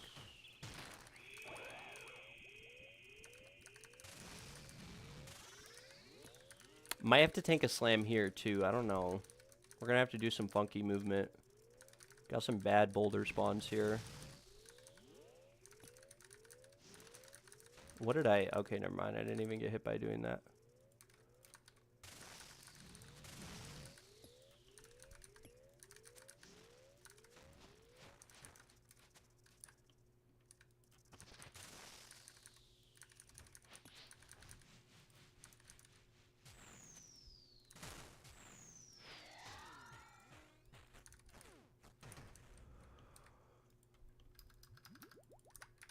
I didn't really need to brew here. I don't know why I did, but apparently I did. Yeah, ZCB is honestly insane. I mean, think of it as like basically like you're max hitting with your Scorching Bow twice. Because, I mean, it's a, what, 50 max hit? Or 55 max hit?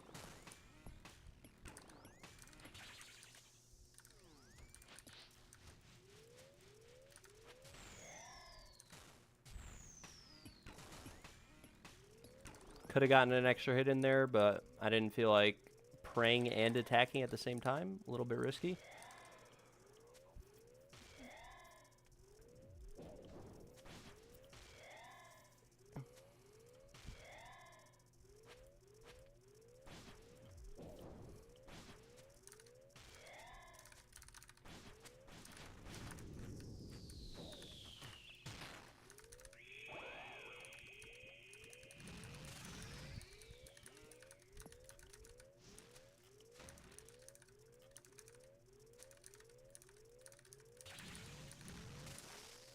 Because my friend, like my one friend has a Twisted Bow, but no ZCB.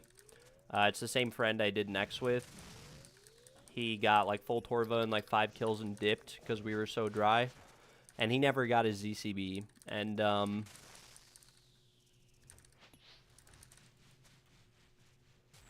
he also has to do second car every single time. Or, yeah, second car. Every single time he has to do it. Yeah, thank you. Thanks for tuning in, brother. Good luck on the boots when you head in there. I'm sure you'll probably get them before me. It'll be like 1500 KC before I get them. But enjoy your walk, and thanks for tuning in. But yeah, ZCB is massive. Like I said, my one friend has a Twisted Bow, no ZCB, and he always does second car with it. And you can still bring Bullpipe too and just use it for healing.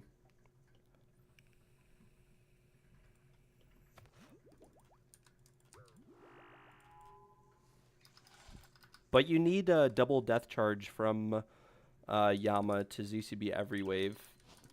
If you don't have that.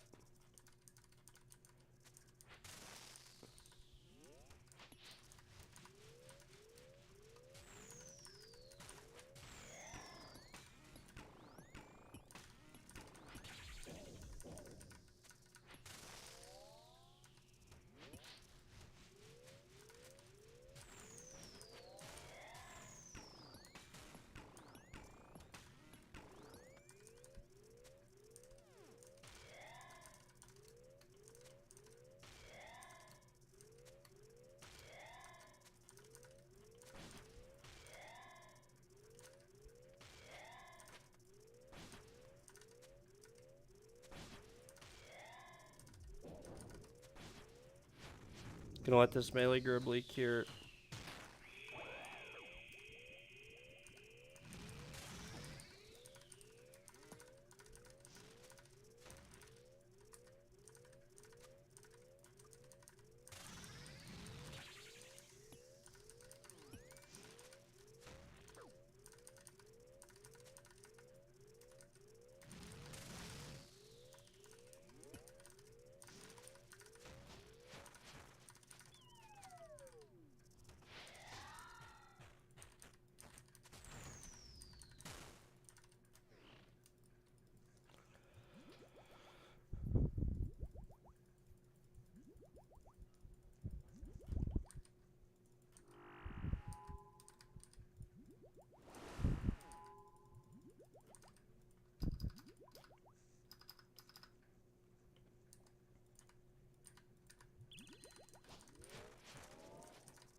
I might be able to do one more loop, one more run anyways.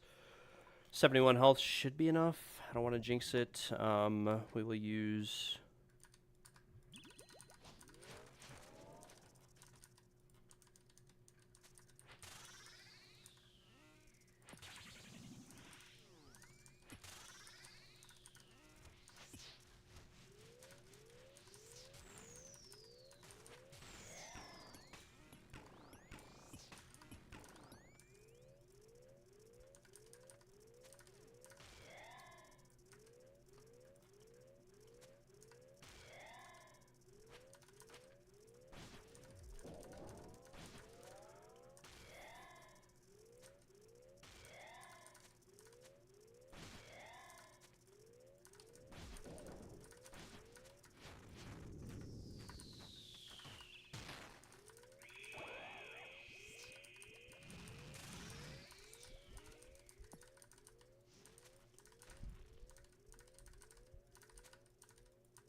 Yeah.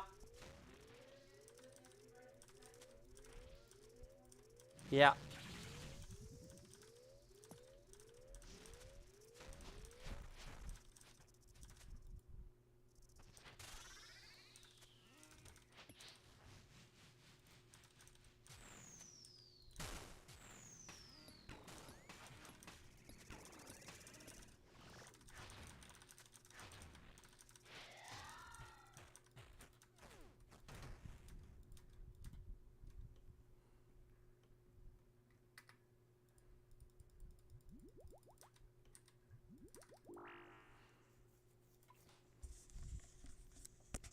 Alright, well, time to do one more run.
Alright, I'm going to take a short little break, I think, and then we'll be back at it. I might do one more run. I know I said I was done a while ago, but I could do just one more run and see where it gets us.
Hi, I'm Alana, but you can call me a Karambwan, because I'll let you eat me instantly.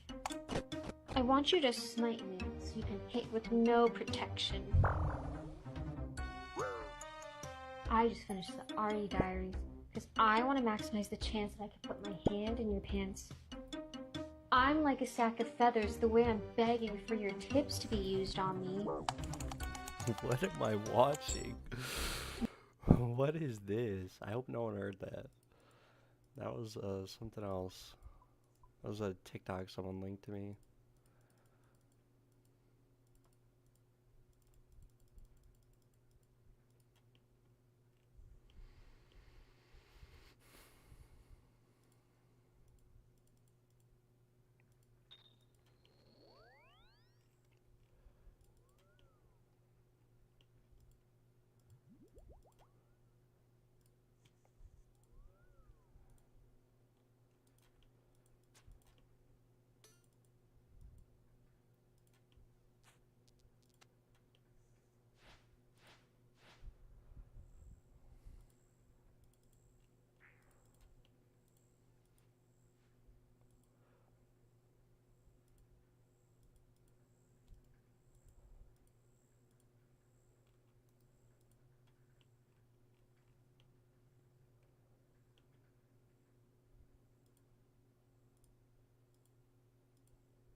Yo, Kren, what is going on, brother?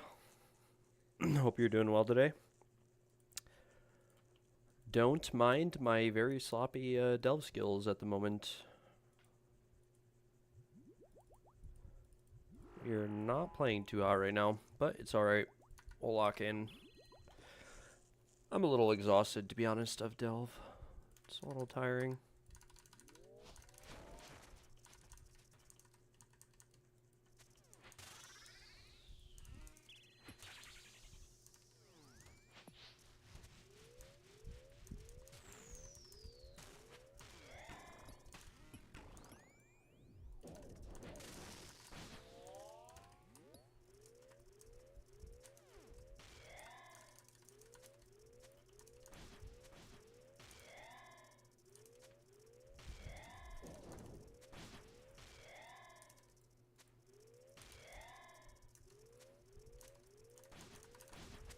That melee grub might leak. Oh well. What can you do about it?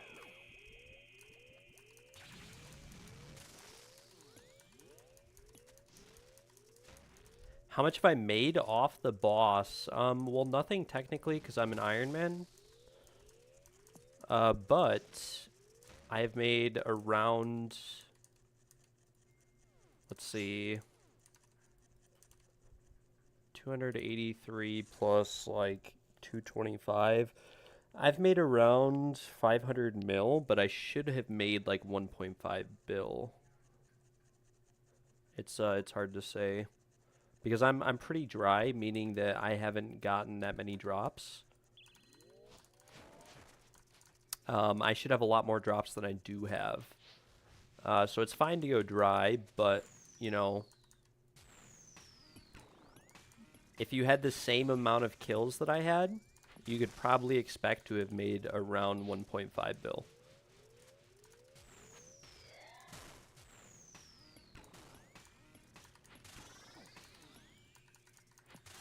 Oh my gosh, what did I just do there?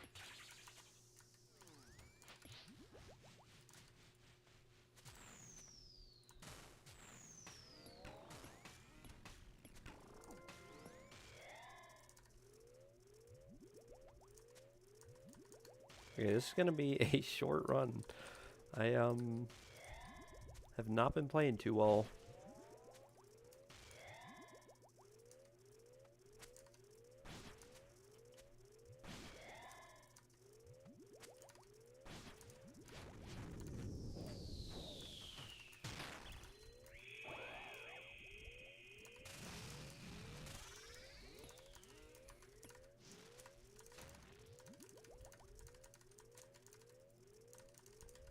Why do I fight the boss if I don't get anything from it? Well, it's a little bit unlucky that I haven't gotten anything. And I just want the rewards that it gives. Since I'm an Iron Man, I can't trade other players.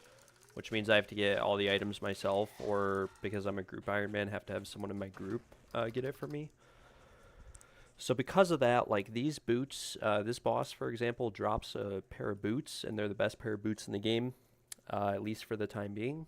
Probably will be for a few years at least. So because of that, and there's only, you know, 1, 2, 3, 4, 5, 6, 7, 8, 9 pieces of armor in the game. I would like to have the best pair of that armor, even if it's not that big of an upgrade.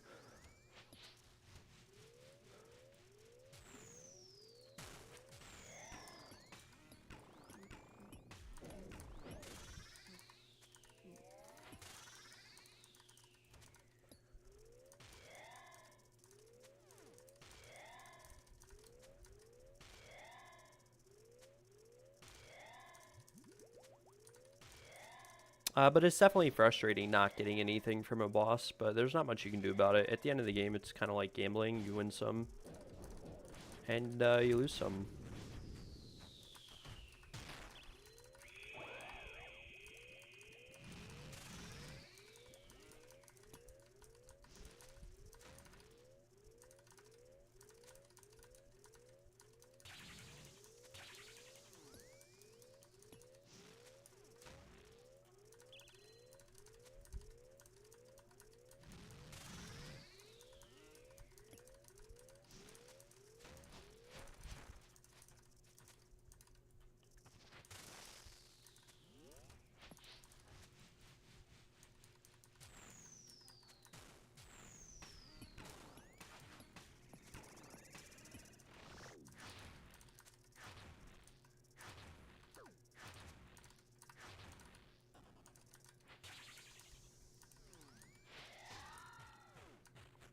Yes, I'm trying to get the avernic boots, and we are not looking too good. We have done 1,124 deep delves and 3,700 total delves, and we are missing just the boots. We have been very spooned elsewhere in the game, so I can't complain too much.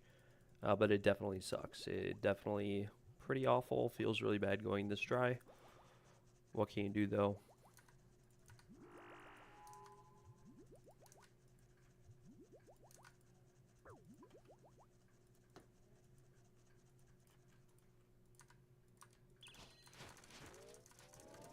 Oh my gosh, I cannot click at all right now.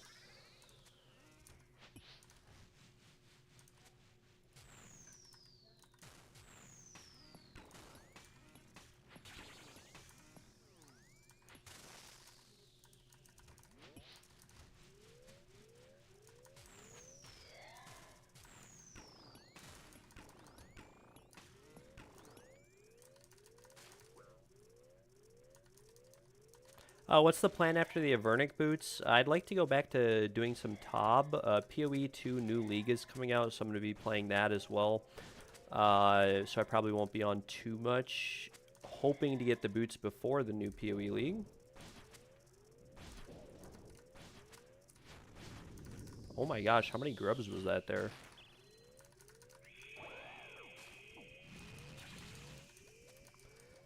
But I'd like to go back to Coliseum. I'd like to bless my quiver.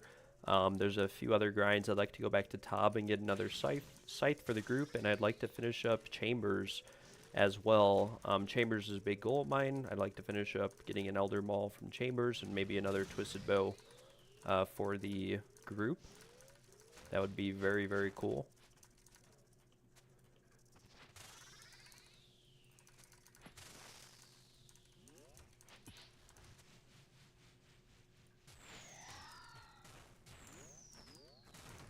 Would be very, very, very cool.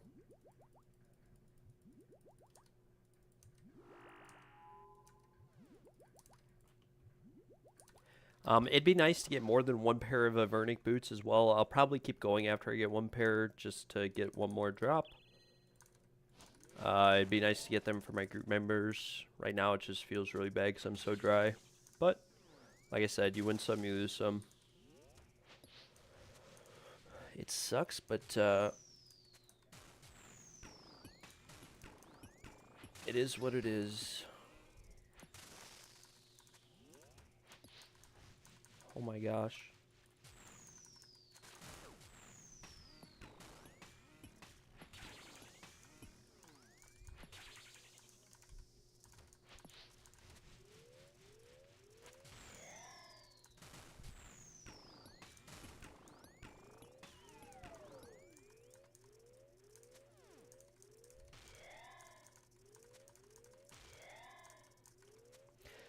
Yeah, Group Ironman is a lot different than regular Ironman. It plays the same as regular Ironman mode, but you can't trade your group, or you can't in regular Ironman. Sorry, I'm being kind of dumb right now. In regular Ironman mode, you can't trade anyone in the game, no matter what. There's a lot of limited functionality. You can't use the Grand Exchange. You basically have to get everything yourself. And Group Ironman is exactly the same, but in Group Ironman, you sign up with like a team of players, right? So it might be 4, 3, 2, 5 players. And you can trade with those players in the group, and you also have a group storage. So it's kind of nice because if you have a few friends and you guys want to play Ironman, but you don't necessarily want to do everything alone, you can start a group Ironman, and then like let's say you could have one person in the group get one item, another person get another. You don't necessarily need to get more than one of every item. You could just get one of every item, keep it in group storage, and then if anyone wants to do some solo part of the game and they need specific gear, they can use that gear. But it's nice to eventually get, one of everything for everyone in the group or whatever. But yeah, Group Ironman I'd say is definitely a lot easier. I wouldn't say it's easier because you have to deal with, like, not the frustrations, but you have to, cater to other people in your group, sometimes you're going to have to do things that you don't want to do for the benefit of the group. Whereas Iron Man is a lot more solo, but regular Iron Man is a lot more grindy. But I'd say overall, between Gym and regular Iron Man, they're probably the same. Because each one has its like own things. You might spend a lot more time on a Gym doing one thing that you either like or dislike.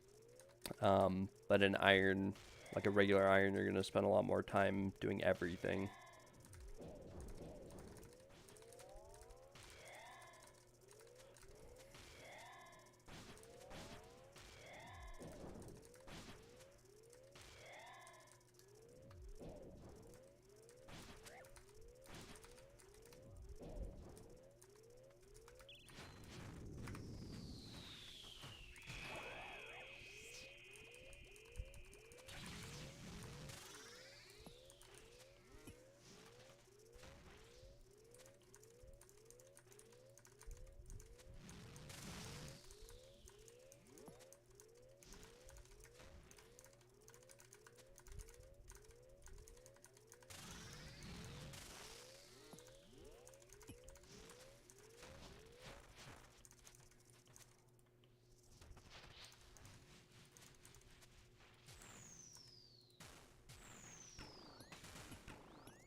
We are a 4-man group, and there's only 3 of us to play right now. But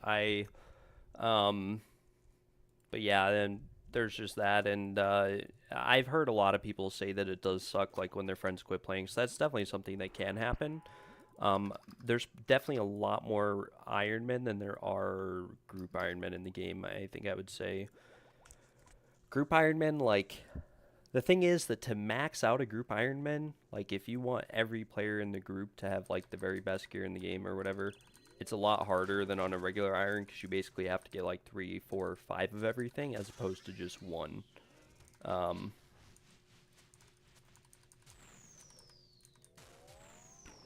yeah, it does suck if like one of your group mates stops playing, because that's a lot of the fun in group Iron Man is playing with your group mates to begin with, right? Like, if my group mates didn't play, I probably would keep playing at this point just because I have so much stuff on this account, but had they quit playing, like, you know, 6 months, 9 months ago, like, it would be a lot different, because, to be honest, everything that I did was just more enjoyable to do as a group. And I didn't do everything with them, but I did a lot of stuff with them. TOA, God Wars, you know, Chambers, etc.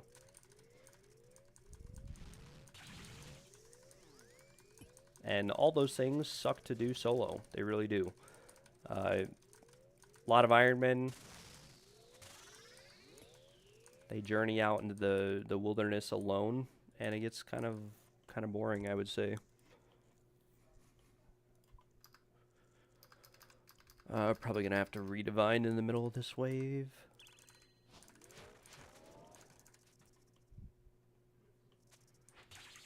There are times I wish I played a main, though. I mean, I have a main, but it's nowhere near as far along as this account is. Like I said, it was just a lot more playing with friends, and then Iron Man 2 is fun because you get a group storage, so you can trade items essentially even when people aren't online as long as you put them in group storage, which is awesome.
Hey.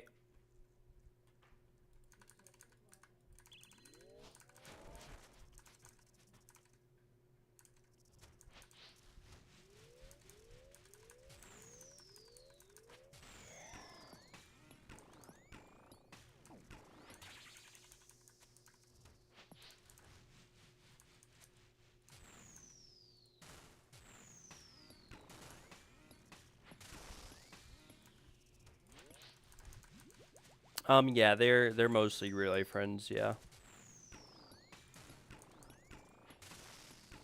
A lot of people do groups though with people that they've known for a long time as well. I mean, it all depends. Like, I definitely wouldn't start a group Ironman with people I didn't know at all. But it doesn't take that long to get to know someone on the internet either. Like, you can meet some really, friendly people. Sometimes, you might always think someone's nice and end up getting ripped off, but, you'll usually find out before it really matters anyways, right? At the end of the day, RuneScape is one of those games where, yeah, there's a lot of people that scam, but most of it was a long time ago. At the end of the day, once you start playing something like a group iron and you see how much time goes into everything, like, you're not going to be trying to scam anyone because there's just no point in that, But what I will say is that there definitely are, like, you can kick players from your group too. So let's say, like, you're worried, you invite someone to the group, they don't play, etc., and you're worried about that. Like, you did all this work to get all these items, like, you could kick them from the group too. You've never met a person your age who's heard of RuneScape? Are you older or younger? Because I'm like middle-aged, but when I was a kid, like, everyone played RuneScape. Or not everyone, but a couple people. And then it turned out, like, as I got into other activities, like, I met a few other people who played RuneScape. And I don't actually talk to any of those people anymore, but I don't talk to anyone I talked to when I was a kid when I played RuneScape. But I got a little bit lucky. Oh, you're young, yeah.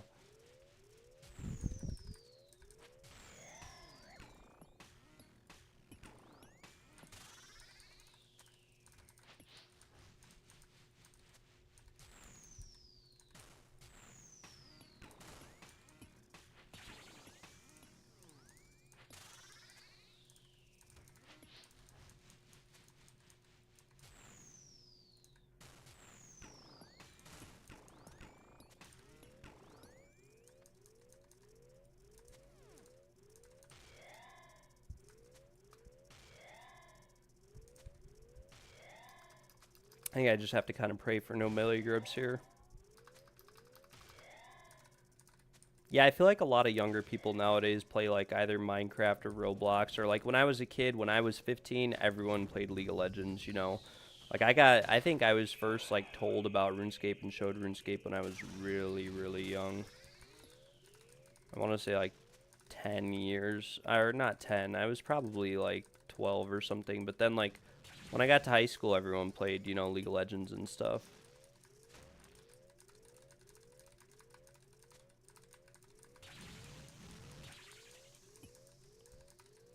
Yeah, I started playing this game, like, I think in, like, 6th grade, if I remember correctly.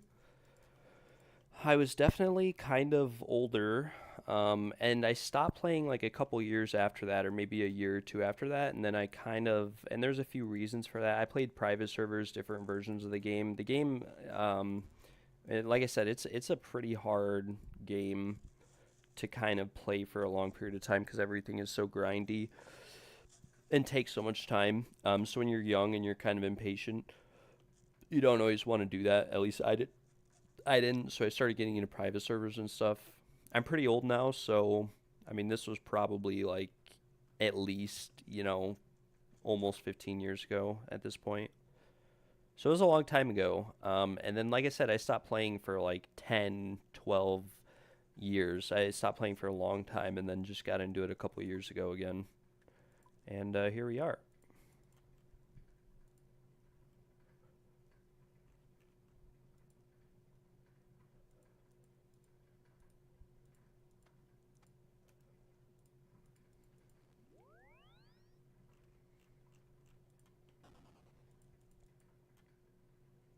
feel like that was such a bad run.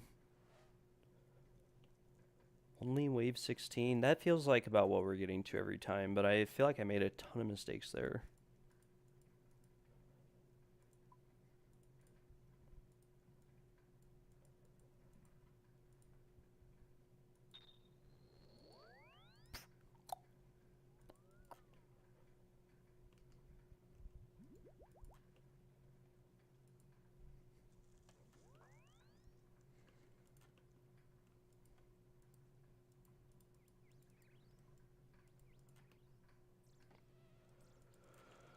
Kind of forgot I had that contract going. Almost tried to pick it. I mean, surely we have to be due for a drop soon at this point.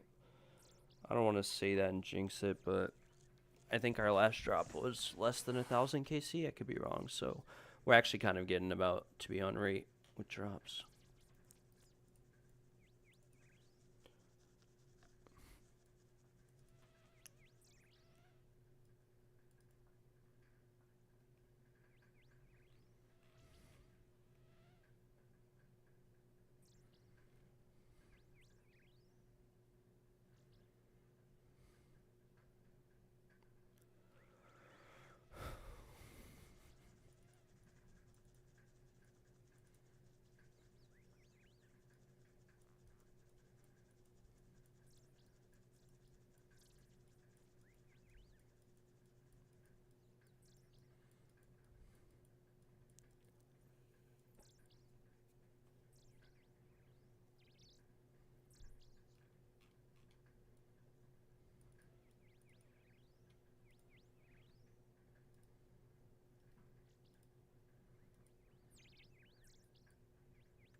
All Gmail that you deleted. Yeah, that's how my story kind of went to, at least how I remember it.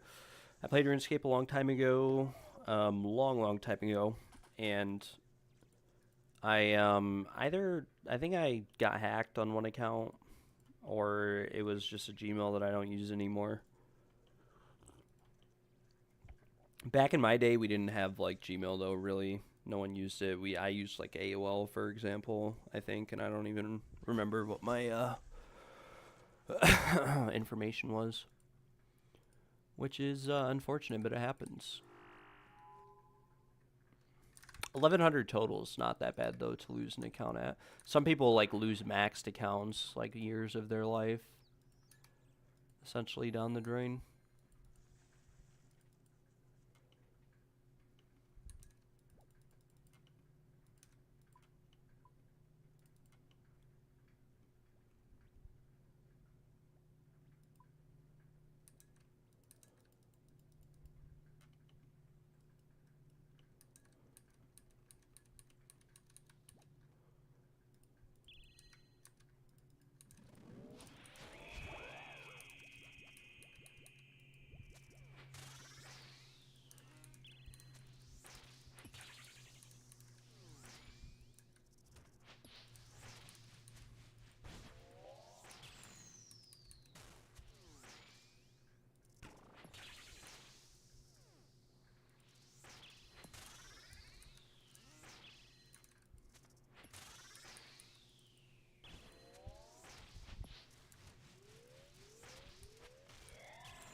Nice, you're already further than you were before.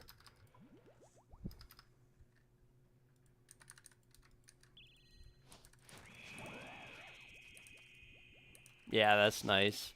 Not too bad. Yeah, the early levels are kind of fun to play through. A lot of people like the early levels, and they're really nice. The later levels, like 90 plus, is when it starts to really suck. Even 80. 80 is when it starts feeling bad, and then 90 is when it gets like real bad because it's like 1,000,000 XP per level.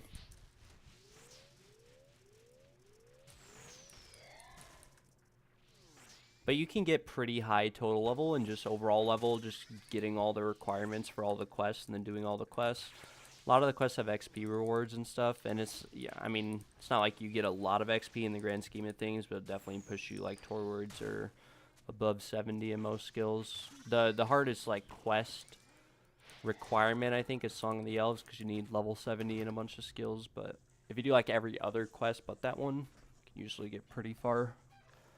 And questing, at least for me, is kind of fun, because it's just you're turning red into green in the log, getting them all done. And there's quest help run Rune Light too, so you can just speed run all the quests unless you kind of are the type of person that enjoys going through it all.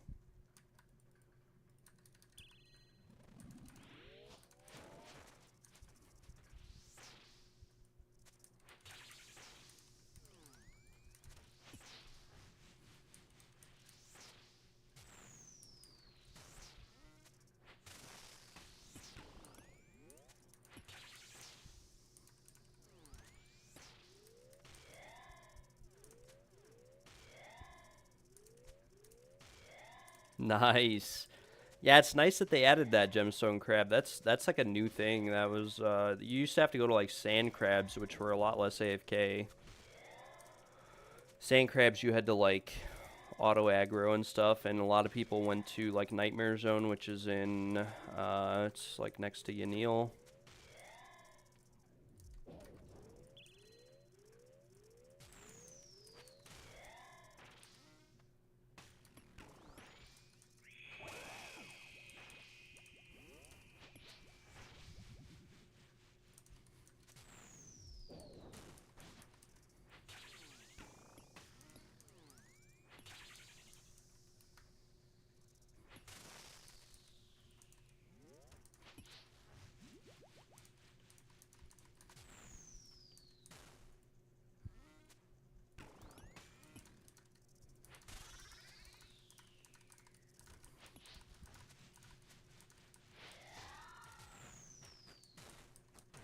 Yeah, getting free XP is always nice. There's a lot of AFK stuff in RuneScape, but a lot of it you don't unlock until later levels. So it's nice that there's something early that you can do now for combat levels, especially because combat levels kind of suck and are boring to get early on. I mean, it's really nice at the start because you're like constantly getting levels. You unlock new armors, etc., etc. You unlock the Warriors Guild. You can go get your defenders, Dragon Defender. But then, like, once you hit, like, 70, like, the grind from, like, 70 to 90-ish just feels really, really bad. And then gear starts getting really expensive, too. But it's nice that there's something that you can kind of just do now that's AFK. Really easy to do. Because the game doesn't really have too much stuff like that. A lot of the things that people say are AFK are, like, AFK, but it's not, like, AFK. It's like you still have to check your computer every 30 seconds. It's just not as much as like every second.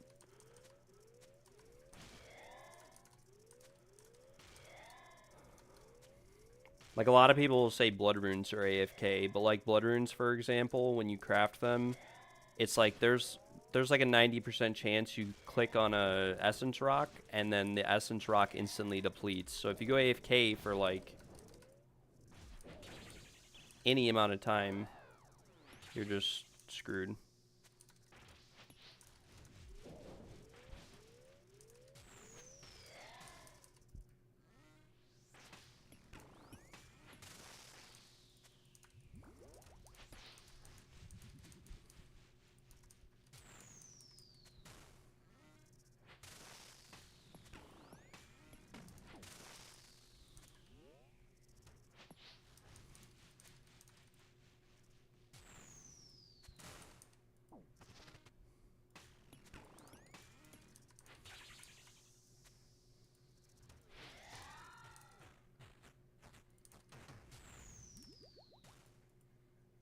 Oh, we took a bit of damage on these waves.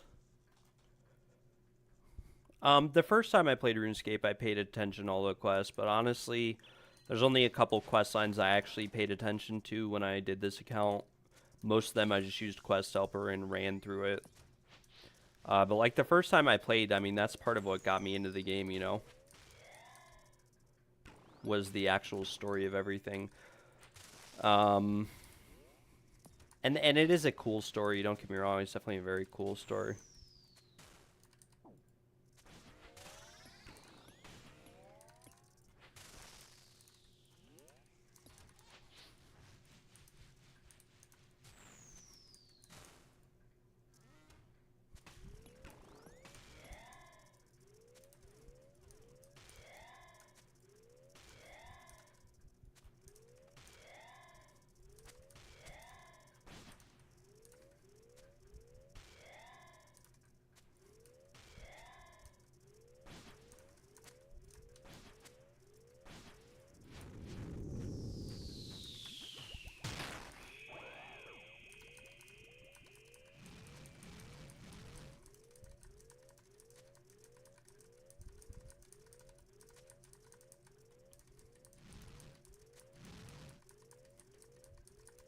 Oh my gosh, we just hit the smallest numbers I've ever hit on that phase.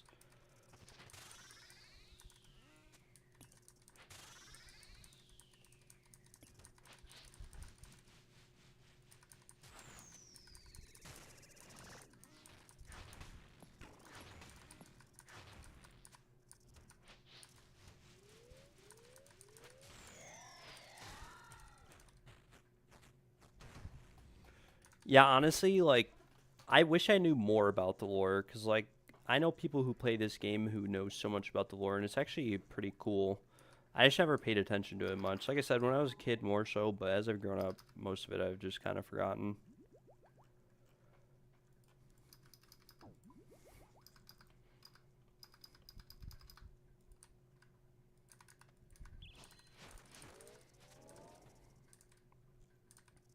Even the quests that I paid attention to recently, I still forgot about. Like, I paid attention to the Death to Dorgeshin quest with the Goblin Miztak or whatever. I can't even remember with the googly eyes.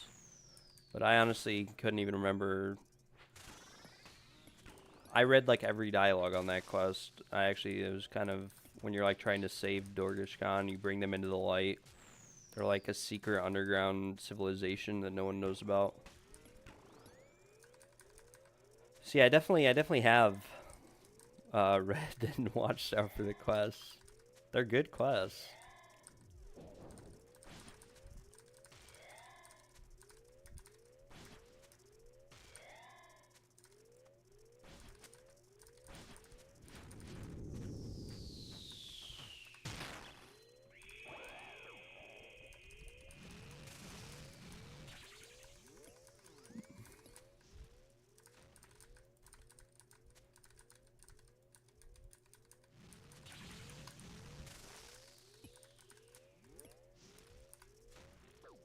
Wait, what?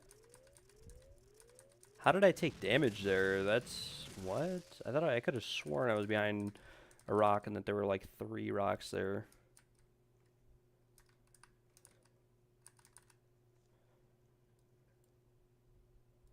What is this icon Pylu has? What the hecky heck? It's like angel wings. Oh, piety or whatever. Is it fine if I add you on OSRS? I don't have any friends. I mean, yeah, you can feel free to, but the best way to talk to me is probably in stream, because I honestly, like, if I am streaming, because I really don't, I don't respond to my DMs on RuneScape very often. Like, I definitely read them all the time, but there's a lot of times where I don't respond to them, and I don't want you to, like, feel like I'm ignoring you or whatever. I probably won't be on RuneScape, I'm not gonna lie, for the next month anyways. After a couple more days, because there's a new Path of Exile League coming out, and I'll be playing that for the time being.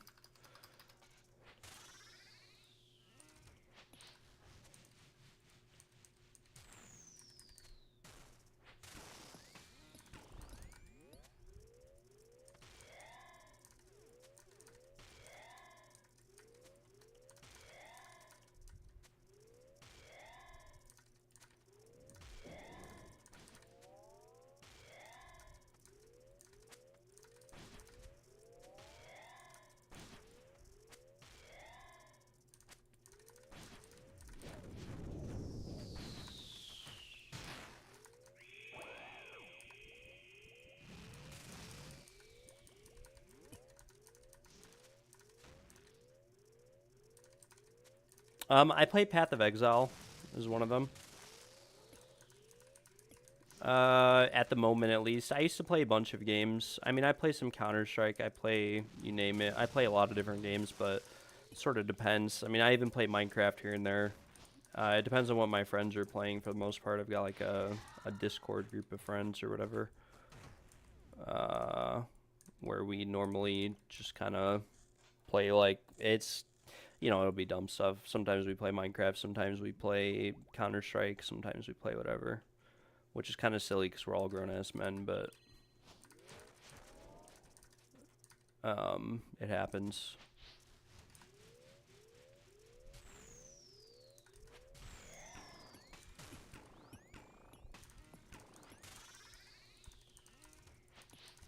Is Path of Exile good? Yeah, I love Path of Exile. I think it's really good.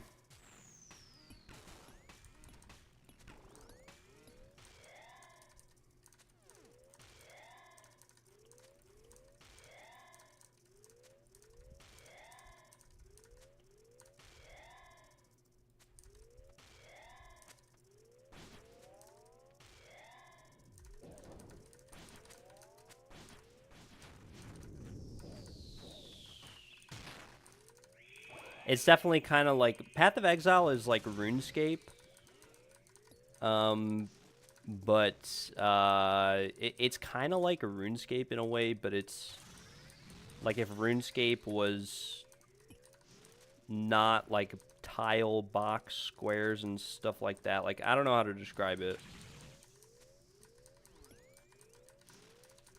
I don't even know if that makes sense, but like if RuneScape was more like you click here, like you click anywhere, then that's kind of like what Path of Exile is. If you could click anywhere and you had buttons for abilities,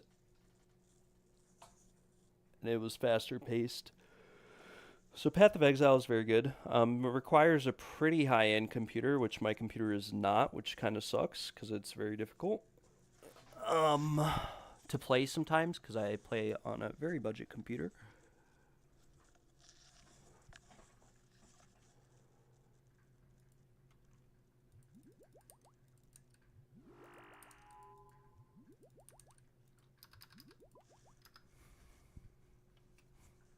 I'm actually going to wait a second to divine.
Oh, shoot, I forgot. Logout timer.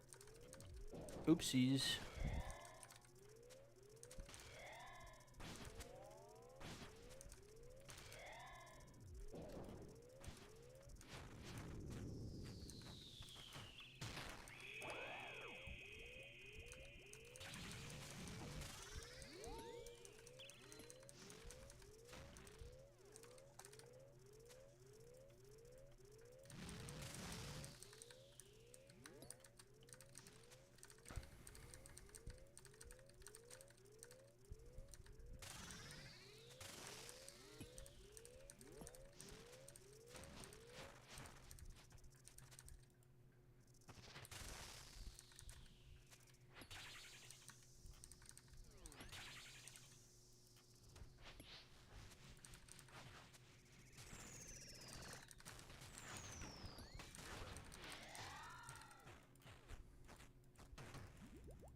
What computer specs do I have? I have an i5 80 something hundred and a only like 24 gigabytes of RAM. I do have a decent graphics card at a 3060. I mean, it's not good nowadays, but still able to run pretty much any and every game that's not called Cyberpunk. But for the most part, my processor is just super outdated.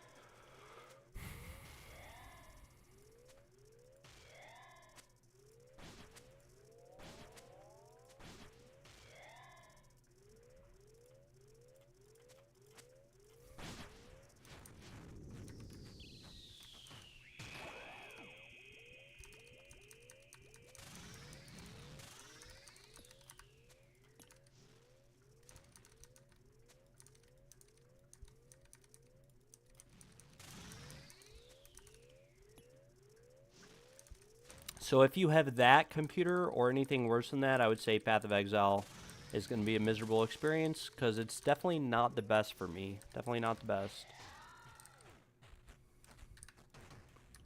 But it's still pretty fun playing with friends and whatnot.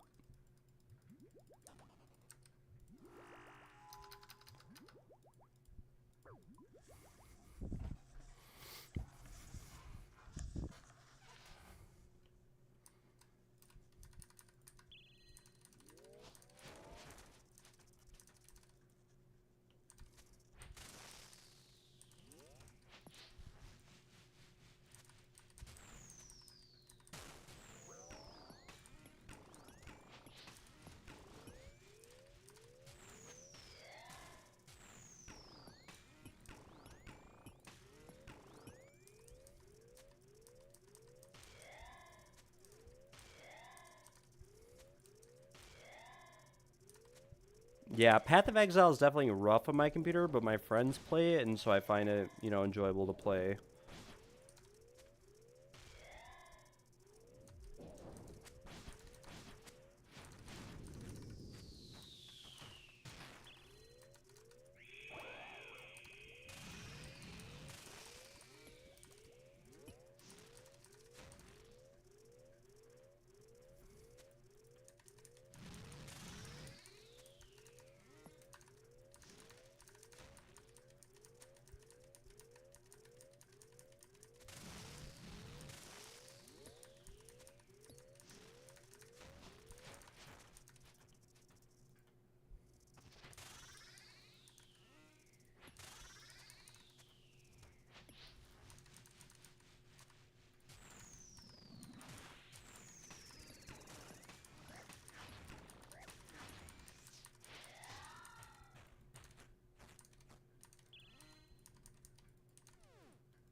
Oh, God, that was such an annoying and frustrating death to have there. Why did I have to hit 3 zeros in a row and then...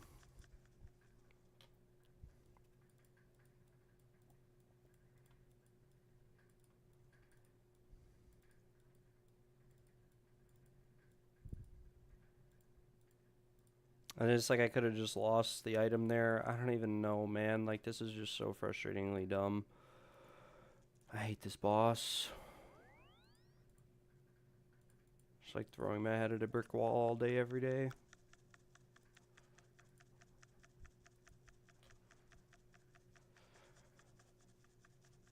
Do I use default keybinds like the F keys? No, I have them all rebound to keys on my keyboard like QWER, so I don't have to move my hand as much.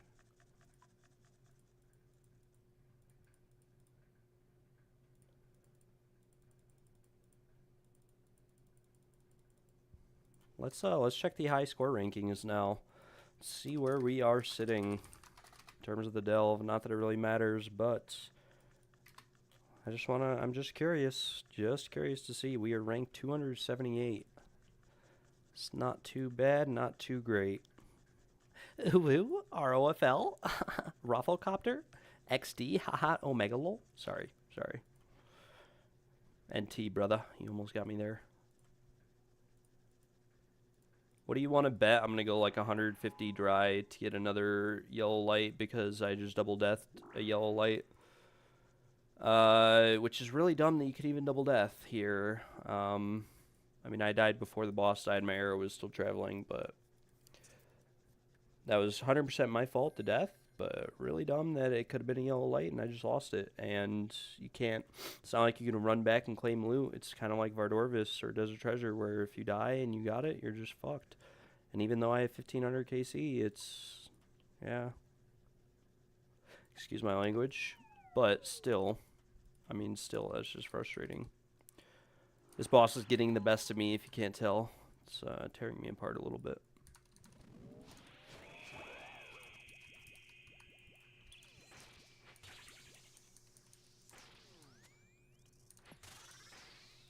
I got so lucky. And that's with CCB. Bro, it felt lucky. I was hitting 50s left and right. I wasn't going to say anything. Actually, I did. I mean, I was kind of highlighting that I was lucky.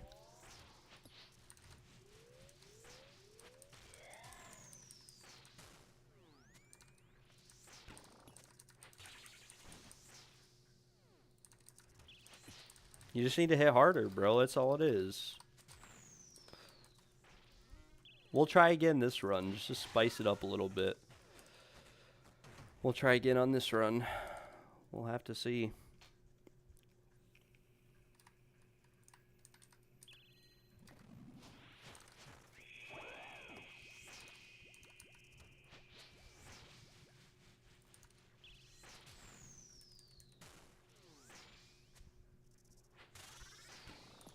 No way Low Bunny logged in and didn't send me kissy faces. What the heck? I'm just kidding. That's messed up.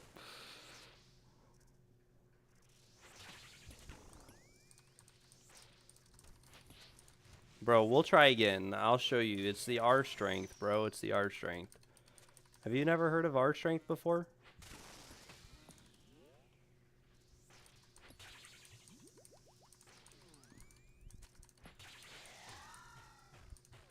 RSTR. I'm gonna get it right here, don't worry.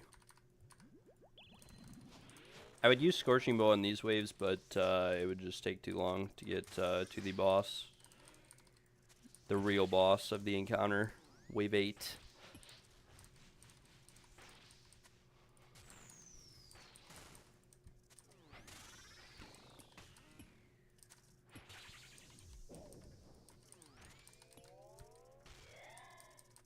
Oh no, the grub explosion did not hit the boss in time. Did it too early.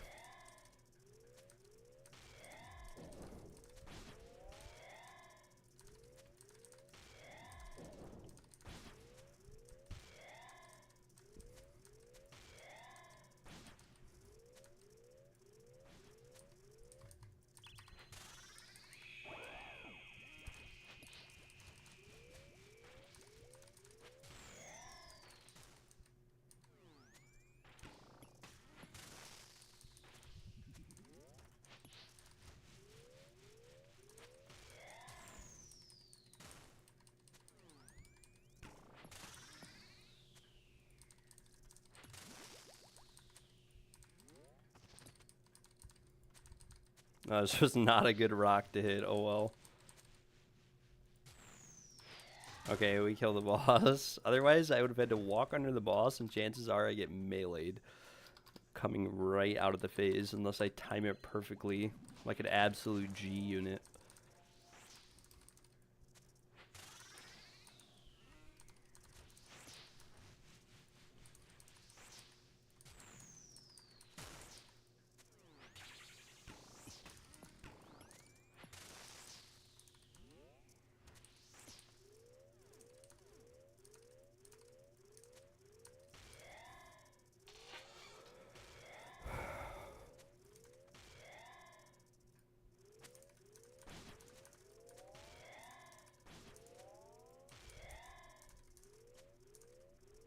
This might be my last run. I might do one more after this, but otherwise, I'm probably gonna go play some CS:GO or something. I haven't really decided.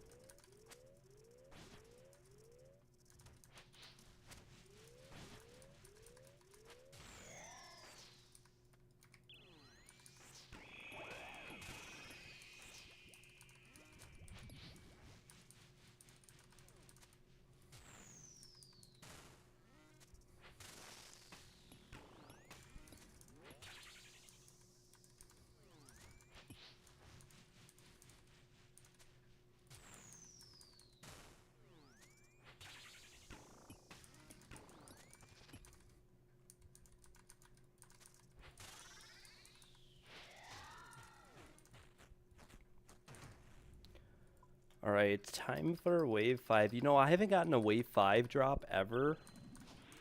Or a wave 8 drop, or a wave 4, or a wave 3, or a wave 10 drop. I've only gotten wave 9, wave 12, I think wave like 16. Isn't CS2 full of cheaters? A little bit, yeah. I mean, it's not that bad if you play with friends who have like quote-unquote high trust factor. AKA friends who spend a lot of money on the game and buy a lot of skins, because then you get in lobbies with people who do the same, like not even joking. It's like, it's kind of pay to win in that sense. It's like the only pay to win game that's not like directly pay to win, in the sense that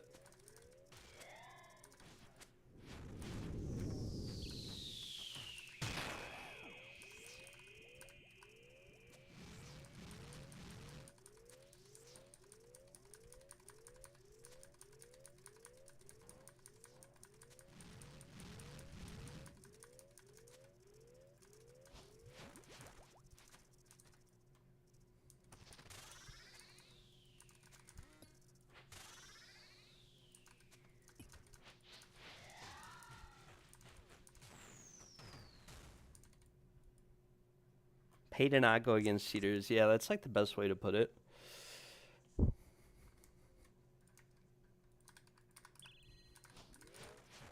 It's definitely not as bad as CSGO, though, in my opinion. When I played CSGO, oh my gosh, there was a cheater every freaking game in CSGO.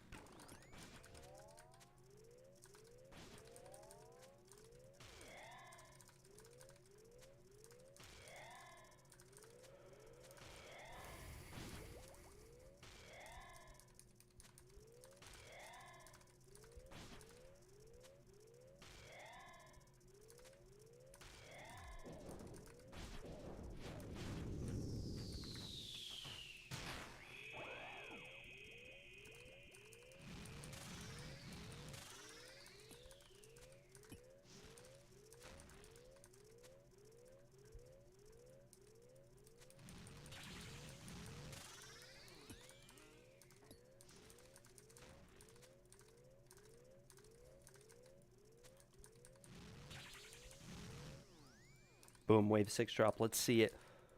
Oh my gosh, never lucky.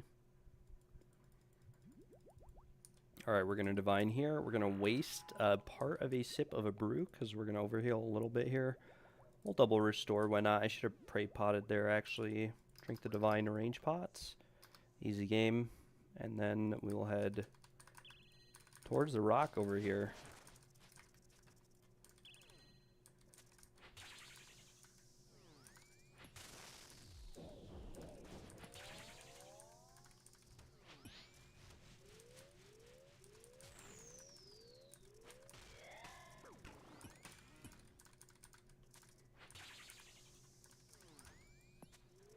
Oh, that was a big 75 that just went right into the shield.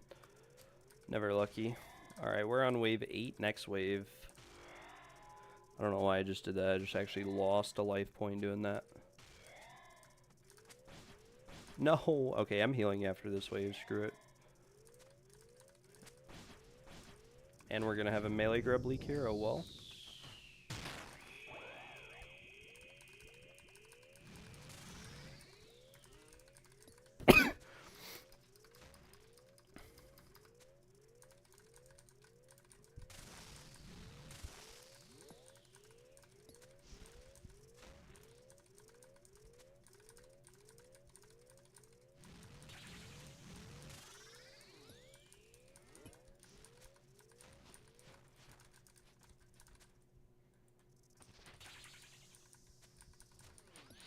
Boom. Easy game. Come on, yellow light. Let's see it. Never lucky.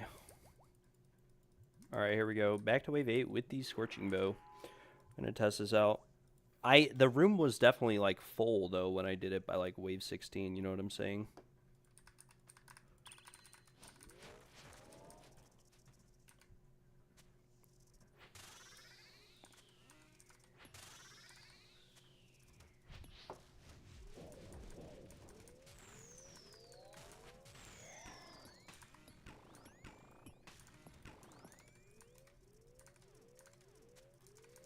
That was a pretty solid P1. It felt the exact same as Twisted Bow. Because my hits were a lot less, but I was hitting a lot more, and it's definitely a lot more accurate, not gonna lie.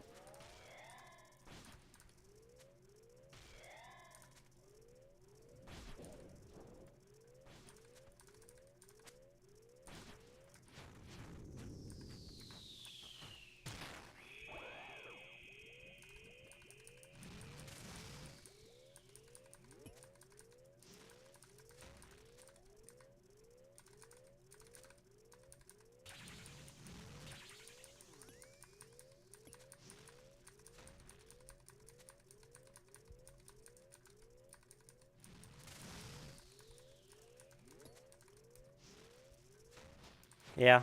Yeah, I mean, he still has 150 health.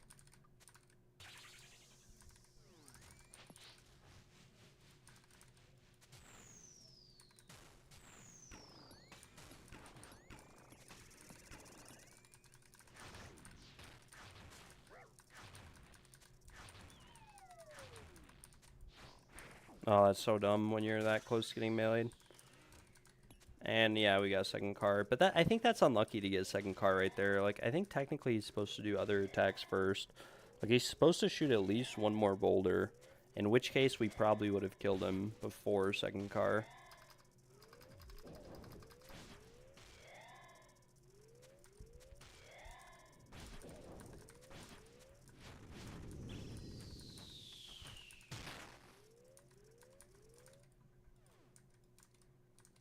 Also, I don't even think I was potted there, actually. Yeah, I don't even think I was potted. Oh, well.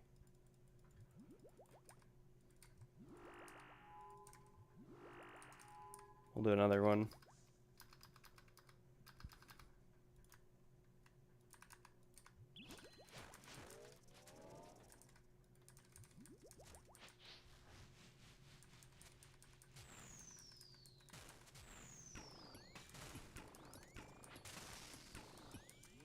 It's definitely ridiculously faster start phase. Like, I feel like it's consistently that fast.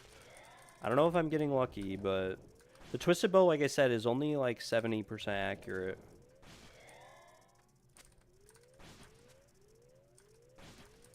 But the Scorching Bow feels like 100% accurate, I swear.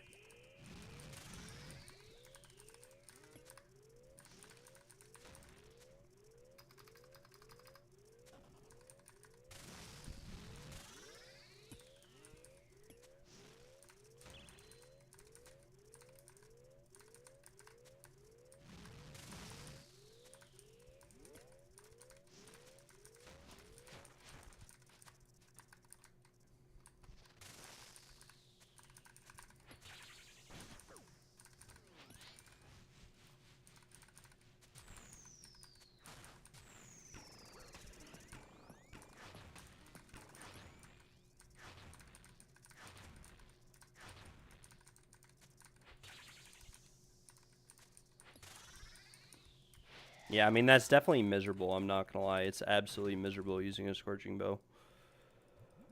Because you're like playing on the edge and you actually have to do the orb mechanics every time.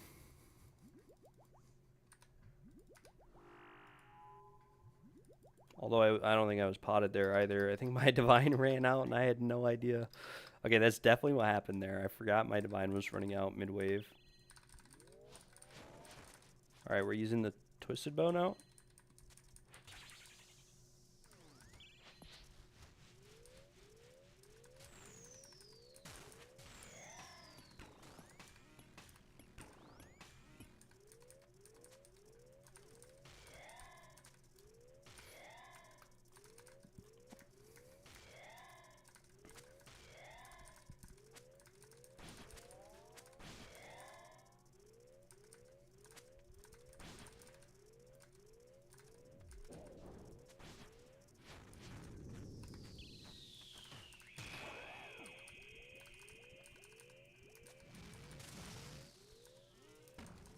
Oh my gosh, my clicks are so bad right now. That sounds so dumb, but I'm just taking so much dumb damage.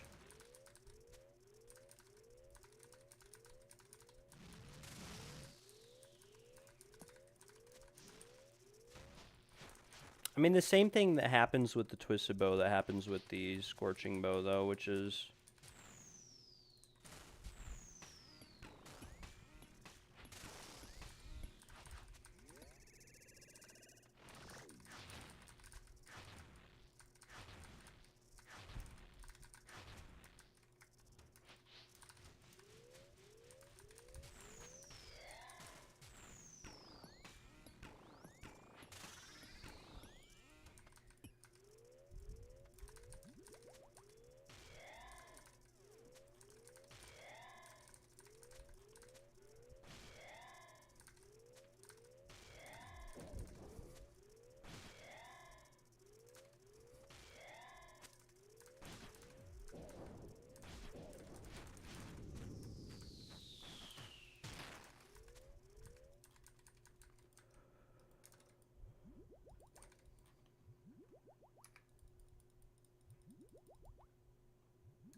Yeah, it's definitely a lot closer than Twisted Bow, like in terms of getting to the second car phase and having to actually deal with the orb mechanics, which honestly the orb mechanics are what sucks like the most. And that and just having an extra car phase makes value of divines go down because you can normally like divine once every 3 waves.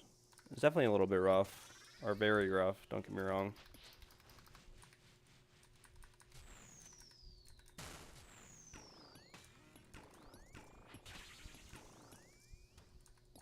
I'd bet money on the fact that me double deathing there on that last run was another yellow light down the drain. I've only done that like 5 times, but it's got to be the expo. Like, I had to have double deathed.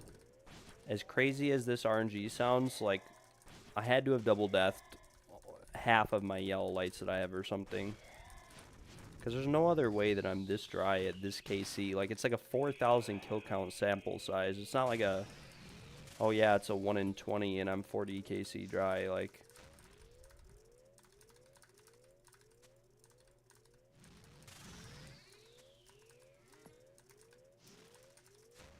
I just want the boots, man. I just want to get out of here. I just want to get out of here.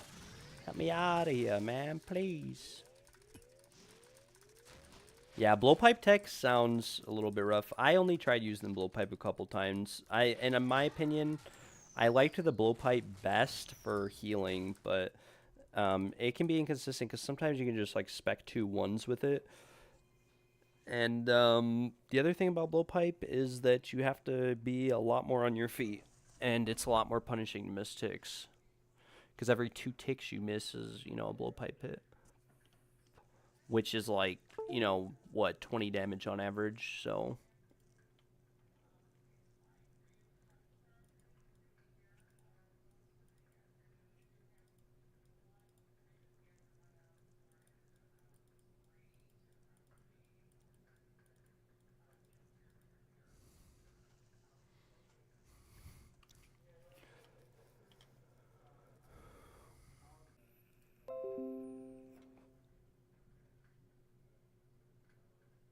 I just disconnected and reconnected the stream, so hopefully it's still streaming and it's still live.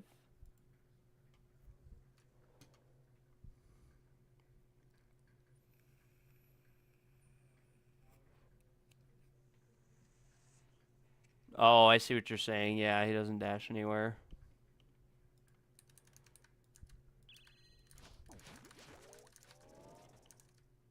Did I just Kang like that? I think I did.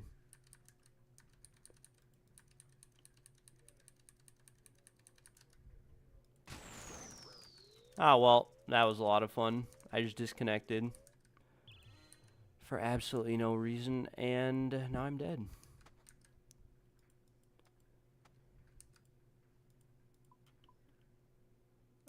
Doom of Moko Idol.